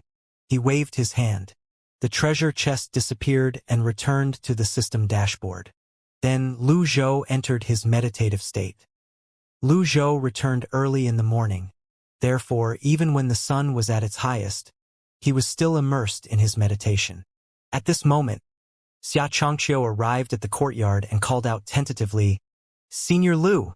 He was not sure if Lu Zhou had returned from his trip last night. As expected, there was no reply. Little Yuaner, who was flying past the courtyard at this moment, asked, "Monastery Master Xia, are you looking for my master?" Yes. Xianxia nodded. "This is how my master is. Sometimes he'll just ignore everyone," Little Yuaner said. "Thank you for telling me that." Little Yuaner joined her palms together in a pleading manner and asked with an apologetic expression on her face, "Monastery Master Xia, can I make a request?" "What is it?" "May I train in the fair hall?" Little Yuaner blinked her huge eyes. "Of course you can. Teach those disciples a lesson while you're at it, will you?" Xianxia wanted nothing more than an elite to give his disciples some pointers. Thank you. Don't worry. I often restrain my strength when hitting the others. Little Yuaner flew toward the fair hall on her nirvana sash. Xianxia was slightly taken aback. Her words sound strange. Hitting others. At this moment, Lu Zhou opened his door and emerged with his hands on his back. He looked up at the sun and asked, "What is it?" "Senior Lu, you've returned. The Flying Star House's Yizhen has sent a letter." Xianxia produced the letter from his sleeve and presented it to Lu Zhou with both hands. "Read it," Lu Zhou said. Xianxia unfolded the letter and read, "To old Mr. Lu. Since we parted, I regret." Inwardly, he was puzzled. Since we parted? He did not dwell on it and continued to read, "I wonder if you're satisfied with the gift from the palace?" "Gift? What gift?" Xianxia was once again baffled. Meanwhile, Lu Zhou frowned slightly. Yizhen was clearly aware of his visit to the palace. This meant there was a spy in the Thousand Willow Monastery or the palace. Is the young man in Ganlu Hall one of Yizhen's cronies? Xianxia continued reading. "When you came to me in disguise the other day, I mistook you for the person who fought Zhu Xian. However, someone who manages to injure me has to be an elite at Cultivation's level. I won't hold this against you, old senior. Instead, with great sincerity, I hope to be your friend." Xianxia was shocked as he continued to read the letter. Yizhen was truly a scheming person. "The pure gold hairpin must be important to you. The reason your entry to the palace was so smooth is partly to show you my abilities and to show you my sincerity. I'd like you to reconsider, old senior. I'd like to invite you to Cloud Mountain for a discussion in 3 days. Whether we become friends or enemies, it all depends on you, old Mr. Lu." After reading the letter, Xianxia presented the letter to Lu Zhou with both hands. He asked incredulously, "Senior Lu, you injured Yizhen before this?" Lu Zhou nodded. He looked at the letter in his hand briefly before he reduced it to ashes. He wondered out loud, puzzled. What kind of monster is Yizhen? "That man is indeed difficult to deal with," Xianxia said as he nodded. "His invitation to Cloud Mountain has to be a trap." Lu Zhou stroked his beard and considered it. He had no doubt Si Wuya would be able to come up with a brilliant plan to deal with Yizhen if Si Wuya were here. At the very least, even Jiang Ajian would be able to come up with a plan. Perhaps it was due to his 2,000 years of experience that he understood someone like Yizhen. Moreover, his disciples shared a quality with Yizhen. They were all arrogant. He knew those who were overconfident were conceited. In his opinion, Yizhen would not have expected the golden hairpin that he had easily surrendered to him would be his nightmare. With these thoughts in mind, Lu Zhou calmly said, "Send a letter to Cultivation. Tell him to meet me at Cloud Mountain in 3 days." Understood. Despite his words, Xianxia appeared perplexed. On the same day in the afternoon, on Flying Star House's middle peak, Yizhen was cultivating with his legs crossed as script seals circled around him. Zhang Shaoxing opened the wooden door and entered the dojo. Then, he prostrated himself before he said, "Master, the Thousand Willow Monastery has responded. They'll meet you on Cloud Mountain in 3 days. Yizhen opened his eyes. He seemed slightly taken. "It's unexpected but reasonable. Master, why didn't you let the elites in the palace kill him?" "That was a great opportunity," Zhang Shaoxing asked in confusion. 10-leaf cultivators are usually prideful. How could they listen to me? Moreover, the palace is complicated. Each faction has its sources and is wrestling for dominance in the shadows. I'm just weaving a net of doubts and suspicion to intimidate him," Yizhen said. Zhang Shaoxing mustered up his courage and continued to ask, "Why did you invite him here? If he doesn't come, I'll take down the 12 sects. If he agrees to come, it means he's willing to cooperate," Yizhen replied. "What if he doesn't want to cooperate?" The questions of the young were always direct. Yizhen looked at Zhang Shaoxing, wondering if he needed to answer such a stupid question. Zhang Shaoxing shuddered, frightened by his master's gaze. He no longer dared to ask any question. It was obvious the old man would be seeking death if he came to Cloud Mountain with no intention to cooperate. 3 days passed in just a blink of an eye. A huge flying chariot departed from the Thousand Willow Monastery for Cloud Mountain. Inside the flying chariot, Lu Zhou looked at Cultivation and asked, "Are you worried that I might not show up?" Early in the morning, Cultivation had brought 2 first seats to the Thousand Willow Monastery. Clearly, he did not want to go to Cloud Mountain alone. "You misunderstand me, Brother Lu. It's just we haven't seen each other in a while, and I wanted to talk to you a little longer," Cultivation said. "I guess I'll have to believe you. Why did you agree to Yizhan's proposal, Brother Lu? The Flying Star House has a close relationship with the 12 sects of Cloud Mountain lately, and Xianxia died on the Thousand Willow Monastery's grounds. Surely the 12 sects hate you?" Cultivation asked curiously. Lu Zhou nodded. "You have a point." Cultivation, feeling like he understood the words behind Lu Zhou's words, called out, "Yao Qingxuan. Your orders, Temple Master? Turn around and return." "Understood."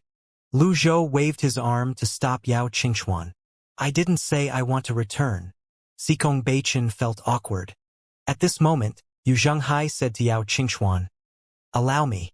You're excruciatingly slow in flying the chariot. Even my 8th junior brother is faster than this." Xianxia took Yao Qingxuan's place, and the flying chariot speed increased immediately. Yao Qingxuan looked at Xianxia and Xiangrong. "Aren't both of you worried that something might happen? The 12 sets of Cloud Mountain and Yizhan. What if the members of the Sky Martial Court are there as well? At that time, it'd be like us presenting ourselves to them on a silver platter." Xiangrong smiled faintly. "If you're afraid, you may leave. The evil Sky Pavilion will only go forward and never turn back." When he saw the unnatural expression on Yao Qingxuan's face, he added, "My apologies. I didn't mean to hurt your self-esteem, Yao Qingxuan." The latter half of Xiangrong's words were better left unsaid. Even Cultivation felt slightly embarrassed. The Grand Ninth Temple suddenly seemed as cowardly as mice. In the end, he said, "In that case, I'll follow the person of noble character to the bitter end." "I'm not a person with a noble character. I have 3 objectives for this trip," Lu Zhou said as he stroked his beard. "First, I want to kill Yizhan. Second, I want to intimidate the 12 sects. Third, I'd hope the Sky Martial Court is there as well so I can kill a few of them to deter the others." Is he serious?" Cultivation said. "Yizhan is extremely cunning. If he's luring the tiger away from its mountain, won't the Thousand Willow Monastery be in trouble?" Cultivation had left the 3 first seats in the 9th temple to guard the formation and defend against any possible sneaky plots of Yizhan. Before Lu Zhou could answer, Xianxia said, "That's why the core members of the Thousand Willow Monastery are here as well." Cultivation was the last to board the chariot at the Thousand Willow Monastery. He had been chatting with Lu Zhou on the deck and did not pay attention to the other passengers in the chariot. He looked behind himself and opened the door. He saw little Yuaner, Conk, Xianxia, Tian Buji, Ji Fengxing, and Wu Wu smiling at him. They greeted Cultivation. "Greetings, Senior Cikong." Yao Qingxuan and Zhao Jianghe seemed amazed by this. As the saying went, would an empty house be afraid of robbers? The flying chariot continued to pick up speed. Lu Zhou looked at Cultivation. "Cultivation, you're knowledgeable. Do you know any methods to return to life after dying?" Cultivation said, "Under normal circumstances, humans shouldn't be able to come back to life after dying. However, there are many cultivators who used fated bonds to tie their lives to that of a beast. However, the requirements of the beasts are strict. Moreover, it's difficult to pull something like this off." This reminded Lu Zhou of Lanny and Tiango of the Bonner family in Great Yen. He did not expect the same method to exist in the Red Lotus domain. "Is there any other way apart from that?" Cultivation shook his head. "I've never heard of another way to come back to life. Why are you asking about this, Brother Lu?" "I suspect that Yizhan has mastered a way to come back to life," Lu Zhou said. Everyone looked at Lu Zhou in shock when they heard his words. Cultivation was confused. He did not understand why Lu Zhou suddenly asked about this matter. Lu Zhou no longer held this piece of information back from them. He said honestly, "I've been to the Flying Star House before and fought Yizhen in his dojo." Meng Chongdong exclaimed in surprise. "You fought him in his dojo, Senior Lu? The absolute heaven formation can't do anything to me," Lu Zhou said indifferently. Cultivation was slightly surprised as well. This absolute heaven formation is extremely difficult to inscribe and set up. It has a high requirement for the surroundings. The enemies inside the formation would be greatly weakened, while the formation's user will be greatly strengthened. Although Yizhen is a 9-leaf cultivator, the strength he displayed when he was in the 9th temple was close to a 10-leaf cultivator. Moreover, he has the karmic fire. I'm truly impressed you're able to shrug off his absolute heaven formation and best him, Brother Lu. Meng Chongdong frowned as he said, "No wonder there's a rumor about me fighting on the middle peak. Someone even saw Yizhen being struck down with the 9 cuts hand seals. So, the rumors are true. The Taoist 9 cuts hand seal?" Cultivation was startled. The Confucian, Buddhist, and Taoist sects each have their own advantages, and they're further divided into different cultivation methods. "Brother Lu, which one are you skilled in?" He once witnessed Lu Zhou using all creation as a sword from the swordless path, so he had assumed Lu Zhou specialized in the sword. "Aside from music, my master is skilled in everything," Little Yuaner said. "However, striking with the palm is easiest and most convenient." Little Yuaner words seemed flawless. Cultivation asked in a mix of surprise and curiosity, "You've mastered the Confucian, Buddhist, and Taoist techniques?" At this juncture, Lu Zhou felt it was a good time for him to talk about this matter. He said, "It's not easy to master all 3. However, have you ever wondered why the concept of cultivation in the Golden Lotus domain is the same as the one in the Red Lotus domain?" "The same?" Cultivation was slightly stunned. His expression stiffened. "I've never been to the Golden Lotus domain. I've only heard about it recently." At this moment, Meng Chongdong chimed in from the side. "The Sky Martial Court has been studying this matter as well. There was a theory that the 2 domains were originally connected." Lu Zhou and Cultivation turned to look at Meng Chongdong in unison. Cultivation nodded and said, "Indeed, that's possible." As a transmigrator, Lu Zhou had more knowledge compared to them. He had a basic understanding of tectonic shifts. However, this was only a guess with no evidence. After a moment, he asked, "Have you been to the Endless Ocean?" The others stayed silent and humbly listened as the elites conversed. The conversation between elites was different and interesting after all. Cultivation nodded and said, "When I first attained the 9-leaf stage, I went to the Endless Ocean. I can never forget that experience.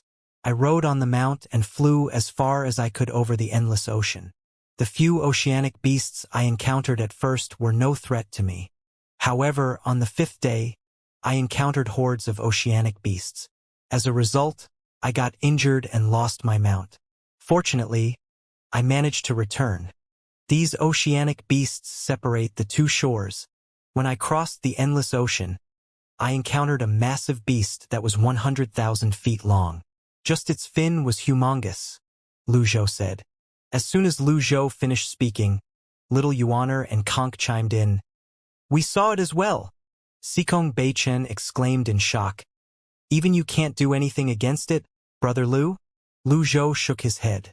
"In my opinion, even if every cultivator in the Red Lotus domain joined forces, they still won't stand a chance against the beast." The flying chariot flew against the wind. It looked like a golden meteor, enveloped in Yu Zhenghai's golden energy.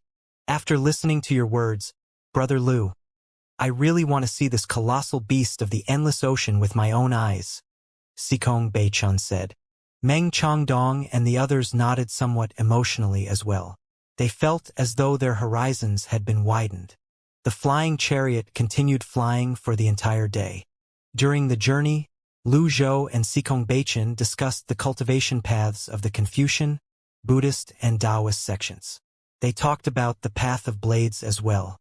Everyone on the flying chariot felt that they had learned a lot. When the sun was finally high in the sky and its rays refracted into a rainbow through the thin layer of mist, Cloud Mountain appeared before their eyes. "We've arrived." The others walked out onto the deck and saw the 12 main peaks of Cloud Mountain that towered into the clouds. Meng Chongdong said, "Cloud Mountain is known for its height. The 12 peaks are arranged in a connected array of 7 stars.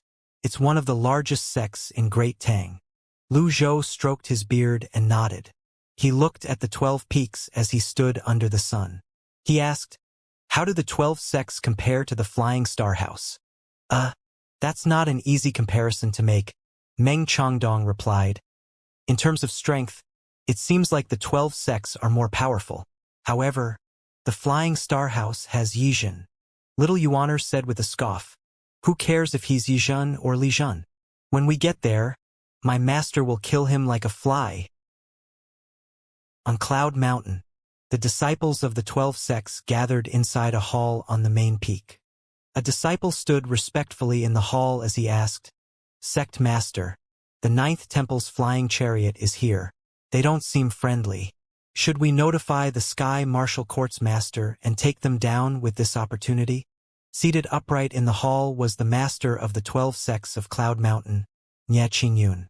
He slowly rose to his feet before he walked down the steps. "Where does the 9th Temple's confidence come from? The Flying Star House's elder, Yizhen, initially intended to meet you, but he changed his mind at the last minute.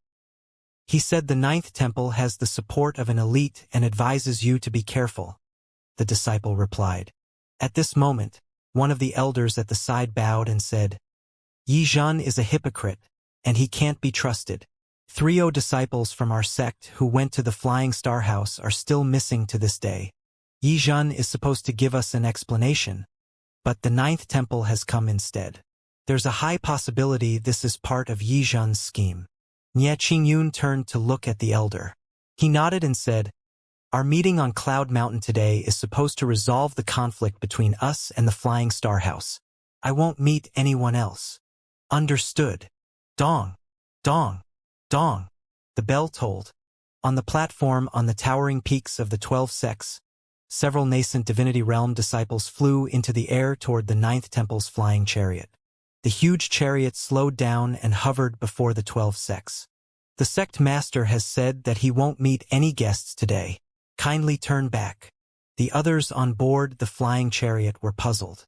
Yao Qingxuan stepped out.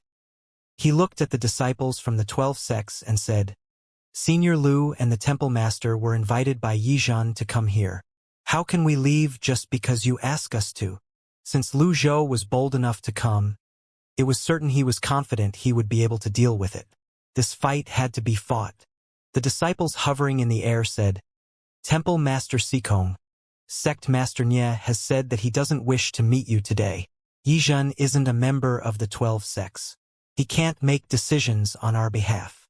A thought appeared in Sikong Baichen's mind. He projected his voice to Lu Zhou. "Brother Lu, as we expected, Yizhen is truly cunning. No matter how this situation turned out, it would be beneficial to Yizhen. If the 9th Temple and the 12 sects fought, Yizhen only needed to wait to reap the benefits at the end. If they did not fight, Cloud Mountain would be forced to be friendly with the Flying Star House, considering the pressure from 9th Temple." Lu Zhou said loudly, "Notify Nye Qingyun that I'd like to meet him." The disciples asked, "What business do you have with our sect master?" Xianxia has led many Cloud Mountain disciples to annihilate the Thousand Willow Monastery. Have you forgotten about this matter? Tianbuji flew out at this moment. "You killed Elder Xie. We're the ones who should demand payback, right?" The disciple was slightly baffled. "It's the same either way," Tianbuji said. These words clearly confused the 12 sects disciples. "So, you're here to look for trouble?" The disciple was shocked. Tianbuji and Yao Qingxuan turned to look at Sikong Baichen and Lu Zhou, who were still on board the flying chariot. The two of them did not answer. At this moment, Yu Shangrong smiled faintly and said, "My apologies. That's indeed why we're here." Nobody expected such a direct answer. Not even the 9th Temple, who was feared by everyone in the cultivation world, was as forthright as this when they carried out their business. However, this was rather thrilling. There was no beating around the bush. The disciple's expression changed as he waved to the others behind him. Kindly wait here. I'll notify the sect master of this. Wait. The disciple was taken aback. Xianxia turned around and cupped his fists at his master. Master, shall I deal with these trivial matters? Go. Xianxia nodded slightly and flew out. Cultivation asked, Brother Lu, you have so much trust and confidence in your disciples? Aren't you worried they might go overboard? This is the Evil Sky Pavilion style, Lu Zhou said as he stroked his beard. They are my disciples after all. After a brief pause, he looked at his other disciples and loudly said, Go on. I'll hold the sky up if it falls. It seemed like these words were the source of the Evil Sky Pavilion disciples' confidence. Xianxia flew in front of Tianbuji and Yao Qingxuan. He looked at the disciples of Cloud Mountain and said, Since we're here to look for trouble, why do you need to notify the others? Lead the way. You. Zing. Xianxia's longevity sword left its scabbard. Swish. Swish. Swish. He controlled the longevity sword with pure primal chi. The sword glinted coldly under the sunlight as it flew around the group of Cloud Mountain disciples before it returned to its scabbard. With this, those disciples' hair was chopped off. Lead the way. The disciples of the 12 sects were so frightened that they immediately did as they were told. The flying chariot followed the disciples toward the main peak. Meanwhile, the disciples on the cloud platform were puzzled when they saw the huge chariot enter the 12 sects barrier. They instantly flew up and surrounded the flying chariot. Xianxia, Tianbuji, and Yao Qingxuan returned to the flying chariot. The others were filled with awe when they saw this. This was especially true for Tianbuji and Yao Qingxuan. They wondered how long they could enjoy this feeling of power and bullying others. Yao Qingxuan was one of Ninth Temple's first seats, and he was seldom bullied in the past. However, Tianbuji was different. The Thousand Willow Monastery had always been belittled by others and was often the target of bullying and ridicule. Indeed, they had wished they could behave as domineeringly as the Evil Sky Pavilion. Many disciples flew toward the cloud platform near the main peak's hall. One elder hurried into the hall and said, Sect Master, the Ninth Temple's flying chariot entered our barrier. Nie Qingyun frowned deeply. He got up and hurried out of the hall. Outrageous! With a blur of movements, he appeared 10 meters in the air in front of the hall. 12 gray-robed elders gathered behind Nie Qingyun. They looked at the flying chariot that was slowly landing. Nie Qingyun projected his voice and said, Sikong Bei-chen, you're really bold. Nie Qingyun, I came to your territory, and yet, you're acting like a tortoise hiding in its own shell?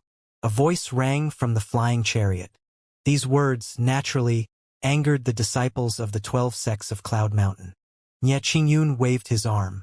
The 12 elders behind him took flight at once and made their way to the flying chariot. Meanwhile, on the other side of Cloud Mountain, Yizhen was seated in a small flying chariot.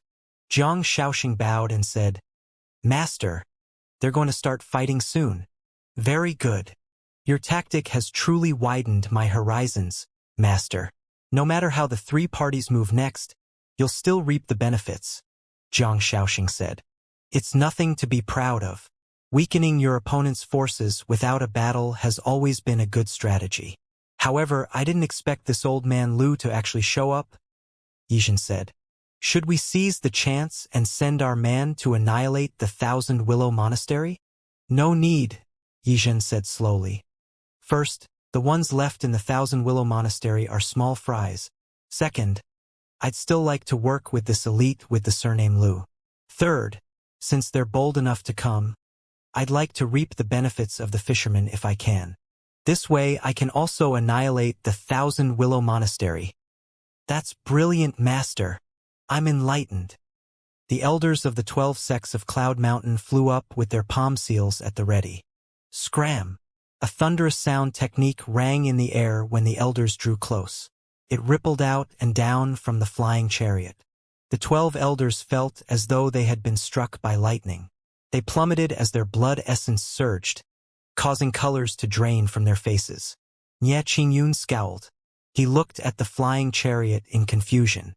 Since when did Sikong Baichen master such a powerful sound technique? Although it was not difficult for a 10-leaf cultivator to repel his elders, it should not be so easy. Sikong Baichen's voice rang in the air at this moment. Nye Qingyun, although you've taunted me with your words, I won't hold it against you. However, do you think you can bear the consequences of offending Brother Lu? Brother Lu? Nye Qingyun was further confused. At this moment, he saw an old man with the aura of an immortal flying out of the flying chariot with Sikong Baichen. He saw a saber user, a swordsman, and 2 young girls behind the 2 old men. Soon after, the others from the flying chariot followed suit as well. They drew level with Nye Qingyun. Nye Qingyun had a long history with Sikong Baichen. Therefore, he was familiar with all 9 first seats. When he saw the group before him, he discovered, apart from Yao Qingchuan and Zhao Jianghe, the others were strangers to him. As a 10-leaf cultivator, he immediately sensed the extraordinary aura of the old man next to Sikong Baichen. He immediately cupped his fists and asked, "You are, sir?" Lu Zhou did not answer Nye Qingyun. Instead, he asked, "Where's Yi Zhen?" "Yi Zhen isn't here yet. If you're looking for him, old mister, you should visit the Flying Star House." Nye Qingyun could sense hostility from the old man. Surely the old man was not simple if Sikong Baichen accompanied him here. "You'll do." Lu Zhou placed one hand on his back. He stroked his beard and said, "I don't like beating around the bush. Do you understand me?" This tone, this mannerism, this bearing. The elders and disciples of the 12 sects of Cloud Mountain were angered by Lu Zhou, who seemed to be reprimanding their sect master. The elders of the 12 sects of Cloud Mountain took flight again. They were about to speak when Nye Qingyun raised a hand and said gruffly, "Stand down." "Sect master." "I said stand down. Are my orders meaningless now?" There was a reason Nye Qingyun was the sect master. The 12 elders retreated, still wary. Nye Qingyun saw the smile in Sikong Baichen's eyes. He kept his calm as he cupped his hands and asked, "Old mister, are you here for Yi Zhen?" "Yi Zhen has invited me here for a conversation. Are you unaware of that?" Lu Zhou asked. Nye Qingyun scowled and said, "I really am unaware of this matter." Xianxia said, "Xiaxian led many disciples in an attempt to annihilate the 1,000 Willow Monastery. How do you explain that?" Nye Qingyun frowned upon hearing these words. He asked gruffly, "Who are you?" "Master of the 1,000 Willow Monastery, Xianxia," Xianxia said with a hint of pride. Felt good to be supported by a powerful person. One of the elders at the side sneered and said, "So, you're that weak monastery master. You have no place to interrupt while the sect master is speaking." The 1,000 Willow Monastery was too weak. Anyone could make fun of it. In a world where it was the survival of the fittest, how could anyone be free of this concept that had been around since time immemorial? Slap him. Lu Zhou did not look at the elder of the 12 sects of Cloud Mountain when he spoke in a calm and indifferent voice. Then, there was a blur of movement as someone advanced toward the elder, leaving afterimages in his wake. The elder did not think much of this. He tried to push the attacker away with a blast of energy. However, the figure seemed to mysteriously bypass his attack. It avoided the energy and was now in front of him. Smack! The elder was firmly slapped across the face, causing him to wince. His cheek was already swollen. The figure moved back to its original position, leaving afterimages in the air again. The one who dealt the punishment was Yu Zhanghai. This was the 12 sects of Cloud Mountain, a major sect whose name shocked the heavens. All of its 12 elders were revered individuals. As the saying went, before hitting a dog, it's best to consider its owner. However, it seemed like the guests did not take that into consideration at all when they hit the elder. Nye Qingyun did not stop this from happening. He was focused on Lu Zhou and Sikong Baichen who were standing in front of him. Moreover, he did not expect these guests to make a move against his own people. Sect Master! The elder cradled his face with one hand as his heart burned with flames of fury. Silence, Nye Qingyun said as he stood with one hand on his back. He tried to suppress the displeasure that rose in his heart. The 12 elders seemed disgruntled as they stepped backward. Lu Zhou stroked his beard and said, Xianxia is on my side. If you mock Xianxia, you're mocking me. Do you have any complaints about the punishment I've given you? The elder held his cheek and remained silent. The old man had a point. Nie Qingyun cupped his fists together and said, I apologize on his behalf. Old mister, shall we adjourn to the cloud platform? Ready the wine. He turned and made an inviting gesture toward the cloud platform. Most of the disciples did not understand their sect master's actions. However, they had no choice but to obey. Lu Zhou glanced at the cloud platform. He placed his hands on his back and flew toward the cloud platform. The others followed closely behind him. Xianxia was the last one in the group. He straightened his back and scoffed at the Cloud Mountain elder. That felt great. Tian Buji shook his head speechlessly. He hastily reminded him, Your Thousand Willow Monastery is small, but you're still the monastery master. You're someone our 1,000 disciples look up to. Can you not behave like a ruffian in the city? On the cloud platform that was surrounded by towering mountains and precipitous ridges, the forests were filled with bamboo plants. The scenic view and roofless platform were indeed a wonderful place to have a feast with friends. Everyone took their seats without considering the order of seniority. After Nie Qingyun took a seat, the 12 elders moved to stand behind him. How shall I address you, old mister? Nie Qingyun asked. Cultivation took it upon himself to make the introductions. Nie Qingyun, listen well. This man standing before you is the only person under the heavens who has initiated his birth chart. He's Senior Lu. Nie Qingyun was about to pour them some wine. When he heard these words, his arm froze in midair. A shocked expression could be seen on his face when he looked up at Lu Zhou. Birth chart was a great limitation that all 10-leaf cultivators were interested in.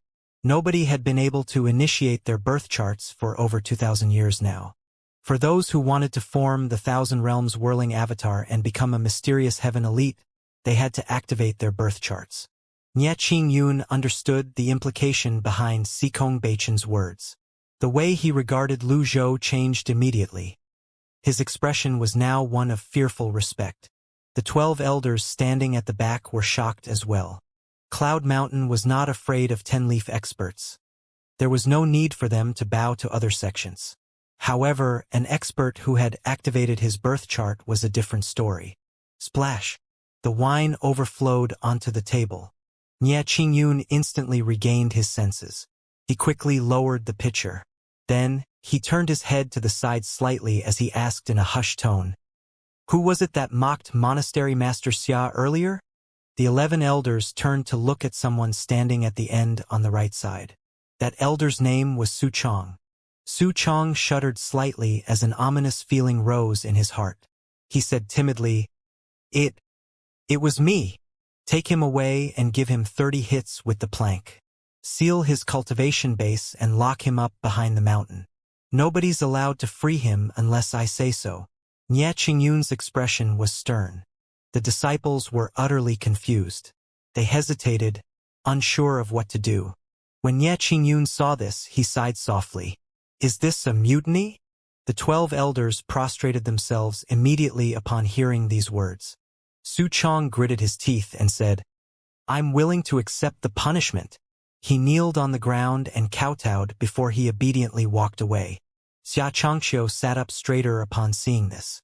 Perhaps this was the most glorious moment in his entire life. It was possible that the Thousand Willow Monastery no longer needed to resign itself to disdain and bullying. At this moment, Nie Qingyun raised his hand slightly. The wine cup levitated before him as he said respectfully, Brother Lu, as the sect master of Cloud Mountain, I apologize to you on Su Chang's behalf. Lu Zhou glanced at the wine. He did not seem interested at all. He was not used to drinking wine. Instead, Yu Zhenghai picked up the cup of wine and said, I'll drink with you. After the toast, Yu Zhenghai tossed the cup to the ground. The cup is too small. It's not refreshing enough. The cup shattered loudly. Nobody reprimanded Yu Zhenghai for his behavior. Then Yu Zhenghai picked up the wine jar and drank from it. In just a moment he finished it.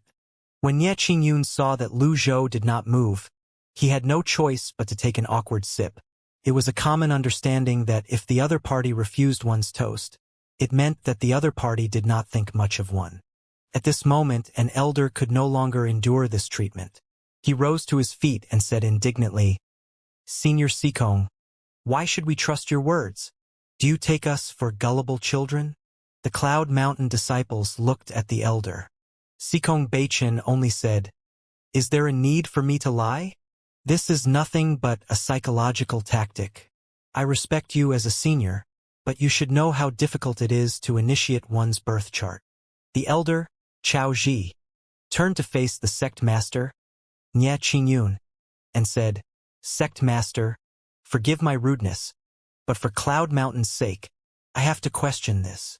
Nye Qingyun did not stop Chao Ji. After all, he had similar doubts as well. It was true that there was no need for Sikong Beichen to lie. However, the possibility of it being just a psychological tactic was high as well. At this moment, Lu Zhou looked up. He did not spare a glance at Chao Ji and looked at Nye Qingyun instead. He said calmly, "I'm here for Yizhen and to obtain an explanation from you. I'm not here not to discuss the birth chart with you." Little Yuaner chimed in, "That's right." Chao Ji said, "We've already told you Yizhen isn't here. What explanation do you want?" Lu Zhou looked at Chao Ji. "Before I came, I've already made it clear that I don't like to beat around the bush. In that case, I'll be frank.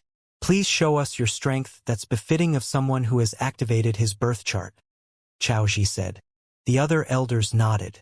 It was only natural that they were skeptical of Sikong Beichen's claims. Sikong Beichen shook his head. "Nye Qingyun, you've raised a bunch of fools. Why would I come here, lie, and make myself look bad?" Nye Qingyun felt slightly hesitant now. Sikong Beichen had a point. However, at this moment, Chao Ji suddenly shot forward.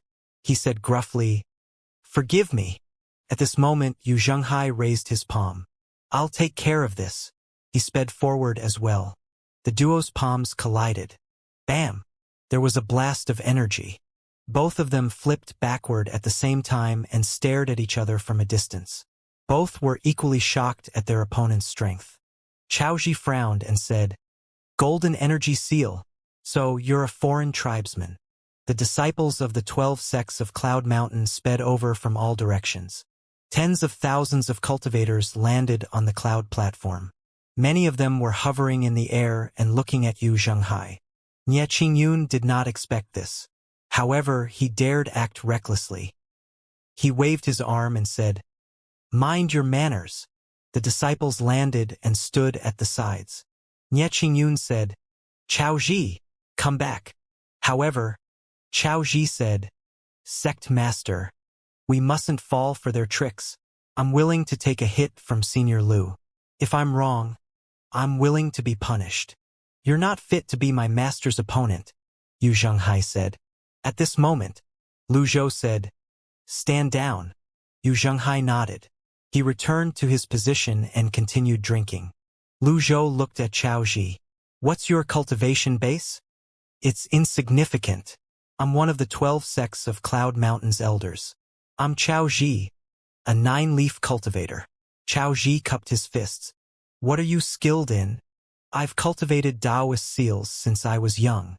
Once, I faced 8 8-leaf cultivators north of Cloud Mountain, and won with a stroke of luck," Chao Ji said somewhat emotionally. Lu Zhou stroked his beard and nodded. "I commend you for your bravery." Then he raised his hand before he swung it. An energy seal sailed toward Chao Ji. Chao Ji looked at the sudden appearance of the energy seal. The 8 trigrams spread under his feet as he unleashed numerous Taoist seals. He wrapped himself in red energy as he levitated. Yet, before the energy seal reached him, there seemed to be a bolt of lightning that descended from the 9th heavens. Bam! Chao Ji was struck. The Taoist seals around him were instantly shattered like glass as he recoiled from the impact. He spat out a mouthful of blood. Chao Ji had triggered the 10% heavy damage rate, not the 1% sure kill rate. Thud! Chao Ji landed on the ground. The others were shocked. Apart from those who had witnessed Lu Zhou in action, everyone was shocked. They looked at the scene before them with their mouths agape. Chao Ji is so fragile. Lu Zhou stroked his beard indifferently as though nothing had happened.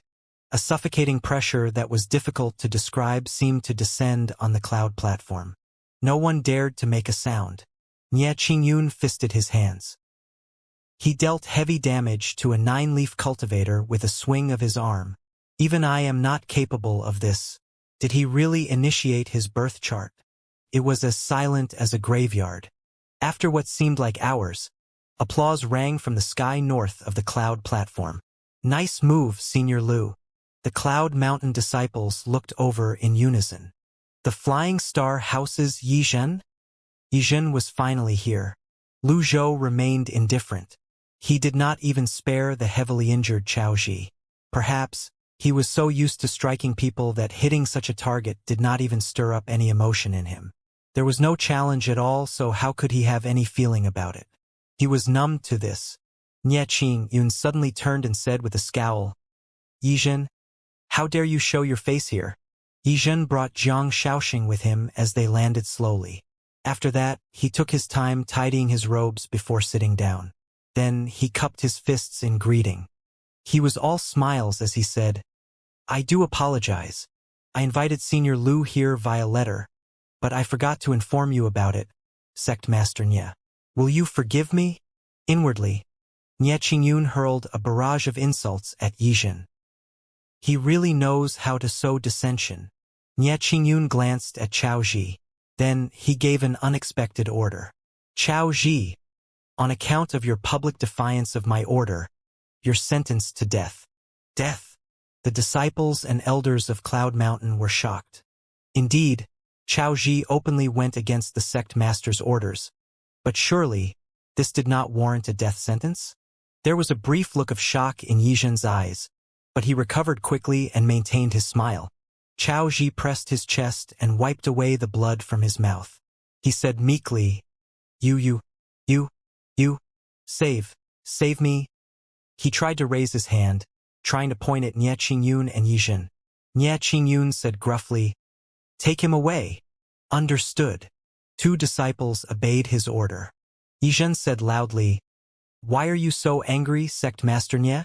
Killing him won't do you any good. You know very well why I'm killing him, Nie Qingyun said. Ever since he emerged from his cultivation in seclusion, he was in constant contact with the 12 elders. He could clearly sense that he was gradually losing his grip on Cloud Mountain. For example, who gave Xianxia the permission to annihilate the Thousand Willow Monastery? Apart from that, the 30 nascent Divinity Realm cultivators who went to the Flying Star House were still missing. These signs all pointed to the fact that someone was extending their clutches toward Cloud Mountain. This person could not be anyone else but Yizhen. Therefore, he had killed Chao Ji to serve as a reminder to the others. Yizhen said indifferently, As long as you're happy. Nie Qingyun scoffed and no longer paid attention to Yizhen. Instead, he cupped his fists at Lu Zhou and said, Old Mr. Lu, those were some amazing techniques. I'm impressed. Chao Ji has offended you and I've punished him. I hope this will appease you, old Mr. Lu. Yizhen cupped his fists at Lu Zhou and said, Senior Lu, we meet again. Lu Zhou stroked his beard and looked at Yizhen. He was filled with the urge to bring the Deadly Strike card out to kill Yizhen. However, he knew it would be foolish to use the Deadly Strike card before he figured out what kind of monster Yizhen was. Yizhen had hoped to see a shocked expression on Lu Zhou's face. However, he was destined to be disappointed. Lu Zhou said calmly, I thought you wouldn't come. Yizhen said, Of course I'll come. I'm the one who invited you here after all, Senior Lu. I was caught up with something else on the way here. That's why I'm late. I hope everyone can forgive me for this. Sikong Beichan said disapprovingly, Yizhen, what's your motive for doing all this? Yizhen said, Naturally, I'm here to serve justice. Serve justice. The others were confused by Yizhen's words. Yizhen said, Cloud Mountain Xianxia led a group of disciples on a punitive campaign against the Thousand Willow Monastery on his own accord. An explanation should be given to Senior Lu and Monastery Master Xia. Nie Qingyun felt rage bubble up in his heart. He looked at Yizhen and said, Weren't you the one pulling the strings behind the scene? Sect Master Nye, no matter how hard you try to talk your way out of this. The truth is that Xiaxian led a punitive campaign against the Thousand Willow Monastery. What do you say, Elder Meng? Yizhen looked at Meng Chongdong, who sat opposite him. Meng Chongdong remained silent. Crash! Nye Qingyun raised his wine cup and threw it on the floor. He shouted, Yizhen, even if Chen Tiandu were here, he would never dare accuse me of such a crime. How dare you? If that solves the problem, then carry on smashing cups, Sect Master Nye. Nye Qingyun's face turned ghastly pale. He was about to strike when he saw the faint outline of a huge group of cultivators in the sky to the north. Yizhen. Yizhen ignored Nye Qingyun's fury and cupped his fists at Lu Zhou. Old Mr. Lu, I hope we can bury the hatchet between us. Lu Zhou kept his eyes on Yizhen as he stroked his beard and said, Bury the hatchet? Yizhen realized that he had misspoken. He said, Old Mr. Lu, you've initiated your birth chart. I was too full of myself. I humbly accept defeat. Yizhen was capable of swallowing his indignation even after being killed once. He clearly knew when to advance and when to retreat. There was no doubt he was a very shrewd person. Is that the only reason why you invited me here? Lu Zhou asked evenly. Yizhen reiterated his earlier words. First, I'm here so that the Thousand Willow Monastery will have justice. Although Xiaxian is dead, Cloud Mountain has to give you an explanation. Second, the Flying Star House is willing to work with you, old mister. Regarding Meng Chongdong, we can let bygones be bygones. When Nye Qingyun heard these words, he said decisively, Disciples, heed my order. Activate the formation. Only 4 out of the 10 elders behind Nye Qingyun took flight. Of the 10,000 disciples, only half of them flew up to the eyes of the formation to activate it. Yizhen poured himself a cup of wine as though everything was within his calculations. He said, Nye Qingyun, I advise you to calm down. Nye Qingyun was not foolish.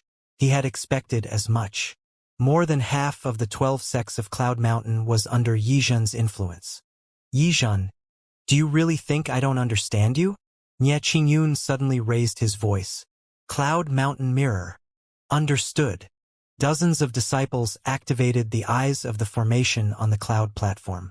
Pillars of light emerged from them before they shot toward a rock tower. Sikong Beichen shook his head and said, Yizhen is truly a cunning man. Brother Lu, if you weren't here today, the 12 sects of Cloud Mountain would have been devoured. Look! Lu Zhou glanced at the hiding cultivators at the 12 peaks. Sikong Beichen added, A man who is never content like Yizhen is like a snake trying to swallow an elephant. We must be careful that we aren't taken out by Yizhen as well. Are you afraid? Lu Zhou was as stable as Mount Tai. I, Sikong Beichen, will be here until the very end. At this moment, the Cloud Mountain mirror on the cloud platform shone on the entire cloud platform. Nye Qingyun addressed the elders and disciples of Cloud Mountain who had defected. Open your eyes and take a good look at Yizhen for the monster he is. The Cloud Mountain mirror of the Cloud Mountain formation parts the fog and reveals the moon, someone said. When Lu Zhou and Sikong Beichen heard this, something stirred within them. They looked at Yizhen at the same time. This is great. I won't have to use the golden Taishu mirror. When the light shone on Yizhen, a miniature avatar appeared. It was red with a red lotus, 9 leaves, and it had a humanoid form. Nye Qingyun's brows were tightly knitted. What's the meaning of this? Yizhen was still smiling. His slender body that was dressed in Confucian robes made him seem like someone with no attachment to the world. What are you doing, Sect Master Nye? The light shone on everyone as well, revealing their avatars. Among the Cloud Mountain's 10 elders, there were 4 9-leaf cultivators and 6 8-leaf cultivators. The Cloud Mountain sect's master, Nye Qingyun, was a 10-leaf cultivator. The ray of light continued moving and shone on Yu Zhenghai and Yu Shangrong. 9-leaf golden lotuses. They're really foreign tribesmen. I thought my eyes were playing tricks on me. The radiance shone on Sikong Beichen. 10-leaf red lotus. When the Cloud Mountain mirror shone on Lu Zhou, Everyone looked on with an expectant expression on their faces. Everyone wanted to see what the avatar of someone who had initiated the birth chart looked like. 9-leaf, golden lotus? Upon seeing this, Yi Zhen's hand that was holding onto the cup froze in midair. He frowned, taken aback. When the cloud mountain mirror shone on Lu Zhou, those who knew him were not shocked. They had seen him with a golden lotus, a red lotus, and even a blue lotus. However, they were not revealed by the mirror at all. Therefore, the expressions of Cultivation and those from the Thousand Willow Monastery remained unchanged. Moreover, Cultivation had also seen Lu Zhou's 9-leaf red lotus back at the Holy Palace. How could someone who could kill the great general of the north with a single strike be a mere 9-leaf cultivator? He thought to himself confidently, Brother Lu must have some method of concealing his avatar. On the other hand, those from Cloud Mountain were slightly surprised by this. This old man claimed to have initiated his birth chart, but he was not even a 10-leaf cultivator. Was he an imposter after all? Nie Qingyun was more experienced. If the old man was truly just a 9-leaf cultivator, how could he defeat the 9-leaf Suchong with a single strike? Similarly, Yi Zhen did not underestimate Lu Zhou. The formation in his dojo had also shown Lu Zhou with a 9-leaf golden lotus. He could understand if his dojo's formations were incapable of revealing Lu Zhou completely. However, he was puzzled by the fact that the Cloud Mountain mirror had the same results. Was this old man not the same person who impersonated Elder Meng at his dojo? Perhaps this old man had a treasure that concealed his avatar as well? Or could it be that he was truly just a 9-leaf golden lotus cultivator? These were all possibilities. He did not recklessly make a move. However, at this moment, an elder stepped forward and demanded loudly, Sect Master? What's the meaning of this? Elder Yi Zhen is here with good intentions to resolve the conflicts between us. Why are you doing this? Also, the 9th Temple has brought 2 foreign tribesmen from the Golden Lotus domain here and openly challenged us. We can't possibly let this slide. That's right. We should work with the Flying Star House and wipe out the foreign tribesmen. Elder Yi Zhen, you're a magnanimous man. Surely, you won't mind our sect master's attitude. The elders of Cloud Mountain were actually bowing at Yi Zhen. Yi Zhen ignored them. His mind was still on the Cloud Mountain mirror. Nie Qingyun could not accept this. Impossible. Again, the pillar of light shone on the rock tower, and the Cloud Mountain mirror on the rock tower reflected it. It shone on Yi Zhen. Red lotus, 9 leaves, humanoid. The radiance faded away. The disciples of Cloud Mountain regarded their sect master with confusion. They did not know what he was trying to do. At this moment, Nie Qingyun clearly felt his disciples were being slowly swayed by Yi Zhen. He quickly organized his thoughts. After taking a few quick steps back, he asked, Old Mr. Lu, will you believe me? What is it? Lu Zhou was as calm as always. Yi Zhen is a citizen of the Cherry Blossom Nation. They worship the monster called 9 Infants, and his avatar is in the form of that monster, a 9 Infants, Nie Qingyun. Yi Zhen tilted his head up slightly and looked at Nie Qingyun from the corners of his eyes. A brief flash of killing intent flashed in his eyes. Then he said with a smile, Sect Master Nie, you're getting better at lying through your teeth.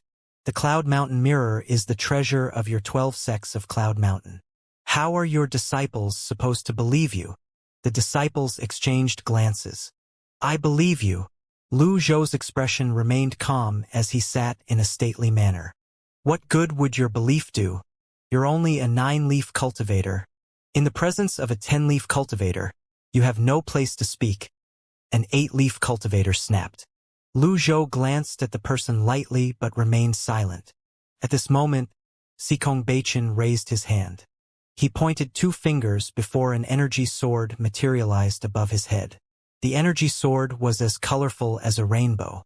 With a whistle, it stabbed through the elder's chest. You? The elder's eyes widened. Fresh blood gushed out from the hole in his chest. Very quickly, he stopped breathing and fell backward. The others were shocked. You old fiend. Cultivation shook his head and said coldly. He's only an 8-leaf cultivator. How dare he behave so impudently here? Brother Lu, There's no need for you to dirty your hands. I've dealt with him. What useless drivel. How could an 8-leaf cultivator be a match for a 10-leaf cultivator? The disciples and elders of the 12 sects of Cloud Mountain were infuriated by Sikong Beichin. Yijin remained silent. Things were going according to his plan. Nye Qingyun said, "He deserves to die." Sect Master. The members of Cloud Mountain were stunned. Why was their sect master siding with an outsider? Nye Qingyun swept his eyes across the disciples and elders. Don't you dare forget I'm your sect master. Whoever dares to act on their own volition again, I'll kill him myself. When he said the word kill, killing intent surged from his body.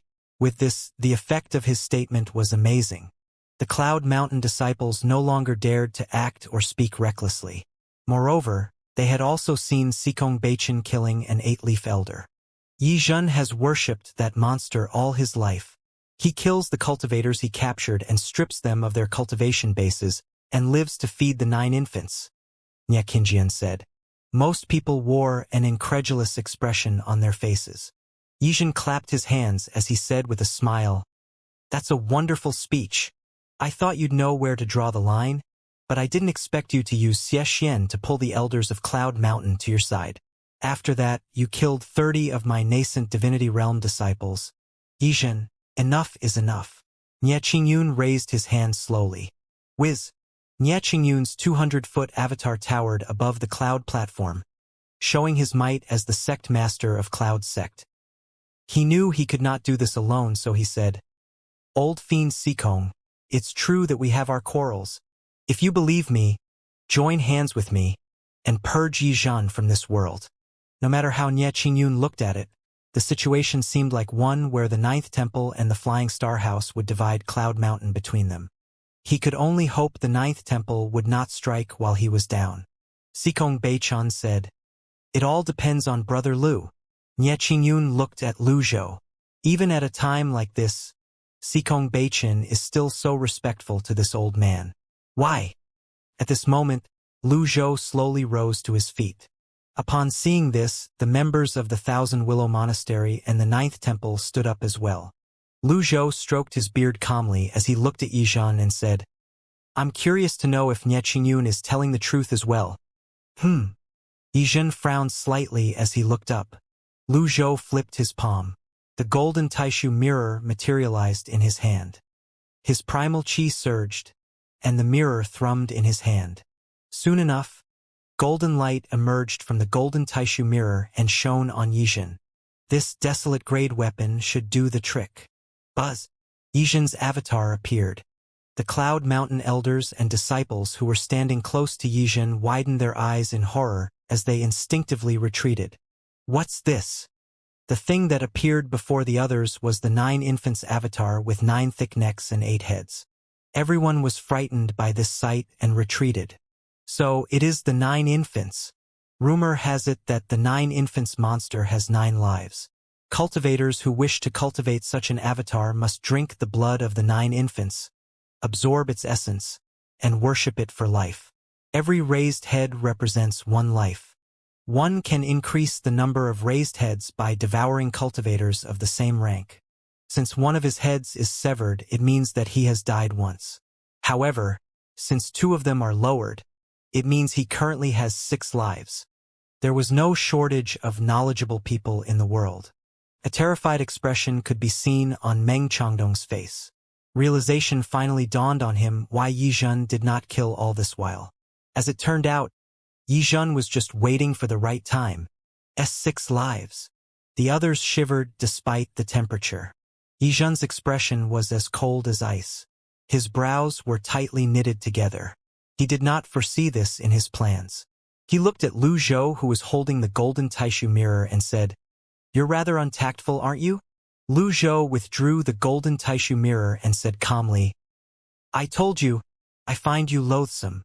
From the beginning, Yizhen had never paid attention to Nye Qingyun.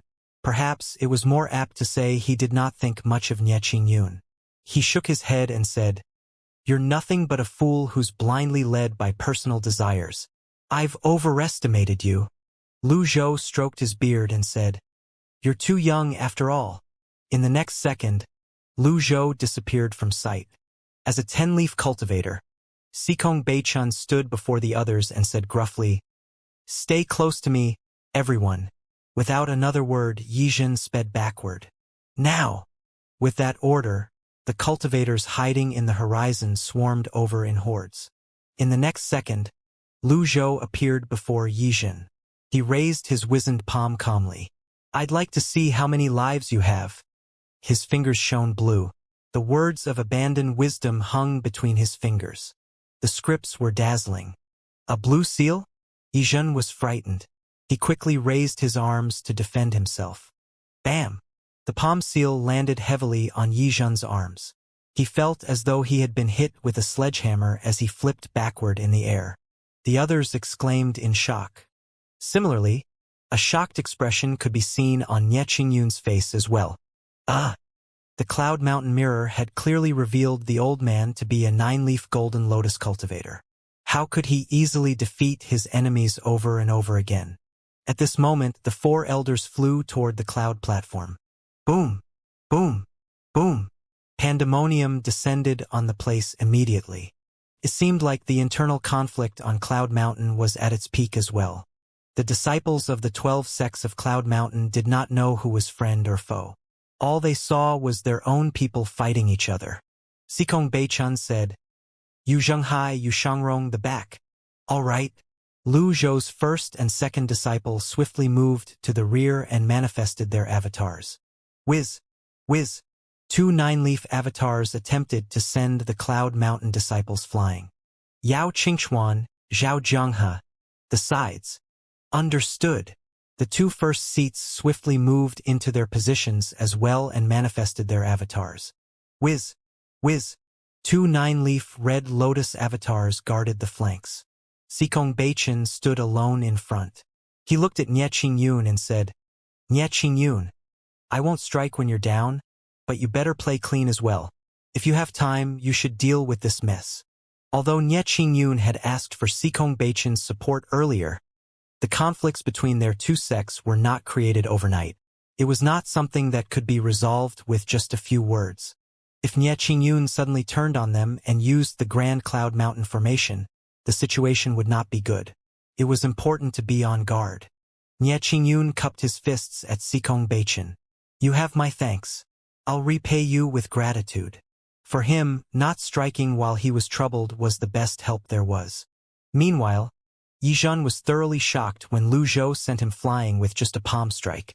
He stabilized his body and lowered his altitude. He asked with a frown, "You're not a 9-leaf cultivator? That's not important. The important thing is, on this day next year, it will be the anniversary of your death. Young man, you're too green." Lu Zhou moved swiftly again. He raised his hand that was glowing blue, unleashing another abandoned wisdom. Yizhen said coldly, "You old geezer. We still don't know who will have the last laugh." Whiz! Yizhen's avatar appeared. The 9 infants glowed red. The avatar with 6 raised heads advanced toward Lu Zhou. Seeing one's nature. Buddhist Dhyana Mudra. Radiant rings appeared around Lu Zhou. Golden flames surged around the shining golden Dhyana Mudras. Boom! Boom! Boom! Boom! Boom! Yizhen's avatar collided with Lu Zhou's Dhyana Mudra, creating ripples on its surface. Karmic power. Buddhist Dhyana Mudra. Sikong Beichun felt emotional when he witnessed this scene. So it's true that Brother Lu has mastered the techniques from all sections. At this moment, many cultivators were flying in from all sides. The cultivators from the Flying Star House and the Sky Martial Court are here. Nie Qingyun said angrily, "Cloud Mountain disciples, gather above the rock tower. Those who refuse to follow the orders will be treated as enemies." His voice rang throughout the cloud platform. About 6,000 disciples took flight at the same time toward the rock tower. Only 5 elders flew over. Nie Qingyun knew it was imperative he remained calm. The remaining elders and disciples were clearly staunch supporters of Yizhen. Nie Qingyun found this acceptable. At the very least, many had come to their senses after seeing the 9 infants. Sect Master. The others landed behind Nie Qingyun. Without saying another word, Nie Qingyun raised his hand toward the sky. A radiant circle covered everyone as numerous seals dropped down. Nobody will leave this place. On the cloud platform's plaza, many cultivators soon lost their targets. Meanwhile, Lu Zhou only had one target, Yizhen. The Diana Madras faded away. Lu Zhou was in no hurry as he stepped forward. Nie Qingyun had done well. The people were now clearly divided into friend and foe. The place was no longer as chaotic. At this moment, Lu Zhou was the only one who was deep within the enemy's ranks. The Sky Martial Court is here. All those who resist shall die. An armored cultivator who wielded a trident looked down at the cloud platform from above. The Flying Star House is here. Those who follow us will prosper, while those who stand against us will perish. All in all, there were about 5,000 cultivators from both sides. In any case, Lu Zhou behaved as though he did not hear anything. He continued advancing, and his eyes were firmly trained on Yizhen. Yizhen retreated as he fought. He could see the killing intent in Lu Zhou's eyes. Moreover, it was clear the old man was confident about killing him. As he tossed out dozens of script seals, he said, "Old geezer, why are you trying to resist now that you're surrounded?" The red Confucian script seals unleashed a shocking blast of expansive heavenly energy. Lu Zhou remained calm. He stroked his beard while his other hand was extended outward. He pushed his palm forward. "Abandon wisdom." The palm seal that was much larger than the one before sailed toward Yizhen. "Do you think that the same trick will work on me twice? You're too naive." Yizhen suddenly withdrew his avatar. He pushed his palms forward. Binding seals appeared on his palms, trying to bind Abandon Wisdom. However, when Abandon Wisdom was upon him, it suddenly grew to the height of a man. Bam! Yizhen spat out blood and slid backward. 2 trenches could be seen under his feet. Lu Zhou stepped forward. "Young man, I've crossed more bridges than the grains of rice you've eaten." Fear tightened its grip around Yizhen's heart. How is this possible? Not even 10-leaf cultivators can easily repel my 9 infants' avatar. Enough! Several individuals flew over from the Sky Martial Court's phalanx. One of them dove with a trident in hand. "I'm the Sky Martial Court's chief instructor, Chun Fengluo." When the Sky Martial Court's members flew in the air, their formation clearly changed. The tips of Chun Fengluo's trident shone with black runes. "Brother Lu, look out. That's a desolate grade weapon." Lu Zhou's eyes were still trained on Yizhen. He did not even blink. When he sensed the incoming trident, he waved his left arm. He activated the Thunderblast card. In just an instant, it seemed like a bolt of lightning from the 9th heaven struck down. Rumble! It struck Chun Fengluo with deadly precision. Chun Fengluo's forceful attack was easily repelled by Lu Zhou. When he recoiled, he bumped into his comrades, effectively breaking their formation. Sikong Beichin, Nie Qingyun, and the others. That's it. Lu Zhou did not even look at the thousands of cultivators who were flying toward him from the sides. He said, "Who else dares meddle in my business?" The cultivators were stunned. Yizhen's heart sank, and his fingers trembled. Is this the power of a birth chart? No, this isn't how birth charts work. It can't be. Yizhen joined his palms together. Numerous paper talismans flew out and swiftly wrapped around him. This reminded Lu Zhou of Lu Gu. Lu Ji's method of immortality originated from the Red Lotus domain. He was not surprised to see a similar technique here. Yizhen suddenly planted his feet on the ground. The talismans between his palms were ignited as he shot toward Lu Zhou.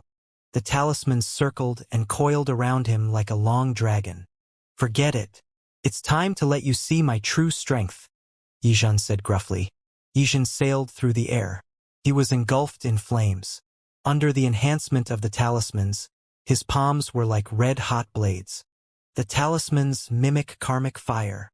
Yizhen's aura has suddenly intensified. He can reach the 10-leaf stage at any moment. Sikong Beichin was slightly stunned. He pushed away from the ground and shot into the sky. He increased the size of his 10-leaf lotus. The disciples of the Sky Martial Court and the Flying Star House and the defected Cloud Mountain disciples were stunned. "Brother Lu, I'll clear the stage for you." Cultivation spread his arms like a giant crane extending its wings. The Cloud Mountain's pillar of light morphed into energy swords that rained down at this moment. Those from the Sky Martial Court and the Flying Star House had to defend themselves from the raining energy swords. They had no time to launch a sneak attack on Lu Zhou at all, and could only activate their protective energy shields. At this moment, Yi Zhen's attacks were almost upon Lu Zhou. When the red-hot palm blades were a hairbreadth away, he raised his bare hand. There was no flashy technique at all. Bam! As soon as the fire palm struck Lu Zhou's palm, golden flames burst forth. It became a contest of karmic power. The Sky Martial Court's chief instructor, who was lying limply on the ground, pressed a hand to his chest and held the trident with his other hand. His eyes were filled with contempt as he watched the scene. Yi Zhen's attack landed true. He smiled. "I'm certain you're just a 9-leaf cultivator." "Oh!" Lu Zhou's other hand was still on his back. His expression remained calm. Yi Zhen hovered in the air and joined his palms together. The karmic fire wrapped around the fire palms and pushed against Lu Zhou's palm. "I could have reached the 10-leaf stage 200 years ago. Do you know why I've been painstakingly suppressing my realm?" Yi Zhen said contemptuously. "What does it have to do with me?" Lu Zhou was also boosting his karmic fire. Ever since he cultivated the karmic fire, he had never put it to full use before. This was a good chance for him to put it to the test. The golden flames and red flames burned each other. They were evenly matched. The red flames showed the potential to burn brighter. It must be due to the talismans. Every time a talisman flew out, the red lotus karmic fire would intensify slightly. Yi Zhen maintained his karmic fire and said, "It's because at the 10-leaf stage, there won't be many who could replenish my 9 infants. You gain 1 life with every cultivator you devour, and yet you merely have 6 lives. Looks like your 9 infants avatar isn't without its limitations," Lu Zhou said. "Indeed." However, the flames around Yi Zhen's body intensified. He said in a dark tone, "It doesn't matter." Yi Zhen's 9 infants avatar appeared again. The primal chi and karmic fire suddenly grew stronger. His cultivation base improved. The red lotus under the 9 infants avatar began to spin quickly. Leaf sprouting. Cultivation, Yu Zhenghai, Yu Shangrong, and Ye Qingyun were stunned.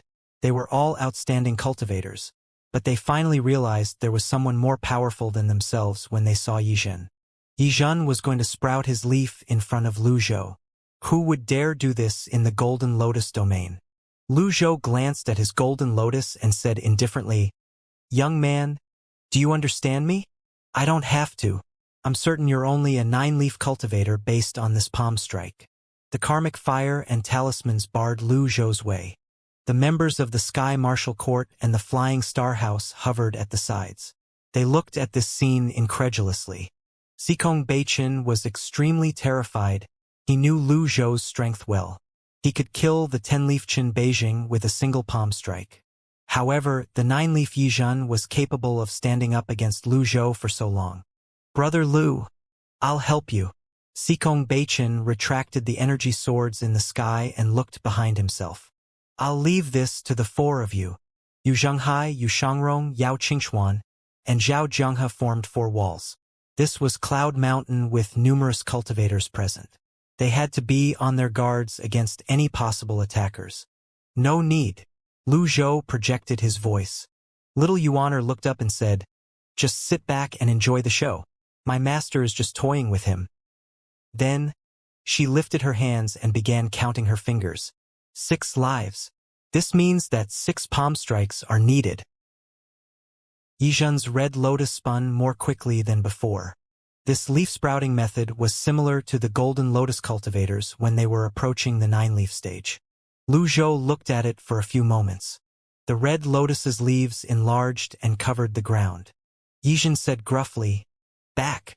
The strength behind his joined fire palms increased several folds. Lu Zhou pushed away from the ground and flew backward. Yi Zhen advanced with his avatar. Back again. The force of his palms pushed Lu Zhou backward again. The others exclaimed in shock as they witnessed this. Nie Qingyun looked on and shook his head. He said, "Old fiend Sikong, is this what you call a birth chart?" Sikong Beichen said, "Be patient." Nie Qingyun did not see Lu Zhou kill Chen Beijing with a single palm strike like he did. Nie Qingyun's understanding of Lu Zhou was close to nothing. At this moment, Lu Zhou was being pushed back to the edges of the cloud platform by the Red Lotus karmic fire. If he retreated any further, he would be out of the Grand Cloud Mountain formation. At this moment, Lu Zhou stomped his feet, cracking the ground. Bam!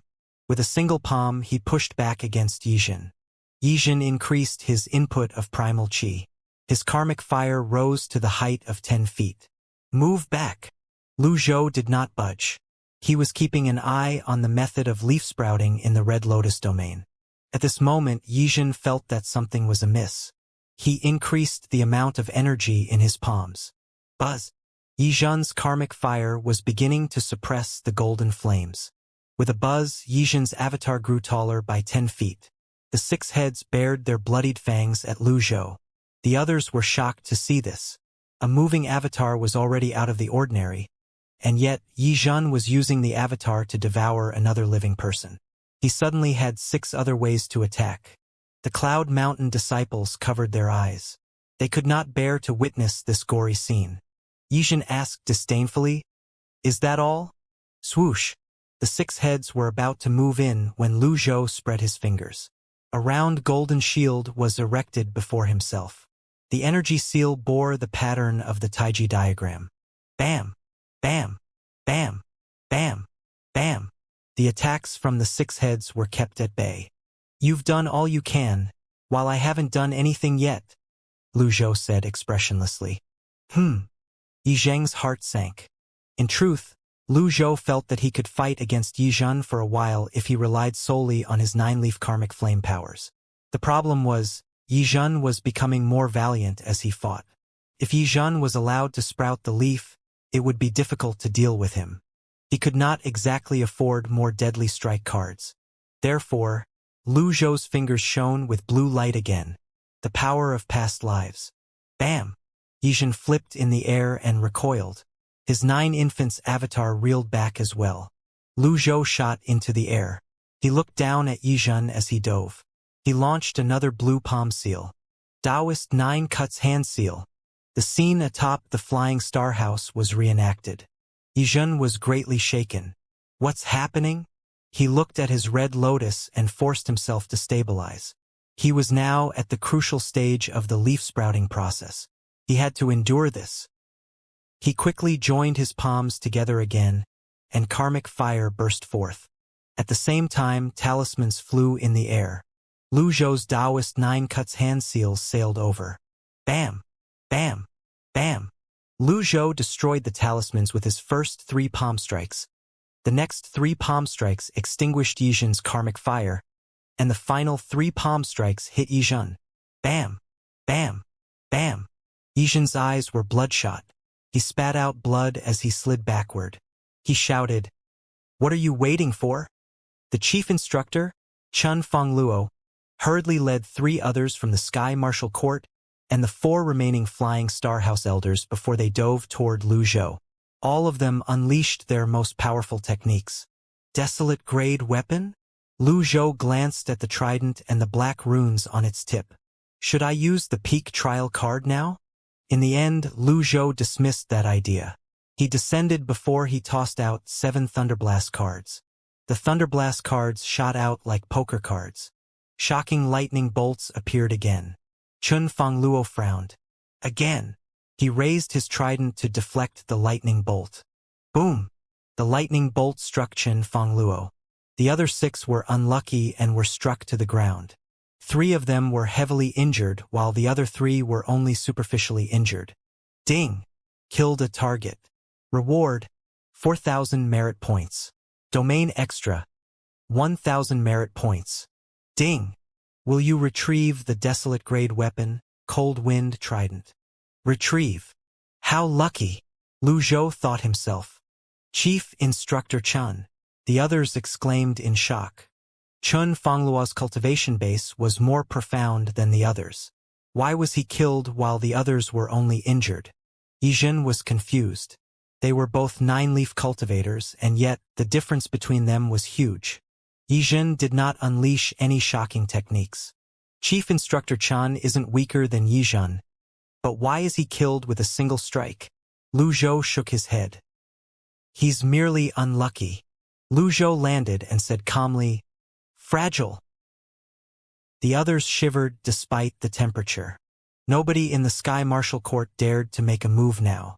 Who would dare provoke him now? Yizhen widened his eyes in disbelief. His rational mind spurred him to flee, and he hastily fled toward the 12 main peaks. Lu Zhou had 2 more Thunderblast cards. He calmly pushed his palm out. A Thunderblast card hit Yizhen. Boom! Yizhen was struck down. He spat out blood again. Cultivation nodded. Old man Nye, are you satisfied now? If he's truly a 10-leaf cultivator, it's not surprising for him to be capable of pulling this off.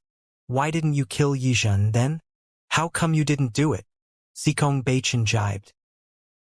Whiz! The avatar grew taller by another 10 feet. Lu Zhou could feel he had already used 1/3 of his extraordinary power. If this went on, he would need to use the peak trial card. After unleashing his grand technique, he closed in Yizhen. Your leaf sprouting process should stop now. Yizhen suddenly shouted. You fell for it. Self-destruct. One of the avatar's heads suddenly lowered. The other heads shrunk backward and clumped together. Primal chi gathered. The cultivators in the area retreated immediately. Lu Zhou was the only person before the 9 infants avatar. He stood unflinchingly before the great blast of destructive energy. Not even a 10-leaf cultivator would dare take the blow from a 9-leaf karmic fire user's self-destruct energy. Lu Zhou flipped his palm and shattered an impeccable card. A 150-foot golden Buddha body emerged before him. Boom! The energy was kept at bay by Lu Zhou. Golden Buddha body. That's only a 9-leaf stage.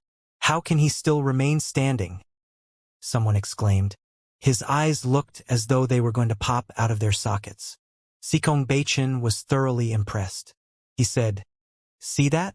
Brother Lu has been suppressing his cultivation base on purpose. He's crushing Yizhen with his 9-leaf stage. You won't understand even if I explained it to you. I wonder if you ever observed a cat that caught a mouse. Usually, the cat won't kill its prize immediately. Instead, it would toy with it for a bit, Cultivation said. Cultivation's words were rather convincing. The others were beginning to view this fight in that light. After Yizhen self-destructed, the energy gradually subsided. 10 seconds later, Lu Zhou's golden Buddha body faded away as well. Only 5 heads are left. He's lost 1 life, someone said. When his vision cleared, Yizhen saw Lu Zhou standing there calmly, stroking his beard as he advanced toward him as though nothing had happened. At this moment, he finally felt flustered. You! After all these years in the Red Lotus domain, this was the first time Yizhen felt flustered. He sacrificed a life, but he did not even manage to injure Lu Zhou. Yizhen grunted and spat out a mouthful of blood. This was the price he had to pay for self-destructing. Lu Zhou said calmly, You can self-destruct again. You have 5 more lives. Who are you? Isn't it too late for that now? Lu Zhou stepped closer. The cultivators around them, including the disciples of Cloud Mountain, the Sky Martial Court, and the Flying Star House, looked on silently as the old man slowly advanced to his opponent. There was no wave of primal chi, and yet his movements seemed to tug on their heartstrings. He's too powerful. Yizhen's self-confidence was completely destroyed by Lu Zhou's shocking performance. Yizhen recalled Lu Zhou's calm question directed to himself before the fight began. Do you understand me? The answer was clear. He did not. Yizhen forced himself to stay calm, knowing well he was on the verge of a mental breakdown. It was at a time like this that he should remain calm. He raised a hand, spitting out blood, as hundreds of talismans flew before him. Karmic fire with dark flames burned through the talismans. Yizhen pushed the talismans forward before he turned around and fled. Lu Zhou flew up and pursued Yizhen. When he saw the talismans burning with reddish-black flames flying toward him, he raised his hand that was shining with blue light and launched Abandoned Wisdom. Boom! Just like that, Lu Zhou destroyed the hundreds of talismans. He continued giving chase with his grand technique. He flew above Yizhen's head and said, "I'd like to see where you can run to now." Since Yizhen did not retract his avatar, he was too big of a target. He maintained the leaf-sprouting process. It was impossible for him to suppress it like what he did when he was at the 8-leaf stage. Yizhen continued to speed toward one of the peaks, leaving the cloud platform. "It's time to take a gamble," Lu Zhou thought to himself as he pushed a hand forward. Binding cage card. Lu Zhou flew after the golden frame.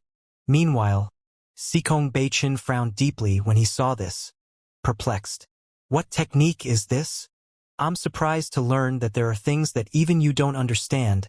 "Old fiend Sikong," Nie Qingyang said. He had grown rather tired of Sikong Beichen bragging all this time. "Oh, put a sock in it," Sikong Beichen said before taking flight. Yu Zhenghai, Yu Shangrong, and the others followed suit.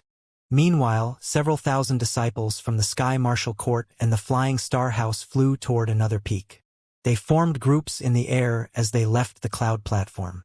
Many disciples who could not fly could only sit limply on the floor as they looked at the shocking scenes. It was likely they would not be able to witness such shocking scenes for the rest of their lives after this. At this moment, Yizhen was now above a ring-shaped platform at the third peak. He quickly descended in the center. He looked up in surprise at the cage that was flying toward him. "What's that?" The cage grew larger. It formed a golden lattice network that seemed like a net as it descended on Yizhen. Boom! The cage disappeared. Lu Zhou shook his head. "My luck isn't good." Yizhen did not know what was going through Lu Zhou's mind at the moment. After he landed, he slammed his palms on the platform. The ring-shaped platform shone immediately. Purple radiant circles rose into the air. Yizhen taunted, "Do you dare to come here?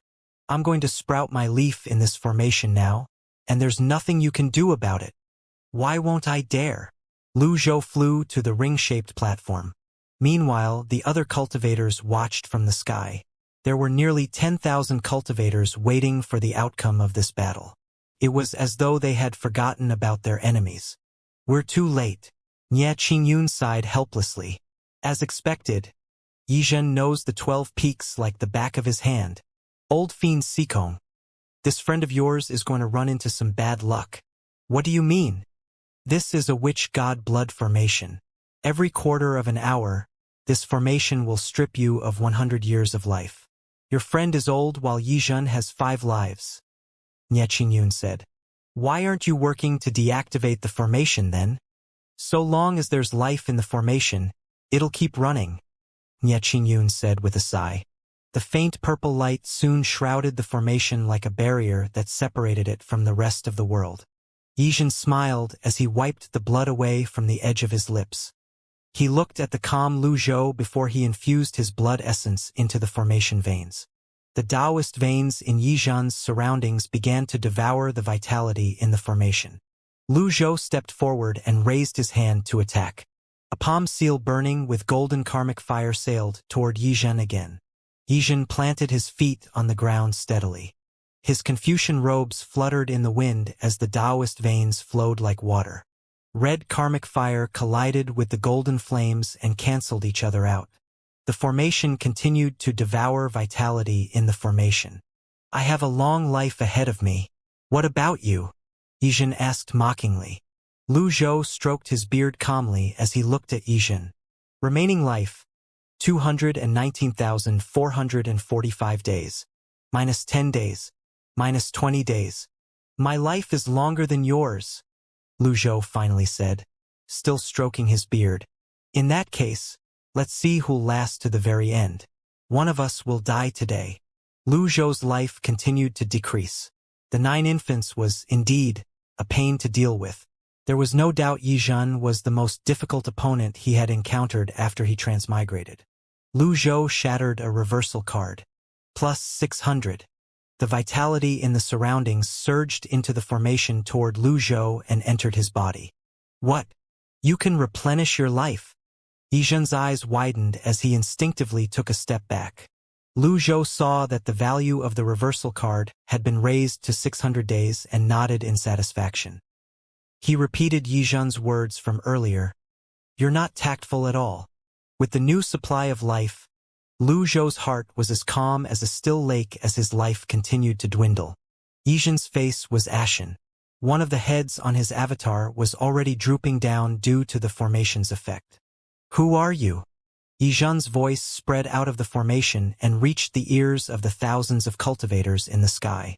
At this point, Lu Zhou sped forward with unnamed in his hand. His 9-leaf golden flames avatar rose as he stared at Yizhen's avatar with 5 heads.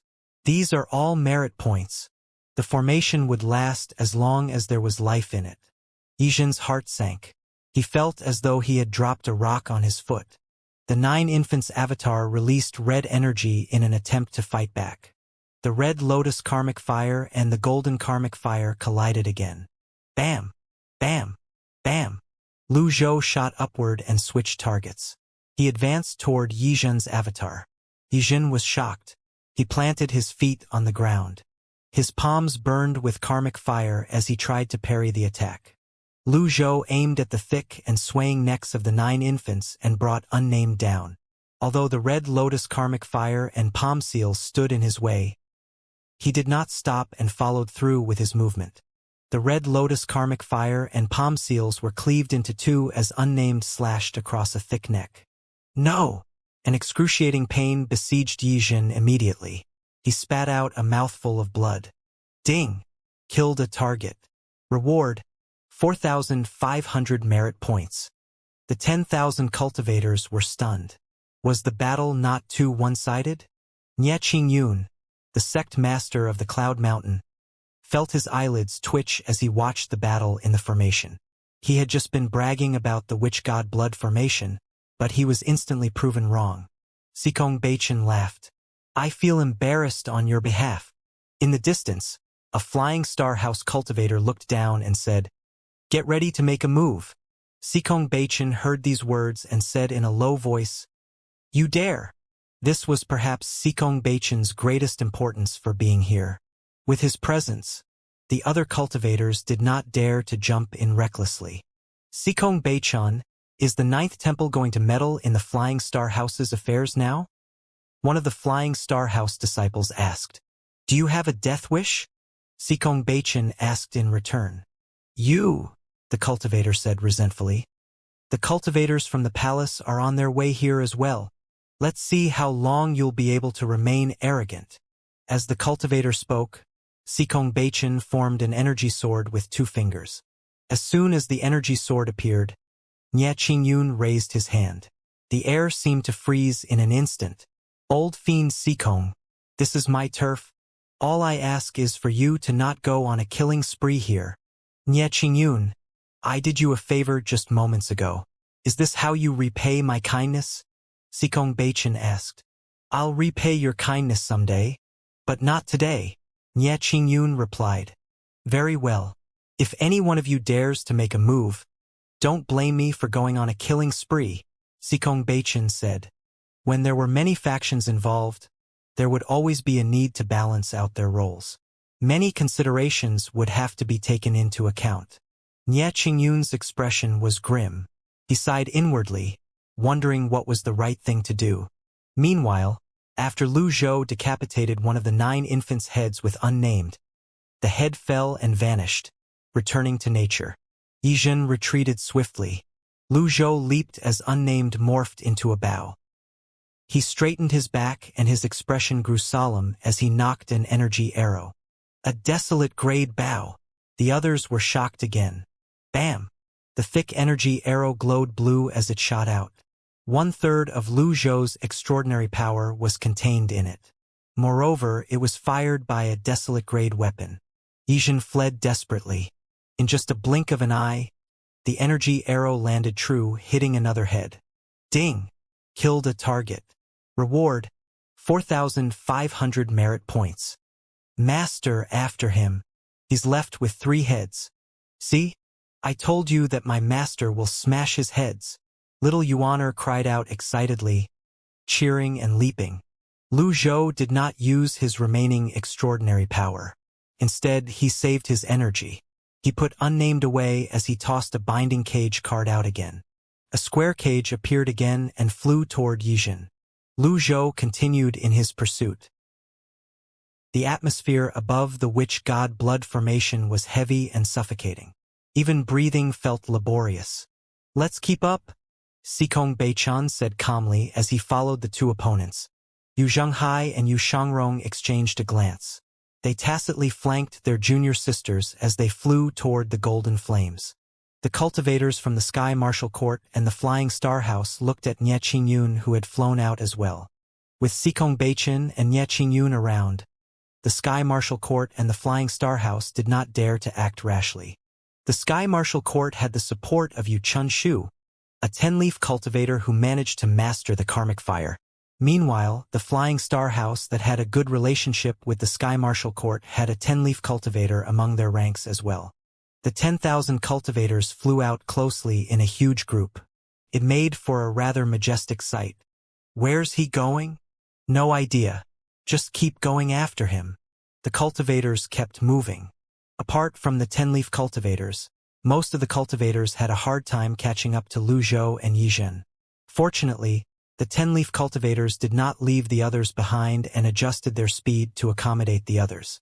Lu Zhou's expression was calm as he flew toward the cage. Yizhen had lost 3 lives consecutively and had suffered heavy injuries. Moreover, he was still in the process of sprouting a leaf. He wanted nothing more than to find a hole to hide in forever. At this moment, he finally landed on the northernmost observatory platform of the 12 Peaks.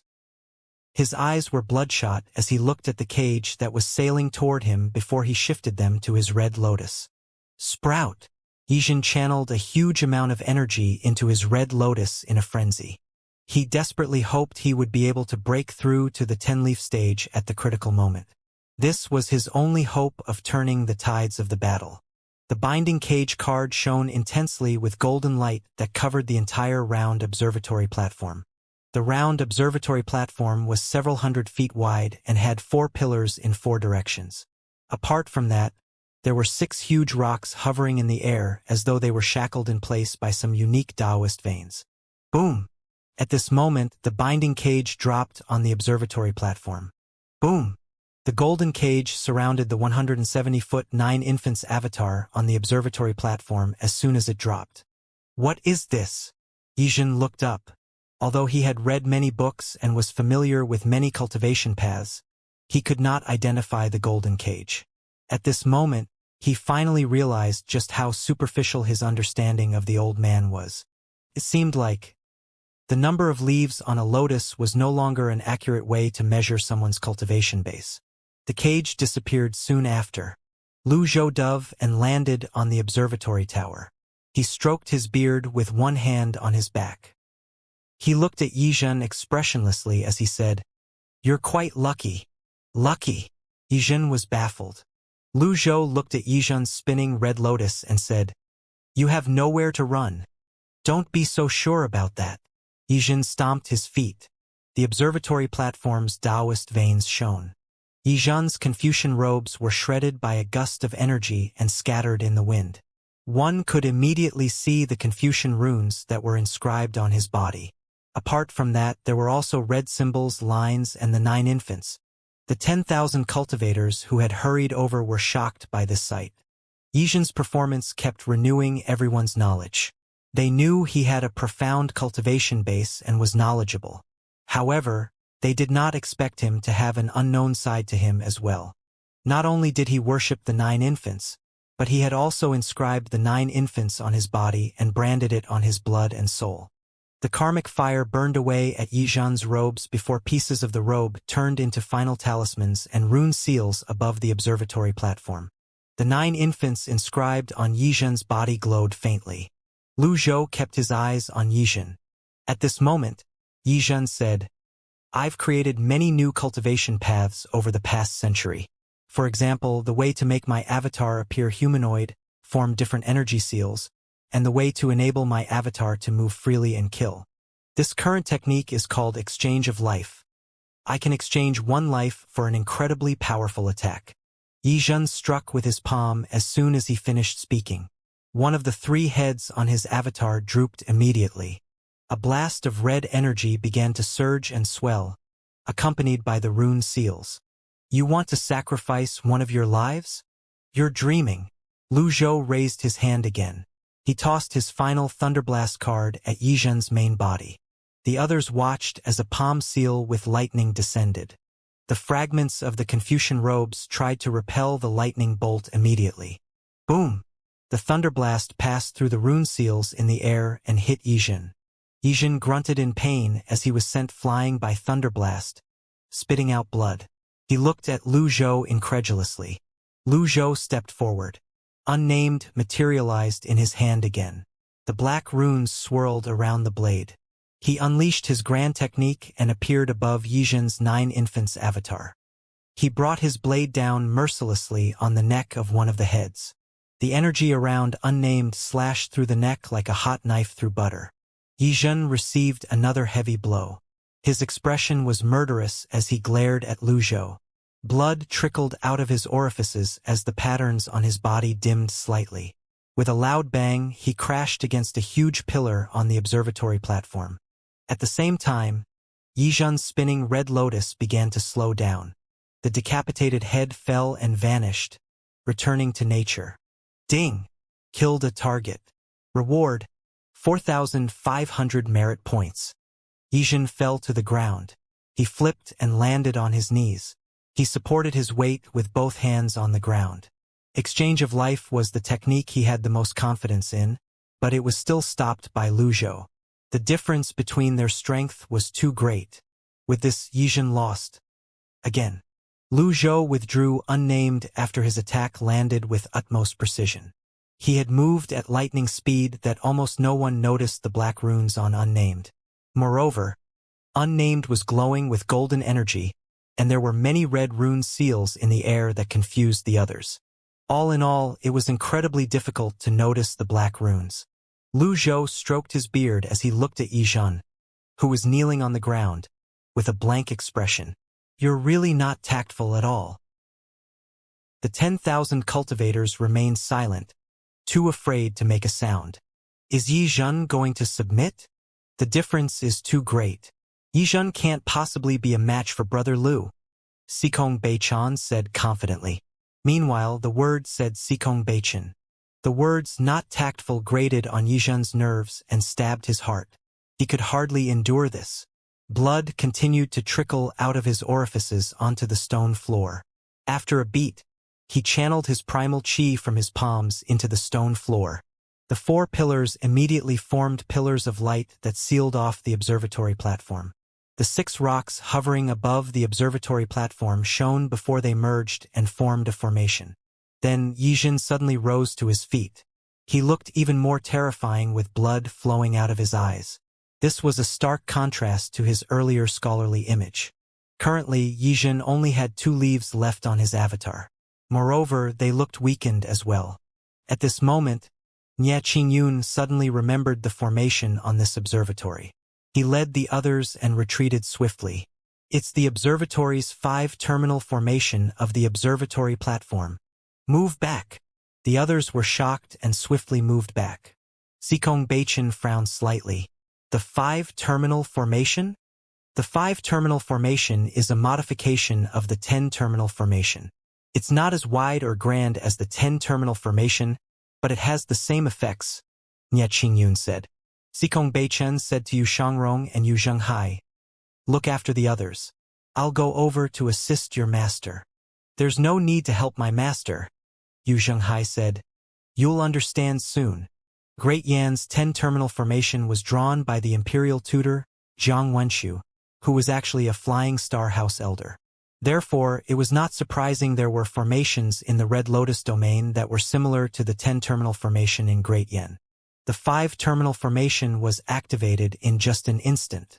Yizhen had practically exhausted his primal chi with this action. When he saw that had been successfully activated, he smiled, clearly pleased with himself. With the blood on his face, he looked vicious and terrifying when he smiled. He wiped the blood from his face as he looked at Lu Zhou murderously and said, "Old geezer, you've underestimated me. The 5-terminal formation is complete. Most of the primal chi has been cut off. You can't kill me, but I can kill you." Lu Zhou shook his head as though he was looking at a pitiable insect. He stroked his beard and said, "You're really pitiful. You're still unaware of the vast difference between us. Let's die together." Yizhen stepped forward. With his final bit of primal chi, he lunged at Lu Zhou with his avatar. The two heads bared their fangs. At this moment, Lu Zhou formed an energy sword with 2 fingers. The blue energy sword slashed at the first head that descended on him with merciless precision. Just like that, another head was decapitated. Ding! Killed a target. Reward: 4,500 merit points. Lu Zhou lowered his hand for a moment before raising it again. He pushed forward and channeled all his remaining extraordinary power into his hand and grabbed the neck of the final head on Yizhen's avatar. Yizhen's eyes widened in horror. Impossible! Lu Zhou's expression remained calm.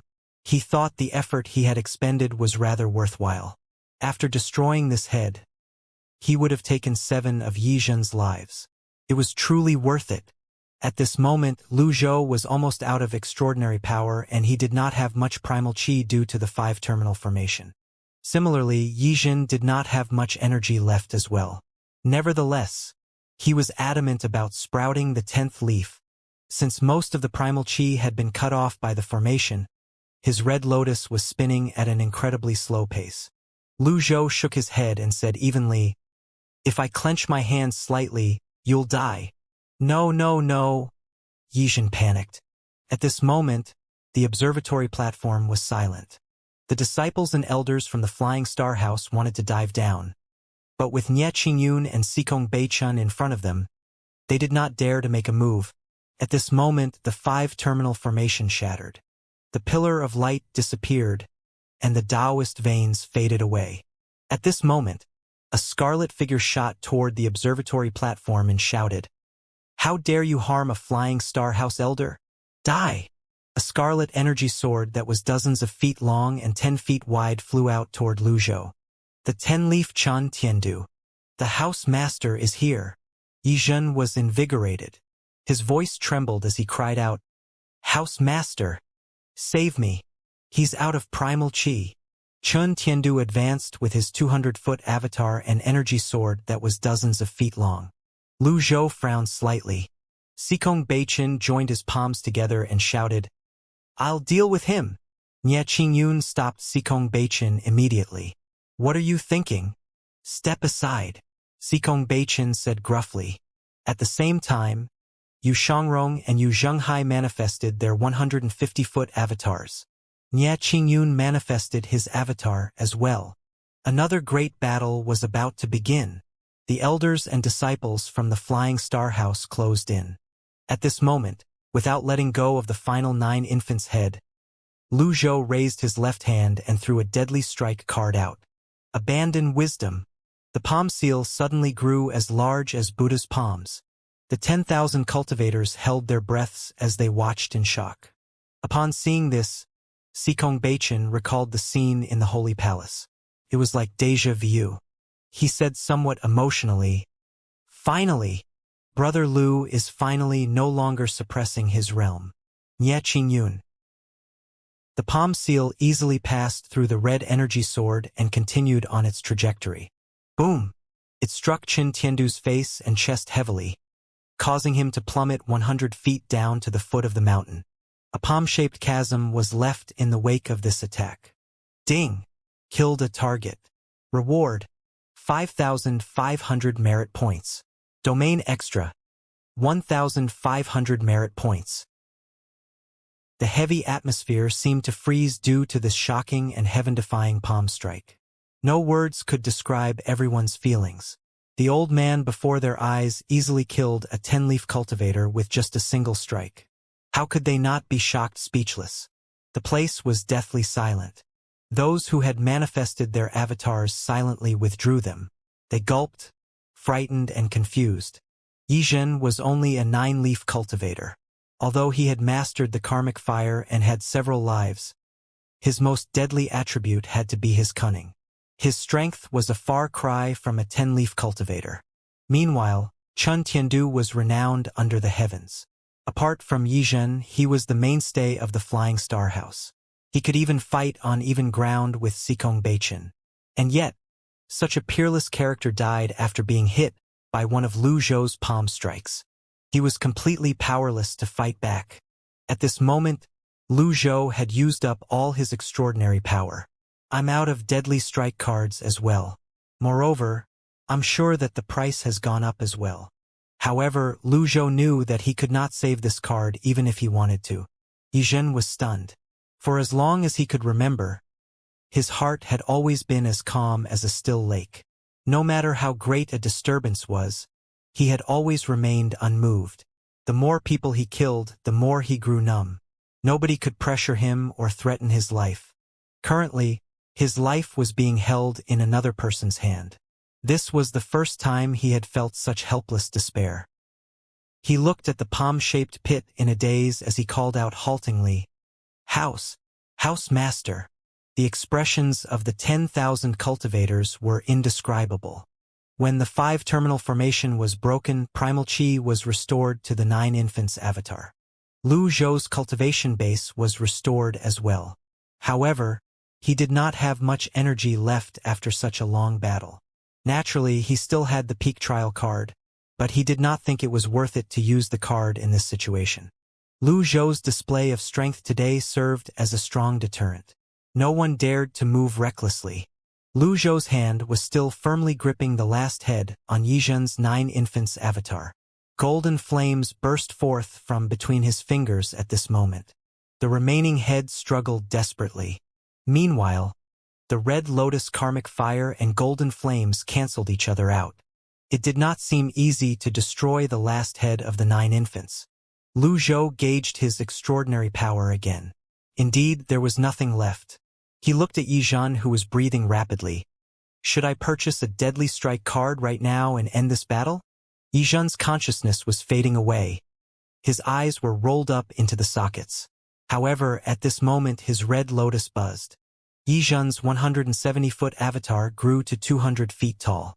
A 10-leaf 9 infants. Yu Zhenghai could not help but feel amazed.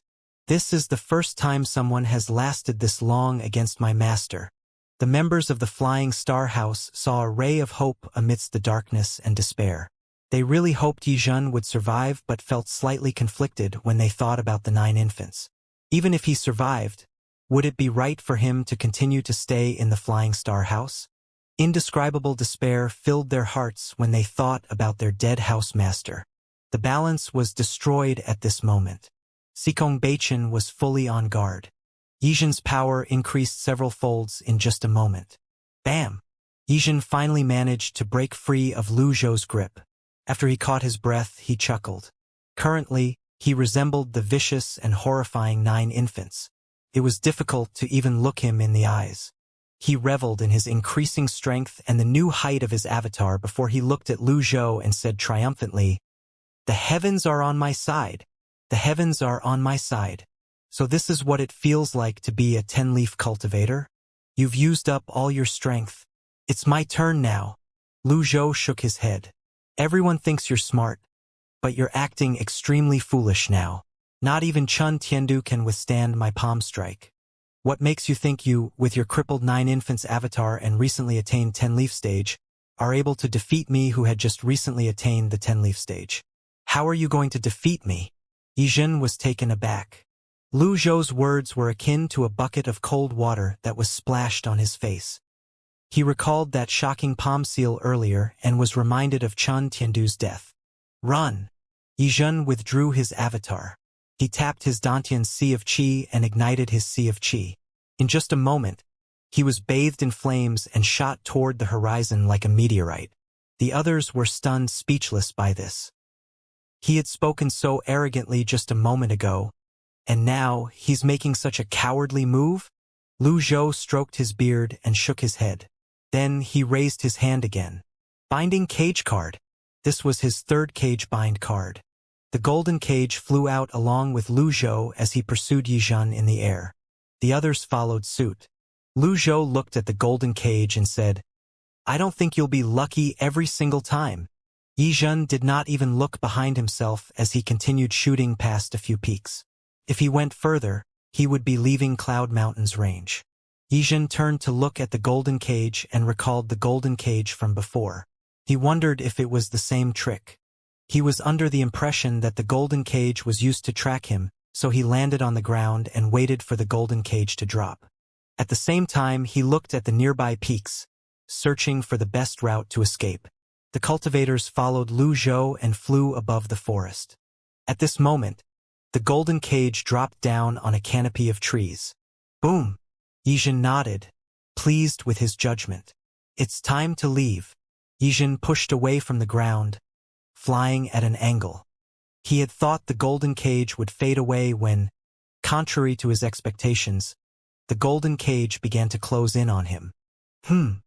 Yizhen launched several palm seals at the golden cage. A huge golden net was formed on the ground and in the air as it tightened. When Lu Zhou saw this, he nodded. It's finally triggered. The trees around the golden cage were crushed by the cage. At this moment, Yizhen had naturally sensed the abnormality of the situation. He continued to attack the golden columns that were closing in on him. This resembled the scene when Lu Zhou captured Leng Luo. A cornered beast would still fight. What technique is this? Why is it different from before? Someone asked in confusion. Wasn't this a tracking energy seal? Can restrict one's opponent as well. The cage continued shrinking. The sounds of Yizhen's attacks colliding with the cage resounded through the forest and the mountain range. Alas, no matter how he struggled, he could not stop the cage from shrinking. A square bald patch was created in the forest as the golden cage drew tighter. Bam! Bam! Bam! Yizhen seemed to snap at this moment. Despicable! Boom! Boom! Boom! Yizhen rammed against the cage in a frenzy. Alas, it was futile. Eventually, the cage tightened around his body like metal rings. He was bound tightly on the ground, and he had lost all access to his cultivation base. Lu Zhou hovered above Yizhen and looked at him indifferently. Yizhen's heart shook as he looked at the calm old man. At this moment, he finally felt the extent of the old man's power. It felt as though the person hovering above him was not human but a towering and insurmountable mountain. It seemed like the old man had intentionally lured him into lowering his guard with the first golden cage. Yizhen despaired. How sly! Lu Zhou raised his hand slowly. Unnamed appeared. He pointed the tip down as he asked evenly, Yizhen, any last words? Yizhen looked around himself. He gritted his teeth and asked with a hint of defiance, Is this your true strength? Lu Zhou shook his head and said, You're not fit to witness my true strength. The others gulped. At this moment, the elders of the Flying Star House cried out, The palace forces are here. We can't lose Yizhen. Old Senior, are you going to stand against the royal court? You've already killed the housemaster. Are you going to wipe us all out? It seemed like the Flying Star House intended to struggle until the end. The moment the housemaster, Chun Tiandu, died, the power balance had been disrupted. The Flying Star House was now without a leader, and Yizhen was now a fish on the chopping board. Lu Zhou stroked his beard indifferently and said, Even if Chun Tiandu were alive, he wouldn't have dared to speak to me in that tone. He lowered Unnamed and asked, So what if I decide to wipe all of you out? Swish! Under the eyes of the members of the Flying Star House, the Sky Martial Court, and the Cloud Mountain sect, Lu Zhou brought Unnamed down. Energy shrouded Unnamed as it pierced Yizhen's skull with utmost precision. Bam! Ding! Killed a target. Reward: 5,500 merit points. Domain extra: 1,500 merit points. Indeed, what could the others do if the old man wanted to kill all of them? They felt chills run up their spines. Yizhen could not resist, and he could not unleash primal chi. Therefore, Unnamed easily pierced his head. With this, the new 10-leaf Yizhen died. He was truly dead. Lu Zhou raised his hand and withdrew Unnamed. The pillar that supported the Flying Star House was completely destroyed. The people from the Flying Star House panicked and began to retreat behind the Sky Martial Court cultivators. The reason why the Flying Star House could become a major sect and one of the great powers was mainly due to its housemaster, Chen Tiandu and Yizhen. In a certain sense, Yizhen's contribution to the Flying Star House was far greater than Chen Tiandu's. Chen Tiandu was only a 10-leaf cultivator who looked after the sect. It was all thanks to Yizhen that the Flying Star House rose to its height today. Now that Yizhen and Chen Tiandu were dead, how could the elders and disciples not panic? They could only hide behind the Sky Martial Court in search of a hope to survive. Behind Xikong Beichin, Meng Chongdong was overwhelmed with emotions and thoughts. The Flying Star House was made greater and destroyed by Yizhen. The Sky Martial Court cultivators retreated. Lu Zhou looked at them indifferently before he shifted his gaze to Yizhen on the ground. Just to be safe, he brought the golden Taishu mirror and channeled primal qi into it. The golden Taishu mirror buzzed. A beam of golden light shone on Yizhen's corpse. Xikong Beichin nodded and said, "What a great treasure to reveal monsters. Nye Qingyun, that Cloud Mountain mirror doesn't seem like much in comparison." Nye Qingyun was ghastly pale now. The Cloud Mountain mirror could not reveal Yizhen's true avatar, nor could it reveal Lu Zhou's true avatar. Under the radiance of the golden mirror, Lu Zhou struck with his palm. Several energy swords shot out, mincing Yizhen's corpse into shred. Ah! The members of the Flying Star House gulped again and retreated further. Bam! When one of the energy swords slashed Yizhen's corpse, a crisp noise rang in the air. Lu Zhou was puzzled. Under the shine of the golden mirror, there was a dark purple spot of light. When the other cultivators saw this, they grew curious. Lu Zhou waved his arm casually. The spot of light floated higher and flew toward his palm. Ding! Obtained violet glazed ceramic. Grade Heaven. Owner, Yizhen. Violet glazed ceramic. Calms the nerves. Increases primal qi recovery. It may conceal one's aura when primal qi is channeled into it. This isn't bad. This must have been the reason Yizhen was able to trick the Cloud Mountain mirror. As for how he turned his 9 infants avatar into a humanoid form, I don't think it's because of the violet glazed ceramics function. It must have been one of his techniques. In the Golden Lotus domain, once one had severed one's Golden Lotus, one's avatar was capable of making a few moments. Nobody in the Red Lotus domain had tried severing their lotuses. Indeed, Yizhen was a genius for discovering this technique. Lu Zhou put the violet glazed ceramic away before he looked at the cultivators from the Sky Martial Court and the Flying Star House again. Flog the corpse? A Flying Star House disciple could not help but wonder out loud. Lu Zhou flew toward the others. As Lu Zhou drew closer, the members of the Sky Martial Court and the Flying Star House retreated further as though they were faced with a great enemy. "We're leaving," one of the Sky Martial Court elders ordered loudly at this moment. Thousands of cultivators led the others from the Flying Star House and left. "Hold up." Lu Zhou's voice was cold and forceful. "Who gave you permission to leave?" You, are you really going to kill all of us? Stop them." Lu Zhou waved his arm. Yu Zhenghai and Yu Shangrong shot forward. Xikong Beichin hastily shot Yao Qingchuan and Zhao Jianghe a meaningful look. "Why are the two of you so daft? Can't you read the atmosphere?" They immediately nodded in understanding and moved swiftly. They worked together with Yu Shangrong and Yu Zhenghai to surround the Flying Star House and Sky Martial Court elders and disciples. "Anyone who dares to move will be killed immediately," Lu Zhou said. After that, Lu Zhou turned to look at Nye Qingyun. Nye Qingyun was flustered. He hastily bowed and said, "Senior Lu, kindly give us your orders. The Flying Star House has led your disciples astray. Why are you keeping them instead of killing them?" Lu Zhou asked. Nye Qingyun's expression turned sour. "I've never liked scheming individuals," Lu Zhou said as he stroked his beard. Yizhen was a master of schemes, and he had met a terrible end in Lu Zhou's hands. He had lost all 6 of his lives. Nye Qingyun said, "There's nothing I can do since they're from Cloud Mountain. I hope you can forgive me for this, Brother Lu. Brother Lu. Lu Zhou looked at Nie Qingyun as he raised his brow slightly. Although he had been engrossed in battle, he still kept an eye on Nie Qingyun. He asked, "How do you explain your action of stopping Xikong Beichen? If Xikong Beichen joined in the battle earlier, Yi Zhen would have to stay behind even if he had 10 lives. However, Nie Qingyun had held Xikong Beichen back.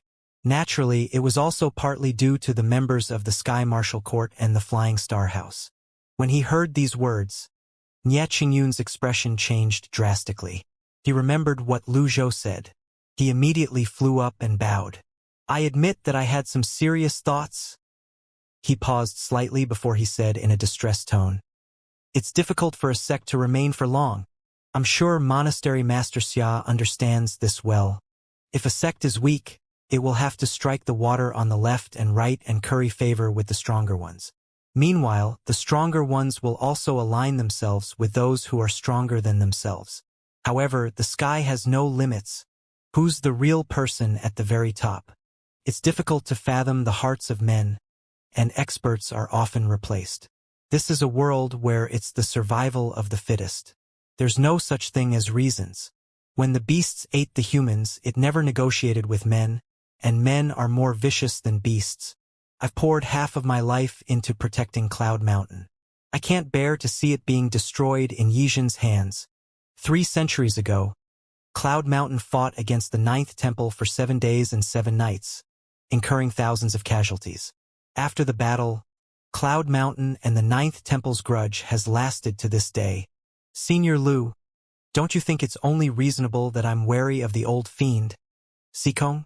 He looked up and met Lu Zhou's deep gaze. Lu Zhou said tonelessly, "What does that have to do with me?" Nie Qingyun's heart sank. Lu Zhou placed his hands on his back and said, "My arrangement with the 9th Temple aside, on account of Xikong Beichen protecting a few of my disciples all this time, do you think I can let this matter go?" "Senior Lu." Nie Qingyun bowed lower. "I don't have a habit of bullying the weak. If you survive my palm strike, I'll spare you," Lu Zhou said. A hint of hesitance could be seen in Nie Qingyun's words. After he thought about it for a moment, he steeled his heart and cupped his fists together before he said, "All right." However, he could not stop the scenes of Chun Tiandu being killed by that shocking palm strike from playing in his mind. Lu Zhou nodded slightly. He purchased another Thunderblast card. He raised his right hand slightly and pushed his palm forward, shattering the Thunderblast card. A shocking lightning bolt shot toward Nie Qingyun at once. An expression of terror appeared on Nie Qingyun's face. He lifted his arms before himself as red energy shrouded him. At the same time, he released primal chi and formed a tough Taoist seal that defended him from above. Everyone watched as the 10-leaf cultivator unleashed his full strength to defend himself. This seemingly insignificant Thunderblast palm seal required a 10-leaf cultivator to defend against it with his full might. What bewildered them further was that this old man who had crushed Yi Zhen still had that much power left in him. It seemed like his statement to Yi Zhen about Yi Zhen not being worthy to witness his full strength did not seem to be a lie. Boom! The Thunderblast seemed to have a penetrative power as it pierced through Nie Qingyun's layers of Taoist seals. The lightning crackled and made short work of the Taoist seals. Nie Qingyun merely felt a power that he was helpless to fight against strike his body. Bang! Nie Qingyun grunted as he recoiled. "Sect Master! Sect Master!" 2 elders swiftly flew toward Nie Qingyun and caught him. The remaining Cloud Mountain disciples retreated and behaved as though they were facing a great enemy. Nie Qingyun spat out blood. His head was drenched in sweat. After receiving this blow, the immensity of the power of his opponent finally dawned on him. He had no chance of winning. He was completely powerless to fight back. He was suddenly filled with a slight admiration for Yi Zhen. Yi Zhen must have possessed unyielding and stubborn willpower to be able to last so long in front of that old man. Lu Zhou stroked his beard. Only the damage effect of the Thunderblast card was triggered. In any case, he had successfully deterred Cloud Mountain with this card. Nie Qingyun coughed violently before he quickly bowed and said, "Thank you for showing mercy, Senior Lu. If you do something like this again, I'll take your life. Nye Qingyun was ghastly pale. He immediately bowed. On the cloud platform, Nye Qingyun had been of some help to Lu Zhou. Keeping him alive would be more useful than killing him. He had to plan for the long term. The thousands of cultivators continued to retreat. What are you trying to do? One of the Flying Star House disciples asked. Lu Zhou waved his arm and ordered, "Leave none of the Flying Star House disciples alive." After saying this, the Sky Martial Court cultivators swiftly flew to the side to draw a distinct line between them and the Flying Star House cultivators. The Flying Star House cultivators' expressions were grim. Yao Qingxuan said loudly with a smile, "I've been wanting to do this for a long time. Senior Lu, just leave this to Zhao Jianghe and me." Lu Zhou shook his head and said, "My 2 disciples will be enough. The 2 of you don't have to interfere." Yao Qingxuan was moved. He was utterly impressed with the way the old senior did things. He even ordered his own disciples to clear up the stragglers instead of troubling his friends. The duo from the 9th temple retreated. Lu Zhou looked at the Sky Martial Court. At this moment, Xikong Beichen reminded him, "The cultivators from the palace are here." In the sky to the east, thousands upon thousands of cultivators arrived in throngs. There were so many of them that they resembled dark clouds moving toward Lu Zhou and the others. The members of Sky Martial Court seemed delighted. "We're saved." The Flying Star House members were even more delighted. Lu Zhou glanced at the newcomers. "This is bad. Apart from the peak card, I don't have any other combat methods at my disposal right now. I can purchase item cards, but won't that mean that I'll incur losses? It wasn't easy for me to accumulate this many merit points. Can't I keep the peak card for a little longer?" Just when Lu Zhou was trying to figure out a countermeasure, Xikong Beichan said, "I'll stall them." Then he shot the duo a meaningful look. Yao Qingxuan and Zhao Jianghe followed Xikong Beichan. In just a moment, the group from the palace was 100 meters away from them. The one standing in the lead stood out from the others. He wore red and white armor while the others wore black armor. He was clearly the leader of the troop. The leader said loudly, "I'm Lu Zhan, Deputy Commander of the capital's Royal Guard. I'm here on orders to capture the foreign tribesmen. Where are they?" "They are to surrender without a fight." Xikong Beichan said nothing. Instead, he manifested his avatar. A 200-foot avatar rose from the ground as a 10-leaf red lotus blossomed and slowly spun. Its light illuminated the sky and complemented the light from the setting sun. Lu Zhan, who had just put on a tough act, frowned when he saw the 200-foot avatar. "A 10-leaf cultivator?" Yao Qingxuan asked. "Well, aren't you going to greet Temple Master Xikong?" When Lu Zhan, the deputy commander, heard this, his expression changed. He asked tentatively, "Ninth Temple's Senior Xikong?" Xikong Beichan withdrew his avatar. His avatar clearly worried Lu Zhan and the others. He said, "There's no need for formal greetings. Tell your commander, Xiahou Sheng, that there are no foreign tribesmen here. None." Lu Zhan scanned the scene further ahead. He saw the members of the Sky Martial Court and the Flying Star House. At this moment, one of the Flying Star House cultivators said, "Commander Lu, save me." Lu Zhan smiled.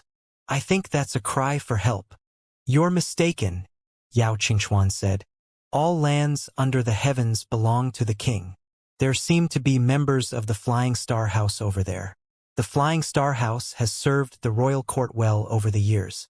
I can't sit by and watch them suffer. Senior Xikong, please step aside. Otherwise, I'll have a hard time explaining this to the palace." When the members of the Flying Star House heard this, they were overjoyed.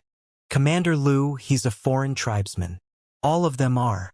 Elder Yizhen and the house master were killed by them." Upon hearing these words, Lu Zhan frowned deeply. "This is a grave matter. Senior Xikong, forgive me for not being able to do as you command." "Impudent," Yao Qingxuan snapped. "Even if Xiahou Sheng were here, he wouldn't dare speak to the temple master in such a manner. Who do you think you are?" Lu Zhan's expression soured. Indeed, absolute power was everything. He had no retort. He had assumed with Chun Tiandu and Yizhen here, All the palace needed to do was provide support.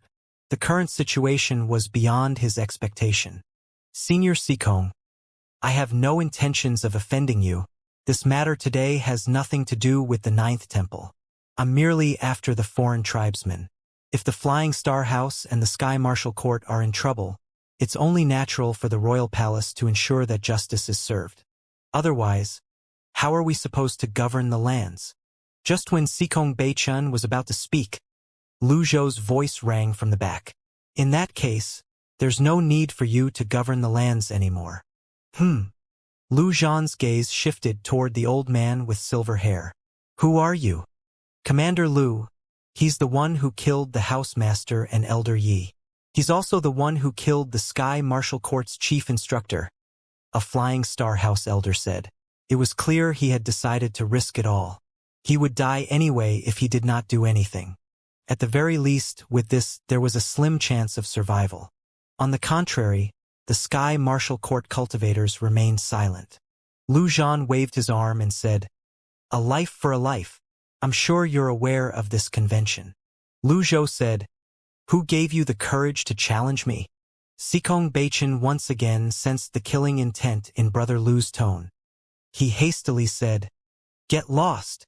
If you offend Senior Lu, not even Xiaoshang can save you if he were here.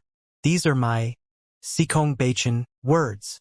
He emphasized his name when he spoke. Although he knew Lu Zhou's cultivation base was unfathomable, he did not wish to have such a huge conflict with the royal palace. Lu Zhan said, "I can get lost, but I'm bringing the men of the Flying Star House and the Sky Martial Court with me. How am I supposed to explain to the palace otherwise?" After seeing Sikong Beichun's firm attitude, he decided to compromise. When he looked past Nie Qingyun, he noticed the Cloud Mountain disciples seemed like eggplants weighed down by the snow. Their heads were lowered. "Sect Master Nie!" Lu Zhan shouted. Nie Qingyun cupped his fists together. "This matter has nothing to do with Cloud Mountain. Please don't put me in a difficult spot. Vice Commander Lu, no matter what you plan to do, don't involve me. Everyone stand back." The Cloud Mountain disciples retreated as far as they could. When they were a distance away, Nie Qingyun suddenly said, "Vice Commander Lu, a word of advice." "What is it?" "If I were you, I'd return obediently." After saying this, Nie Qingyun turned around and left. Lu Zhan shook his head helplessly and asked, "What are all of you up to?" "The Flying Star House has done something wrong. It's only natural for them to be punished," Yao Qinghan replied. "They're with the royal court. Who dares to touch them?" Lu Zhan immediately protected them using the name of the royal court. Sikong Beichun said, "Yi Zhen was from the Cherry Blossom Nation, and he had a 9 infants avatar. He's infiltrated Great Tang many years ago. He was the true foreign tribesman. Senior Lu has gotten rid of the foreign tribesmen, and yet you're trying to protect these people? You still have the audacity to preach about governing the lands. I don't care. I'm merely doing as I'm ordered to do. So long as I'm here today, nobody is allowed to touch the Flying Star House," Lu Zhan said stubbornly. He knew he was no match for a 10-leaf cultivator, hence, he had used the royal court to apply pressure on the others. He was sure this tactic would work. Alas, Lu Zhou waved his arm and said, "Kill them." Yu Shangrong smiled faintly. His longevity sword left its scabbard. Immediately, a golden energy sword danced in the air and sailed toward the disciples and elders of the Flying Star House. Yu Zhenghai said loudly, "Second senior brother, let's have a contest. As you wish." In an instant, the area where the members of the Flying Star House were hovering were covered with countless energy sabers and energy swords. Miserable cries and sounds of breaking limbs resounded chillingly in the air as dismembered parts flew and blood splattered everywhere. Yu Zhenghai and Yu Shangrong slaughtered the people from the Flying Star House in the presence of the royal court's representatives. Lu Zhan was filled with so much rage upon seeing this. He shook, furious. "You! Ding! Killed a target. Reward, 500 merit points. Domain extra, 500 merit points. Rewards for 1 to 5 leaf targets are reduced." The notifications kept ringing in Lu Zhou's ears. Lu Zhou stroked his beard as he calmly looked at the ghastly pale Lu Zhan. Then, he uttered another chilling statement. Sikong Bei-chun, do you intend to keep someone as untactful as him alive for the new year? New year. Sikong Bei-chun was taken aback, but he could guess the gist of the message. He immediately pointed at Lu Zhan and said, You'll die here today. The Sky Martial Court and the Flying Star House finally understood. The person who could order Sikong Bei-chun around did not have to prove his status and cultivation base. If there had been a need, his act of crushing Yizhen and killing Chan Tiandu with a single palm strike was enough evidence. Despair and terror gradually filled their hearts. When the cries died down, 2,000 disciples from the Flying Star House had died. Many of the cultivators nearly went insane from this experience. They forced themselves to manifest their avatars and fled with their grand techniques. The Jasper Saber and Longevity Sword seemed to have eyes of their own as they sought out targets and promptly killed them. Ding! Killed a target. Reward: 500 merit points. Domain extra: 500 merit points. Ding! Killed a target. Reward: 1,000 merit points. Domain extra: 1,000 merit points. There are 8-leaf cultivators among them? Lu Zhou nodded with a pleased expression on his face when he heard the notification. The unending stream of merit points credited into his account made him realize just how powerful the Flying Star House was. If such a force had invaded the Golden Lotus domain, it would certainly become the greatest sect. Alas, those who decided the rise and fall of the sects were often the cultivators at the top.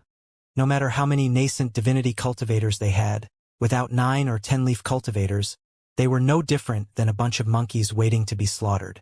For the Nether Sect's master, Yu Zhanghai and Yu Shangrong, who killed at the slightest disagreement, they were not nauseated or disgusted.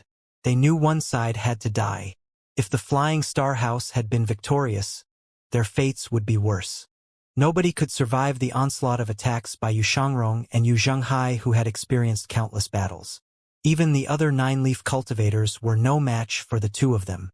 Meanwhile, the 10-leaf Sikong Bei-chun moved with divine speed and agility. He leaped into the air as though he was as light as a swallow and extended his hand. Lu Zhan sensed the killing intent and leaped back before he attacked with his energy sabers. The neat rows of energy sabers attempted to keep Sikong Bei-chun at bay. However, Sikong Bei-chun remained calm and nonchalant. His 10-leaf lotus blossomed, and his red lotus avatar released energy swords into the surroundings. Then his body faded out of focus. He easily sidestepped the attacks and arrived before Lu Zhan. He controlled the energy swords shooting out of his avatar and directed them at Lu Zhan's chest. Block! Thousands upon thousands of energy sabers converged into a shield in front of Lu Zhan. The shocking sword strikes from the 10-leaf cultivator easily pierced the barrier. The protective energy, the energy sabers, and finally Lu Zhan's body like a hot knife through butter. It reached his heart without any resistance. He looked at the 200-foot avatar before him with widened eyes before he lowered his eyes to look at the narrow and bloody wound across his torso. The primal chi inside his extraordinary 8 meridians seemed to be blocked. The only thing flowing out was his blood. It was easy to kill but difficult to save. Lu Zhan knew that he did not have much longer to live under these circumstances. He shook slightly and pointed at Sikong Bei-chun. Is the Ninth Temple revolting? He coughed once before he plummeted with his eyes open. Vice Commander Lu! The other warriors exclaimed in shock. Someone tried to pull Lu Zhan back with an energy seal, but he was falling too quickly. Before the warrior could even react, Lu Zhan had already fallen to the ground. Sikong Bei-chun shook his head slightly. He understood why Lu Zhou wanted him to do this. Lu Zhou had wiped the Flying Star House out. If the Ninth Temple were to stay out of the muddied water at this time, their alliance would easily crumble. Now that Sikong Bei-chun had killed Lu Zhan, the Ninth Temple's fate was now bound to the Evil Sky Pavilion. The troops from the royal court looked at Sikong Bei-chun. Who could be a match against this peerless expert? With Lu Zhan dead, they were left without a commander. Sikong Bei-chun said gruffly, Go back and tell Xia Hoshing that the Flying Star House has been harboring foreign tribesmen and has been wiped out. He'll have to obtain my permission if he intends to destroy the Ninth Temple. Get lost. His voice resounded thunderously in the ears of the thousands of royal court cultivators. The royal court had made a wrong move today. They had thought sending Lu Zhan was enough to quell the disturbance. After all, they had the Sky Martial Court and the Flying Star House on their side. No matter how they looked at it, the 12 sects of Cloud Mountain would be annihilated no matter what. The Ninth Temple was weak and without allies. They would be wiped out sooner or later. Who would have expected when the troops arrived? The Flying Star House had already lost and was even slaughtered before their eyes. The palace cultivators were frightened out of their wits and turned tail to flee. The royal court did not send elites to deal with this matter. Lu Zhou did not think these small fries would provide him with many merit points. At this time, all the members of the Flying Star House present on the scene were dead. Yu Zhenghai and Yu Shangrong, the two nine-leaf golden lotus cultivators, displayed their outstanding sword and saber techniques. The Sky Martial Court cultivators shivered in fear. Without their chief instructor, Chun Feng Luo, the Sky Martial Court was only a platter of loose sand. Xikong Beichin returned to Lu Zhou's side. Brother Lu, what should we do with the members of the Sky Martial Court? He wondered if Lu Zhou would kill them as well. The people of Sky Martial Court heard the question and panicked even more. Don't even think about it. Our court master. Their sole support was their court master Yu Qinshu. He was the only 10-leaf cultivator who mastered the karmic fire in the Red Lotus domain. I don't even care about the royal court. Do you think that I'd be wary of your puny Sky Martial Court? Lu Zhou placed his hands on his back. Yu Zhenghai bowed and said, Master, these people are too rude. Why don't we kill them as well since they wish to repeat the Flying Star House's mistakes? The Sky Martial Court cultivators started before they shrank back in fear. Lu Zhou glanced at the Sky Martial Court cultivators and said, Lock them up in Cloud Mountain. Understood. For nine-leaf cultivators flew toward the Sky Martial Court cultivators. Don't blame me for being merciless if any one of you tries to escape. Move. The Sky Martial Court cultivators had no choice but to allow themselves to be ushered onto the Cloud platform. On the Cloud platform, the Cloud Mountain disciples who had been bought over by Yizhen were all captured and brought here. All of them were kneeling, too afraid to move. Nie Qingyun did not seem as prideful as before as well. Lu Zhou said, Nie Qingyun, I'll leave the members of the Sky Martial Court to you. Nie Qingyun was taken aback. He said respectfully, Cloud Mountain has suffered great losses after this battle. Senior Lu, what's the reason for this? The Sky Martial Court and the Flying Star House colluded to annihilate Cloud Mountain. Now that I've dealt with them on your behalf, why are you so afraid? Lu Zhou asked. Even the Thousand Willow Monastery and the Ninth Temple were bold enough to challenge the royal court.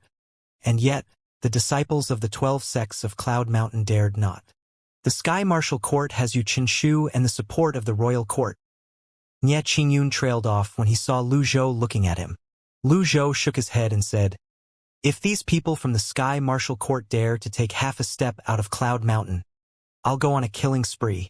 Nie Qingyun's heart shuddered. He knew Lu Zhou was doing this to force Cloud Mountain out of their neutral stance. If Lu Zhou could pit Cloud Mountain against the Sky Martial Court, it would be easier for him to deal with the cultivators from the Sky Martial Court and the capital. If he killed the Sky Martial Court disciples right away, Yu Qinshu would only come knocking on the doors of the Ninth Temple and the Thousand Willow Monastery. Moreover, Yu Qinshu would also try to lure Cloud Mountain to his side. How could Lu Zhou allow a force such as Cloud Mountain to be controlled by the palace and the Sky Martial Court? Nie Qingyun fell deep into thoughts for a moment before he ordered loudly, Lock the Sky Martial Court disciples up in the prison. Understood.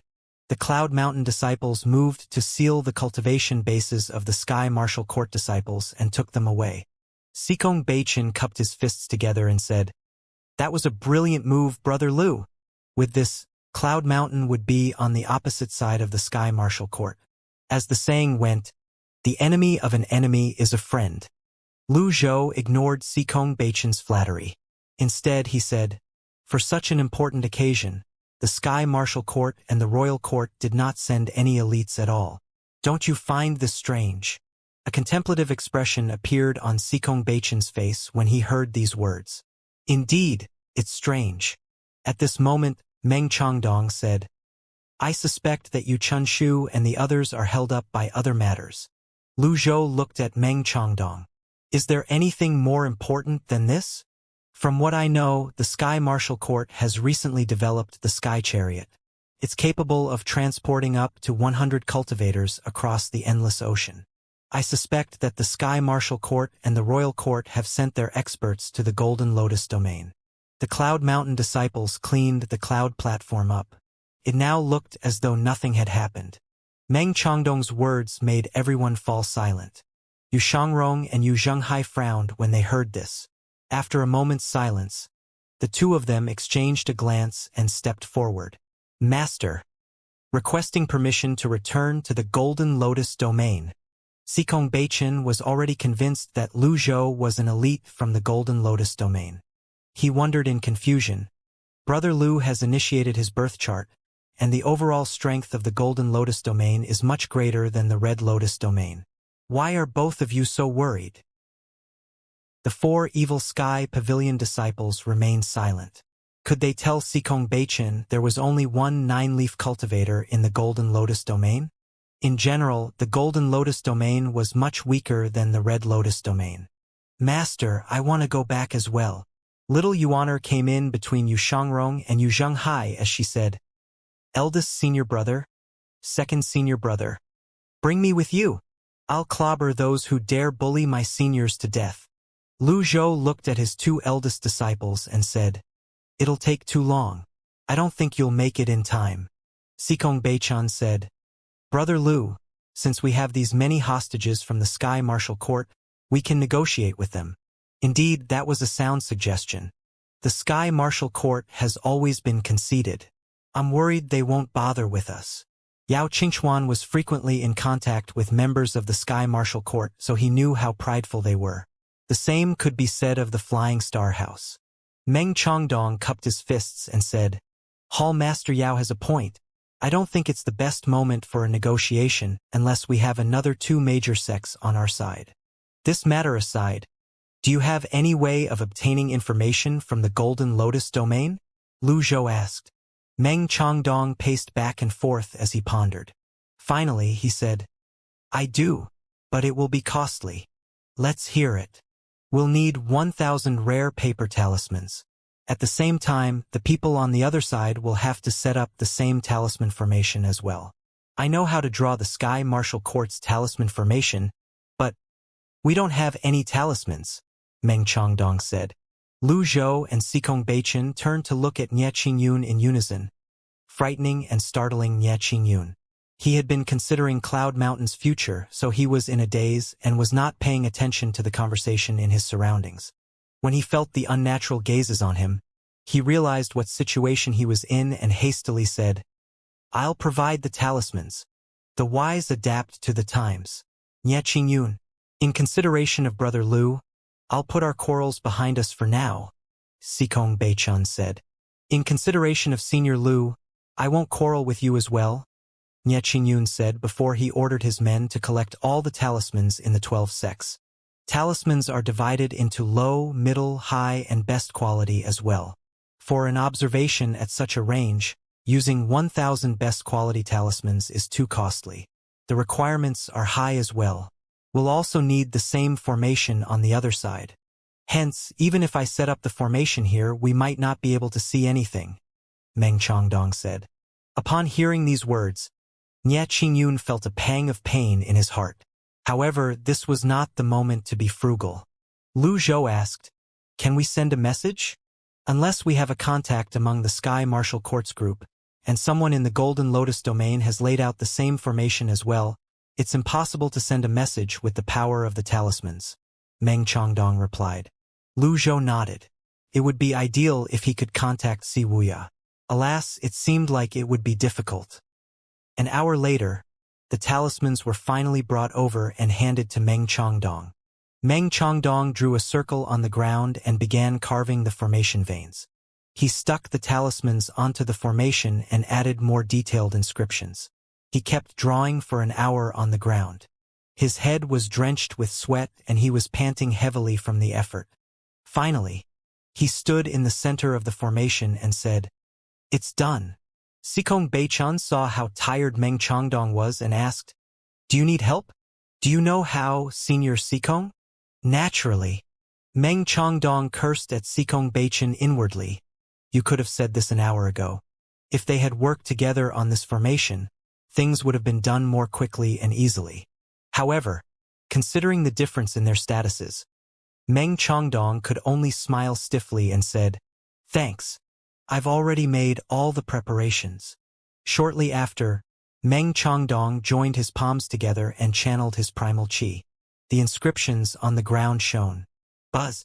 The talismans caught fire and floated up. They merged and formed talisman seals. Between the talisman seals, a round area quickly appeared. The talisman seal seemed like a mirror as images began to appear. It worked! They were in luck. The others seemed delighted as they gathered before the circle of talismans. What they saw was the Sky Martial Court Sky Chariot. On the chariot, there was an 8-leaf cultivator who was also sending a message with the same talisman formation. Through the formation, they saw the Sky Martial Court Sky Chariot was already in the Golden Lotus domain. 100 cultivators leaped down from the chariot toward the Golden Lotus cultivators who guarded the coastline. It was clear the Golden Lotus cultivators were weak. They were completely crushed by the cultivators from the Sky Chariot.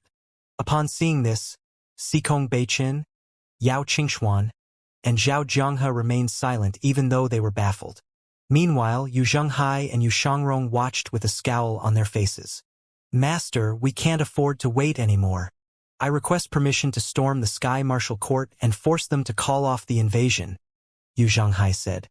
Sikong Beichan said with a sigh, "I didn't expect them to act this quickly."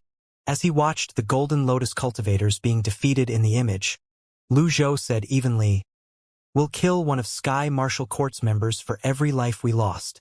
The others shivered despite the temperature. At this moment, Yao Qingxuan exclaimed in shock, "What's that?" In the formation, they saw a colossal beast charging in. Thunderous explosions rang in the air as its feet moved on the ground, causing the earth to quake and the mountains to shake. "There's such a huge beast in the Golden Lotus domain?" Zhao Jianghe exclaimed, surprised.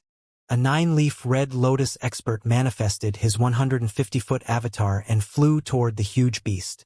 The beast swiped with its paw. Bam! The 9-leaf avatar recoiled.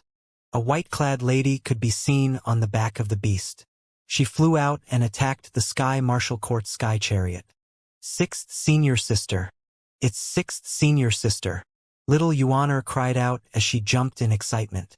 The white-clad maiden was Evil Sky Pavilion's 6th disciple, Yi Tianxin. At this moment, she fought alongside Cheng Huang. In just a moment, she turned the tides of the battle and killed the invading cultivators in a frenzy. Ding! Killed a target. Reward: 500 merit points. Domain extra: 500 merit points. Ding! Killed a target. Reward: 500 merit points. Domain extra: 500 merit points. Whiz! A 9-leaf golden lotus avatar appeared. The rising flames surged toward one of the Sky Martial Court's 9-leaf cultivators. Karmic power! Yao Qingxuan was shocked. Xia Changqiu immediately asked Little Yuaner, "That's your 6th senior sister?" "Of course. Do you think I won't be able to recognize my 6th senior sister?" Little Yuaner said confidently. Xia Changqiu suddenly remembered Little Yuaner's words about how her fellow disciples from the Evil Sky Pavilion could easily smash their heads. It seems like the little girl wasn't exaggerating at all. Lu Zhou was surprised as well when he saw Yi Tianxin did not only reach the 9-leaf stage, but she had mastered the karmic fire as well. With this, he felt more at ease. At this moment, Yao Qingxuan pointed at a peculiar radiance that was shooting toward Yi Tianxin. He cried out, "What's that?" "A desolate grade weapon. A desolate grade weapon is sneaking up on Miss Sixth."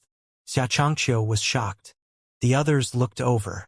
They saw a weapon that resembled a blade and a hook at the same time that moved at lightning speed. Meng Changdong grunted. "Time's up." The imagery blurred and ripples appeared briefly before disappearing completely. With a whistle, the remains of the talismans scattered in the air. The talismans burned too quickly. Countless predecessors had inscribed the formation veins onto the expensive pieces of paper. When they were burned, they would form the energy seals needed by the formation that could be used to watch, communicate, and convey messages despite the distance. Needless to say, the talismans were expensive to produce. When the Sky Martial Court first sent their members to the Golden Lotus domain, they had only brought 1,000 talismans with them to send messages and fake the power of a 9-leaf cultivator to lure Xianxia out into the open. Meng Changdong looked at the talismans with a wistful expression on his face. Then, he said with a sigh, "I did my best to extend the time." Little Yuaner clenched her little fists and stomped her feet as she said, "We were so close to seeing the asshole who attacked 6th senior sister from the back." Sikong Beichun said, "There's no need to worry.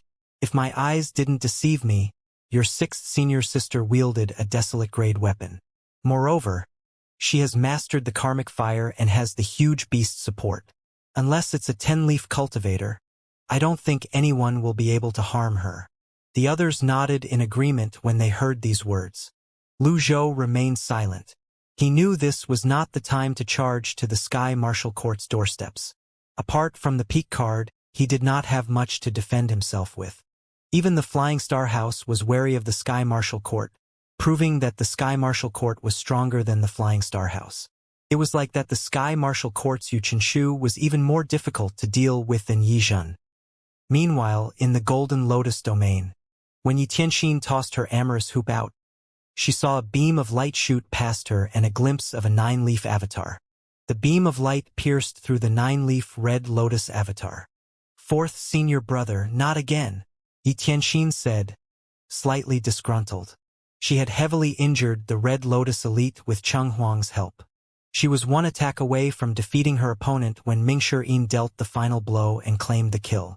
Mingshi withdrew his avatar and appeared in front of Yi Tianxin. He said with a smile, "Sixth junior sister, you must be quick, merciless, and decisive when dealing with such a person. You can't give him any chance at all." "He was not a match for me. Do you think he could have gotten away?" Yi Tianxin said. Mingshi suddenly pointed down at the corpse and said, "Look, he has come back to life." "What? Where?" Yi Tianxin looked down but saw nothing. The Red Lotus elite had clearly fallen into the sea and was instantly devoured by the rampaging oceanic beasts. When Yi Tianxin looked up, Mingshi was no longer in sight. Liar! After organizing her thoughts, she flew toward Cheng Huang.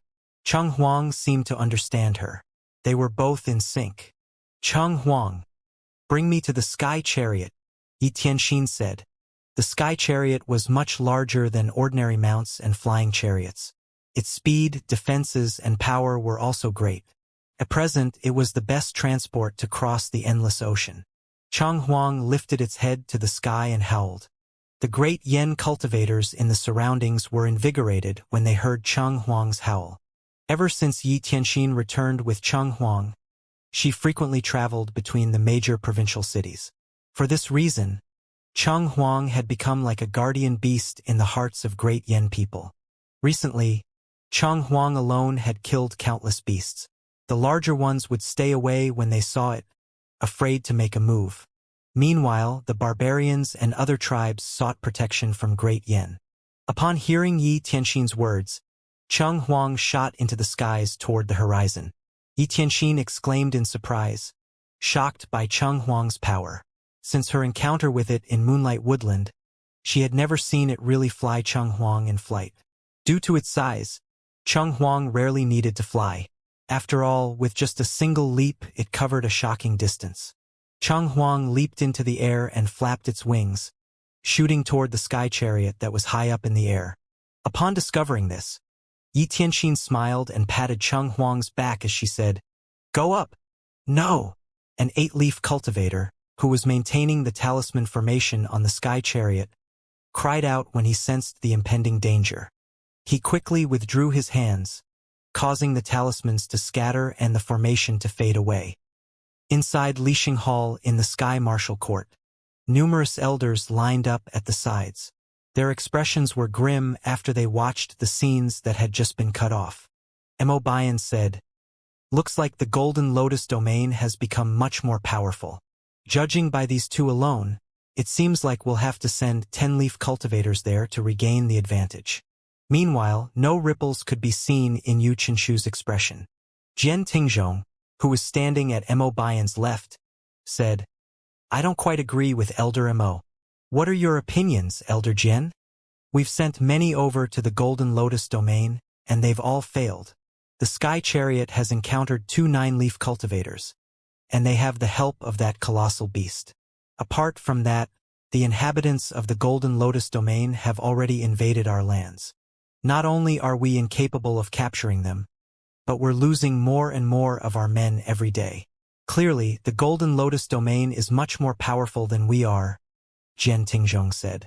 Whether it was Jiang Wenshu who had been one of the earliest to go to the Red Lotus domain or the Karmic Fire user, Fa Hua, none of them survived their trip to the Golden Lotus domain. Someone said, "Elder Jian has a point. Moreover, the court master can't possibly travel to the Golden Lotus domain himself. Such a feat is beneath him. The Sky Martial Court needs its master here." Mo Bian said, "Why don't we send a 10-leaf cultivator from the palace? Chun Beijing's death remains a mystery to this day. The royal court won't send another 10-leaf cultivator without a good reason." At this moment, a Sky Martial Court disciple hurried into the hall. After bowing, he said, "Court Master, elders, we just received word from Cloud Mountain. The Flying Star House has been completely annihilated. The troops from the royal court were defeated as well. Currently, our members are being held prisoner on Cloud Mountain." The others scowled upon hearing this. The disciple said hurriedly, "The Flying Star House Master, Chan Tiandu, is dead. Their Grand Elder is dead as well. The Deputy Commander of the King's Guard, Lu Zhan, is also dead. The Sky Martial Court's Chief Instructor and 3 other instructors are dead. Those who survived are now being held on Cloud Mountain." The elders' frowns deepened. Yu Qinshu looked at the disciple and asked, "Yi Zhen is dead as well?" "Yes, it has been confirmed." "Tell me everything, from the beginning, without omitting a single detail," Yu Qinshu said. "Understood." Lu Zhou and the members of Ninth Temple did not leave Cloud Mountain that day. They were assigned individual lodgings on Cloud Mountain instead. That night, Lu Zhou was sitting cross-legged as he meditated on the heavenly writing scrolls to replenish his extraordinary power. With the help of the violet glazed ceramic, even if it had not been refined, the speed of his cultivation and the replenishment of his primal chi and extraordinary power increased. Lu Zhou opened his eyes. It was time to upgrade the violet glazed ceramic. He checked the system dashboard. Merit points, 220,540. Remaining life, 219,744 days. Item, Critical Block Card X138. Passive. Wizard, Bian, Jiliang, Qiongqi, Disguise Card X1, Golden Taishu Mirror, Appearance Alteration Card X3, Shining Stone X2, Reversal Card X76, Refining Talisman X3, Weapon, Unnamed, Jade Horsetail Whisk, Magistrate Brush, 9-string zither, Square Box, Violet Glazed Ceramic. Cultivation Method, 3 scrolls of heavenly writing. Most of his points came from killing nascent divinity cultivators and from the domain extras.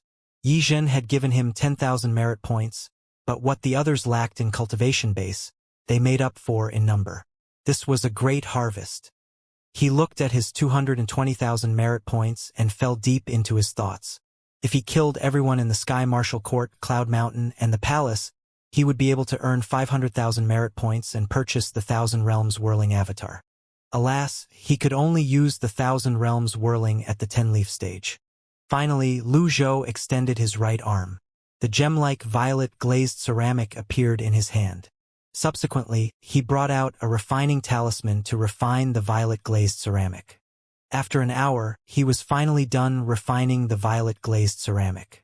Obtained violet glazed ceramic. Grade Heaven. May acknowledge a new master. Lu Zhou was in no hurry to make the violet glazed ceramic acknowledge him. Instead, he took out a shining stone to raise the grade of the violet glazed ceramic. Since Lu Zhou was familiar with the process, after he used the shining stone, he no longer paid any attention to the violet glazed ceramic while it was being upgraded. Instead, he looked at his merit points, wondering how he should spend them. He opened the system dashboard and checked the price of the Deadly Strike card after deciding on stocking up on trump cards. Lu Zhou checked the price of a Deadly Strike card. As expected, it was now at 23,000 merit points. Based on his recent experience, the price hike would be triggered every time he purchased, used, or raised his cultivation base. If he used all his merit points to purchase the cards now, the price would become exorbitant. However, if he did not buy them, he would not have cards to use while his cultivation base remained the same. Purchase. He bought one Deadly Strike card, and the price rose to 24,000 merit points immediately. Then, he bought one Impeccable card, and both cards rose to 25,000 merit points. These were within his expectations. He could accept this. After all, true experts were rare. New cards.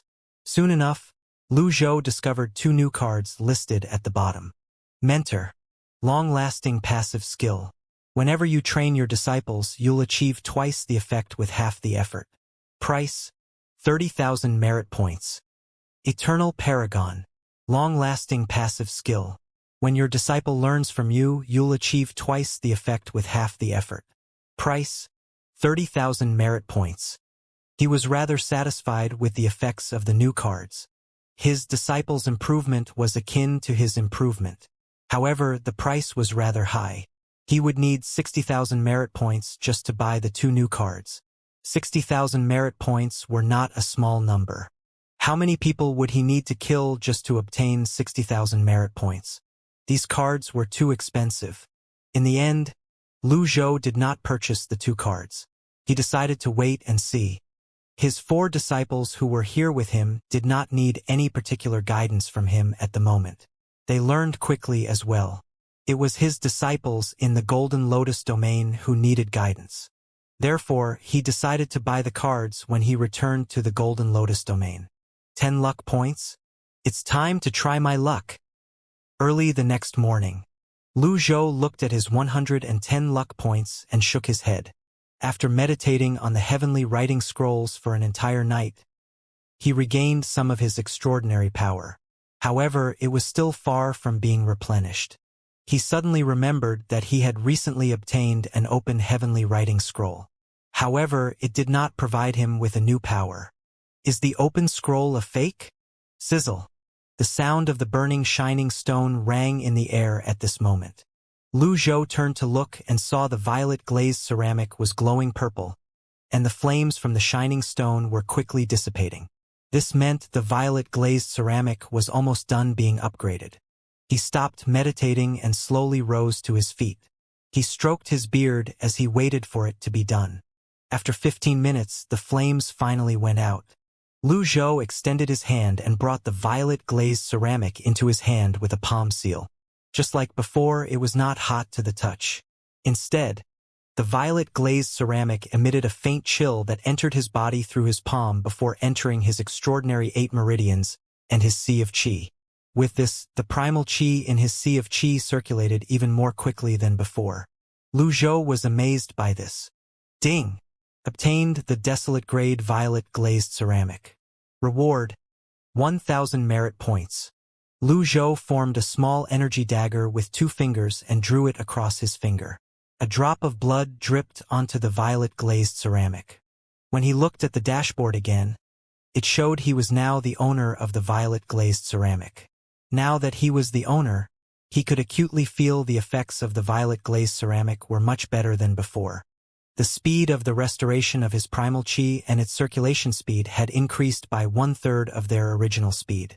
Where did Yi Zhan obtain this treasure from? Lu Zhou wondered out loud as he put the violet glazed ceramic away. Now that it has been upgraded, he felt it was only second to unnamed. With this, he could cultivate more quickly. After putting the violet glazed ceramic away, he gauged his cultivation base. He was at the late stage of the 9-leaf stage. With the violet glazed ceramic, he was certain he would be able to attempt the 10-leaf stage soon. Subsequently, he continued to meditate on the heavenly writing scrolls. He could feel the runes of the heavenly writing scrolls were flowing more smoothly.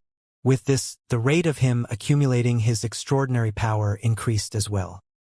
3 days passed in just a blink of an eye. When Lu Zhou opened his eyes, his extraordinary power was already fully replenished.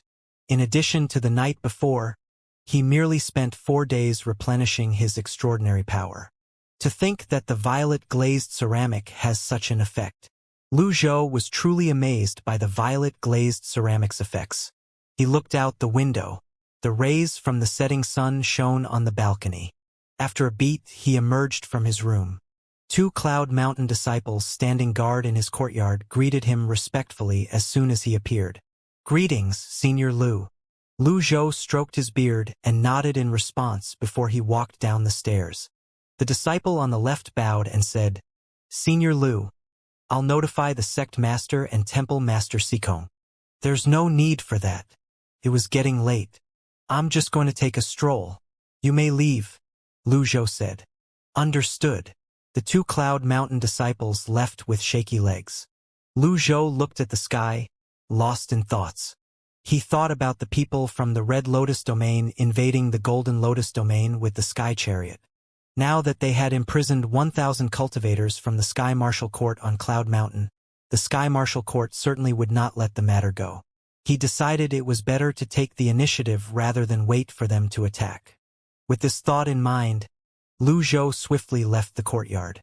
He activated the violet glazed ceramic and concealed his aura as he flew away from Cloud Mountain. The desolate grade violet glazed ceramic even concealed the waves from his primal chi. When he was in the sky, he summoned Wizard and flew toward the Guanyi circuit. Inside Great Tang's palace, above Ganlu Hall, Li Yunzheng looked at the setting sun as he said with a frown on his face, "The royal court, the harem, and the royal guard are on their side. What am I supposed to do?" He continued mumbling to himself for a moment before he shifted his eyes to a dark corner. He said harshly, "I've already said I don't need your protection. Get lost." In the corner, Yishao kneeled and said, "Your Majesty, I have to ensure your safety. Ever since the recent incident, General Xiahou has said that he'll have my head if anything similar were to happen again." Li Yunjing scowled as he said, "Do you answer to me or him?" Of course to you, Your Majesty," Yishao said somewhat hesitantly. "Then, why aren't you getting lost?" At once, Yishao hastily turned around and disappeared into the darkness. After what seemed like hours, the sun set. Night came and the moon climbed into the sky. Li Yunjing heaved a long sigh. "My cultivation base isn't profound, nor am I talented.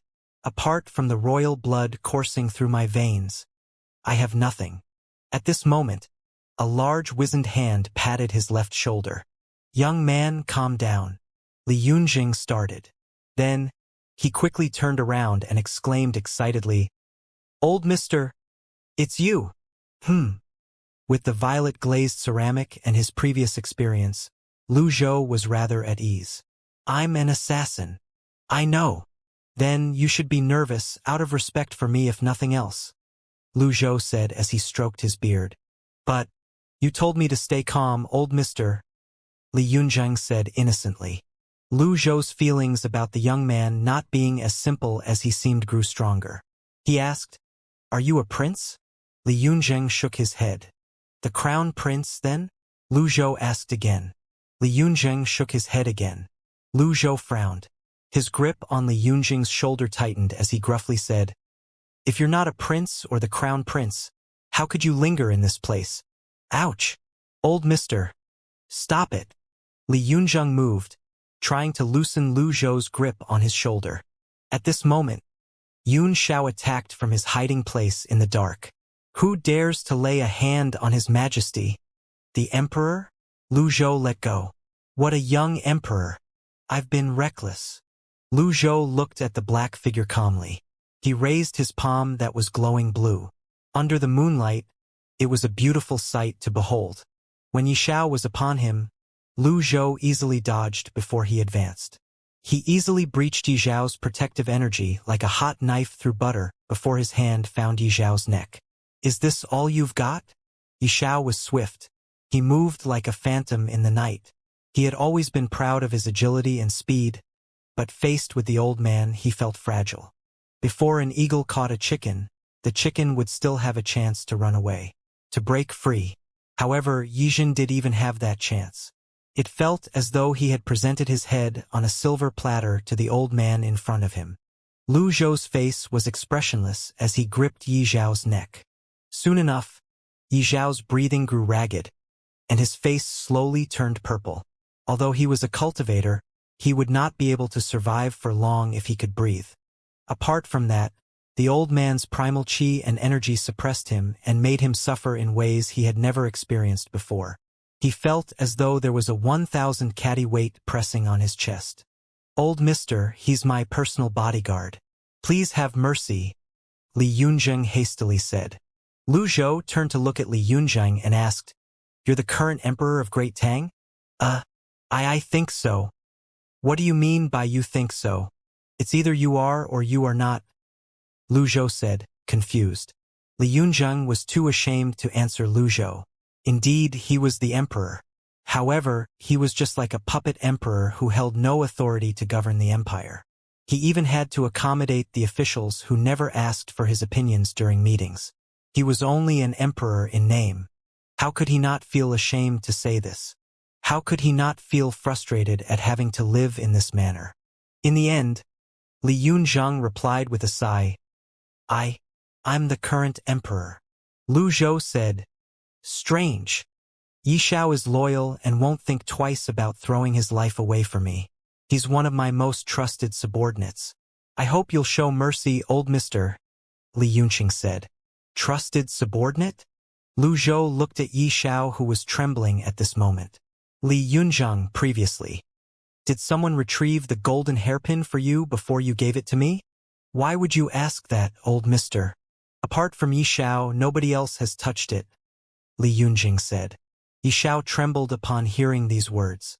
At the same time, fear crept into his eyes. Lu Zhou shook his head. "Young man, you're still too green.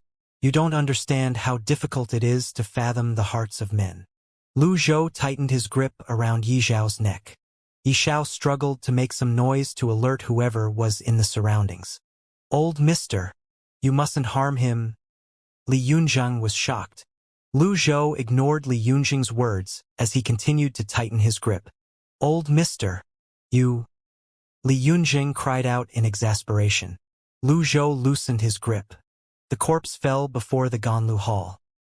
He stroked his beard and said, "I killed a traitor for you. You should thank me." "Huh? Traitor?" Li Yunzheng was flustered and confused. "You're the monarch of an empire, and yet your personal bodyguard is only a three-leaf cultivator? Are you sure your officials truly have your best interest in mind?" Lu Zhou stroked his beard and turned around. Li Yunzheng staggered backward before he sat limply on the ground. The moon cast a spotlight on his face that wore a dejected expression. Lu Zhou continued to say, "Yi Zhan is truly capable." "He's with Yi Zhan?" Li Yunjing's eyes widened in disbelief. "This is the pure gold hairpin. I'm returning it to you." Lu Zhou tossed the used hairpin to Li Yunjing. When Li Yunjing caught the hairpin, realization dawned on him. Indeed, Yi Xiao was the only one who had touched the hairpin back then. Rage bubbled in his heart when he made this discovery. His eyes burned with fury as he raised his fist and struck the ground. Bam! "Isn't there anyone who's sincere to me?" Lu Zhou ignored Li Yunjing's outburst. He used the heavenly writing power to confirm there were no other cultivators in the vicinity. Then, he brought the golden Taishu mirror out and shone it on the corpse on the ground. Li Yunjing asked in confusion, "Old mister, what are you doing?" As Lu Zhou had expected, the golden Taishu mirror revealed a beast avatar that resembled a hybrid between an owl and a sheep above Yi Xiao. Li Yunjing was shocked. "Xiao Yang, Lu Zhou put the golden Taishu mirror away and pushed his palm forward. Unnamed materialized in his hand. Black runes swirled around it as it shot forward and pierced Yi Zhao's chest. Ding! Killed a target. Reward: 500 merit points. Domain extra: 500 merit points. After he heard the notification, Lu Zhou raised his hand and pulled Unnamed back to his hand. Ever since he fought Yizhen, he grew even more cautious than before. When he heard the notification, Lu Zhou raised his palm and retracted Unnamed. He did not think the three-leaf personal bodyguard was as simple as he appeared. You recognize the beast? Lu Zhou asked as he stroked his beard. After a moment, Li Yunjing finally calmed down. He said with a resigned sigh, I have nothing to do in the palace except to read. Lu Zhou nodded. Do you know why I came here? Li Yunjing shook his head. Lu Zhou said, if you're a prince, I'd kidnap you. Alas, I'm the emperor? The Sky Martial Court had invaded the Golden Lotus domain. Initially, Lu Zhou planned to kidnap the crown prince to use as leverage. Who knew Li Yunjing was not the crown prince, but a puppet emperor? Li Yunjing rose to his feet slowly, feeling helpless. The wind blew against him as he looked at Lu Zhou and asked, I remember what you said before you left previously, old mister. You said that I should remove anyone who stands in my way. If I tell you that everyone in the palace is in my way, what do you think I should do? A true man will clear all of the obstacles in his path even if the whole world stands against him, Lu Zhou said indifferently. How am I supposed to remove them when I don't even have the strength to strangle a chicken? Lu Zhou turned to look at Li Yunjing. After a brief moment of silence, he said, Do what you can. It was easy for Li Yunjing to do his best, but his best was not enough. His strength was too insignificant. Perhaps his death would not even cause a stir in the palace. He said with a sigh, How is a mantis supposed to move a tree? The journey of a 1,000-mile begins with a single step. The 1,000-mile dike will be failed by an ant hole. If you don't take small steps, you won't be able to cover 1,000 miles. If you don't gather small streams, you won't be able to have rivers or an ocean, Lu Zhou said. Li Yunjing felt something stirred in him when he heard these words. In the past, he had many opportunities laid out in front of him, but he never cherished them. He could have become an emperor who was feared and respected, just like his father. Whether it was the authority to govern the empire or cultivating, when he understood everything, it was already too late. Li Yunjing stared at the corpse on the ground for a moment before he cupped his fists together at Lu Zhou and asked, What's your name, old mister? You can call me Lu. Senior Lu. Please accept me as your disciple and teach me how to cultivate, Li Yunjing said before he fell on one knee. Lu Zhou was slightly surprised and confused. Do you trust me? I have nobody else whom I could trust, Li Yunjing replied. Aren't you worried that I'm one of Yizhen's men as well? Lu Zhou asked. Li Yunjing looked up and said, If that's the case, then I submit to fate. You can't possibly be one of them, old mister. Please accept me as your disciple. Ganlu Hall was exceptionally quiet at this moment. The still night sky and the silence gave birth to a melancholic atmosphere. Li Yunjing had no friends or family. He had lived alone in the palace all his life. If he did not have a strong will, he would have broken down a long time ago. Lu Zhou finally said, I already have 10 disciples. I have no plans of accepting another disciple. If you wish to cultivate, I can introduce a teacher to you. Despite being disappointed, Li Yunjing said, Kindly guide me, old mister. There are hundreds of cultivation styles under the heavens. Which one do you like the most? Lu Zhou asked. Li Yunjing considered this for a moment. After a long pause, he said, I don't know which style I'm suited for. Lu Zhou stroked his beard and looked at the moon as he thought to himself. Then he said, You're a monarch, and you need to temper your body before you can govern and bring peace to the lands. You need to learn more than just cultivation. How about this? Learn everything that he teaches you. What do you think? Li Yunjing was delighted to hear this. He immediately bowed. Thank you, old Mr. Lu. When can I meet this teacher? How will I meet him? Lu Zhou stroked his beard and shook his head as he said, He'll meet you when the time is right. Li Yunjing scratched his head, clearly disappointed. He asked, Does my teacher possess a cultivation as profound as yours, old mister? Lu Zhou shook his head. There's nobody under the heavens whose cultivation base is more profound than mine. Although Li Yunjing had not started cultivating, he had the basic knowledge of cultivation. He did not know how he should react to Lu Zhou's words. Oh well, you can brag all you want. I'll keep you entertained. Li Yunjing asked, In that case, can you tell me about how capable that teacher is, old mister? He has an average cultivation base, but he's good enough to be your teacher. At this, Lu Zhou looked up at the moon that was growing brighter. He did not expect time to pass so quickly. At this moment, he heard approaching footsteps. Someone's coming. What should we do with the corpse? Lu Zhou glanced at Yi Zhao's corpse on the ground before he raised his hand. An energy seal carried the corpse up. Li Yunjing was surprised. A golden energy seal? When the corpse was in the air, it burst into flames. Within a few breaths, the corpse was reduced to nothing by the golden fire. A complicated expression appeared on Li Yunjing's face.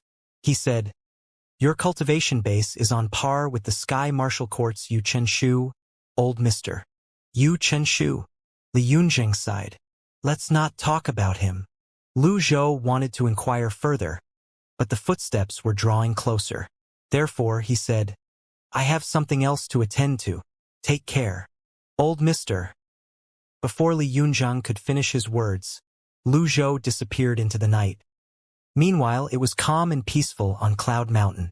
Yu Shangrong stood with his arms crossed on a boulder halfway up the mountain as he looked at the sky, seemingly staring at nothing. He maintained this posture for a long time. After a while, he closed his eyes.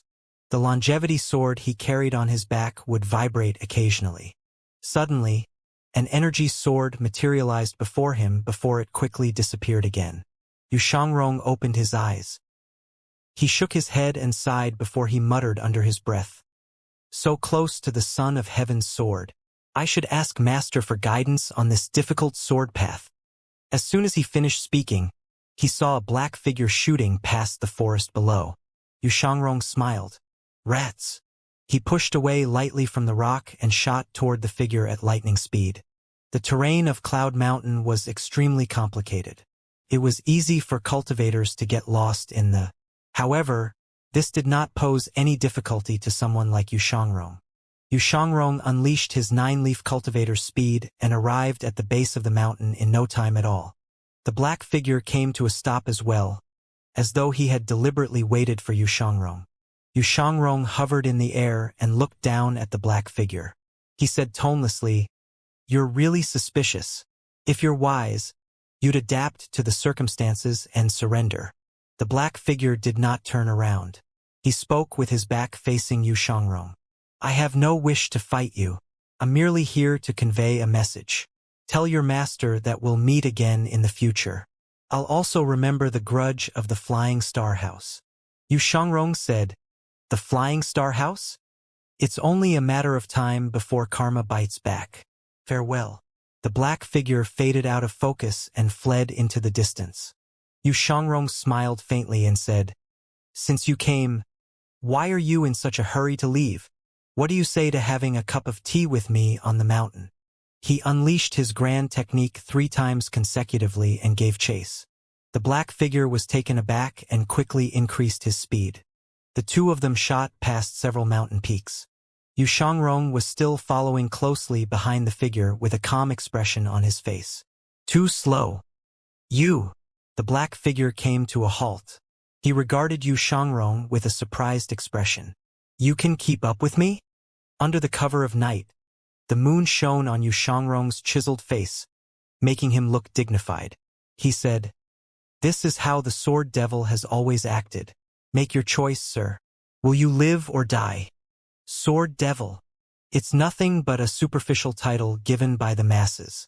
It's insignificant. Yu Shangrong raised his right hand. His longevity sword left its scabbard. The black figure gulped and quickly retreated. At this moment, A hoarse voice rang from behind the black figure. Xiao Shang, stand back. Huh? My lord, you're here. The black figure kneeled down, overcome with emotions. Is it done? I've done as ordered. However, I didn't expect this man to follow me. Please get rid of him, my lord, the black figure said. A cloaked figure appeared in Yu Shangrong's field of vision. Yu Shangrong sensed the man's peculiar aura and smiled, clearly pleased. You're much more powerful than he is. Interesting. The cloaked figure chuckled. He seemed to be pleased as well as he said, to travel far and wide in search of something, only to find it so effortlessly. I finally found you. We've never met. Why do you say that? Yu Shangrong was puzzled. I saw you through Zhong Diao's eyes. You're skilled, sir, the man said. Yu Shangrong nodded and said, so, you're Zhong Diao's master. The man removed his cloak. His face was illuminated by the moonlight immediately. His right eye was blind, but his left eye had a sharp edge to it. I'll send you to the afterlife to keep my Zhong Diao company. When the man's cloak fell to the ground, the black figure moved swiftly and picked it up respectfully. He stood in the distance and said, I'll await your victorious return, my lord. Yu Shangrong smiled. I'm afraid that you'll be disappointed. His longevity sword suddenly shot out of its scabbard. Several energy swords immediately shot toward the partially blind man. The shining golden energy swords illuminated the surroundings immediately. The semi-blind man faded out of focus. He seemed to disappear into a mass of black mist as he avoided the energy swords. He appeared above Yu Shangrong and dove at an angle. Hit! An ominous-looking purple palm seal shot out. Witchcraft! Yu Shangrong retreated calmly. His longevity sword returned to his palm, and then he brought it down. Bam! The palm seal was cleaved into two. Yu Shangrong's movements were as smooth as flowing water. There was no wasted movement at all. The partially blind man seemed slightly taken aback. Then he said, Nice moves. Alas, I must avenge my Zhong Diao. He left several afterimages in his wake and was upon Yu Shangrong in an instant. Then he launched a tidal wave of palm strikes. Bam! Bam! Bam! Yu Shangrong brandished his sword calmly. The two of them fought intensely under the moonlight. It was clear the battle would not end anytime soon. The black figure, who was watching from a distance, frowned deeply. He muttered to himself, That old man Lu's disciple is so powerful? At this moment, the partially blind man seemed to have found an opening. He sent a barrage of palm seals toward Yu Shangrong's chest. Yu Shangrong held his longevity sword before his chest and pushed away from the ground before he flew back with movements as light as a swallow. He moved several hundred meters back before he suddenly descended. As soon as his feet touched the ground, he summoned his avatar. A 9-leaf golden lotus avatar towered before them. Its rich primal chi poured out into the surroundings. The partially blind man crossed his arms and flipped backward, blocking the attack. Golden Lotus. You're wide open. Yu Shangrong appeared behind the man. With both hands gripping the hilt of the sword, he brought it down on his opponent. The partially blind man frowned and spun around. He brought his palms together, catching the longevity sword between them. Purple gas emerged from his hands as he retreated. I have to say, among all the cultivators below the 10-leaf stage that I've met, your sword path is the greatest.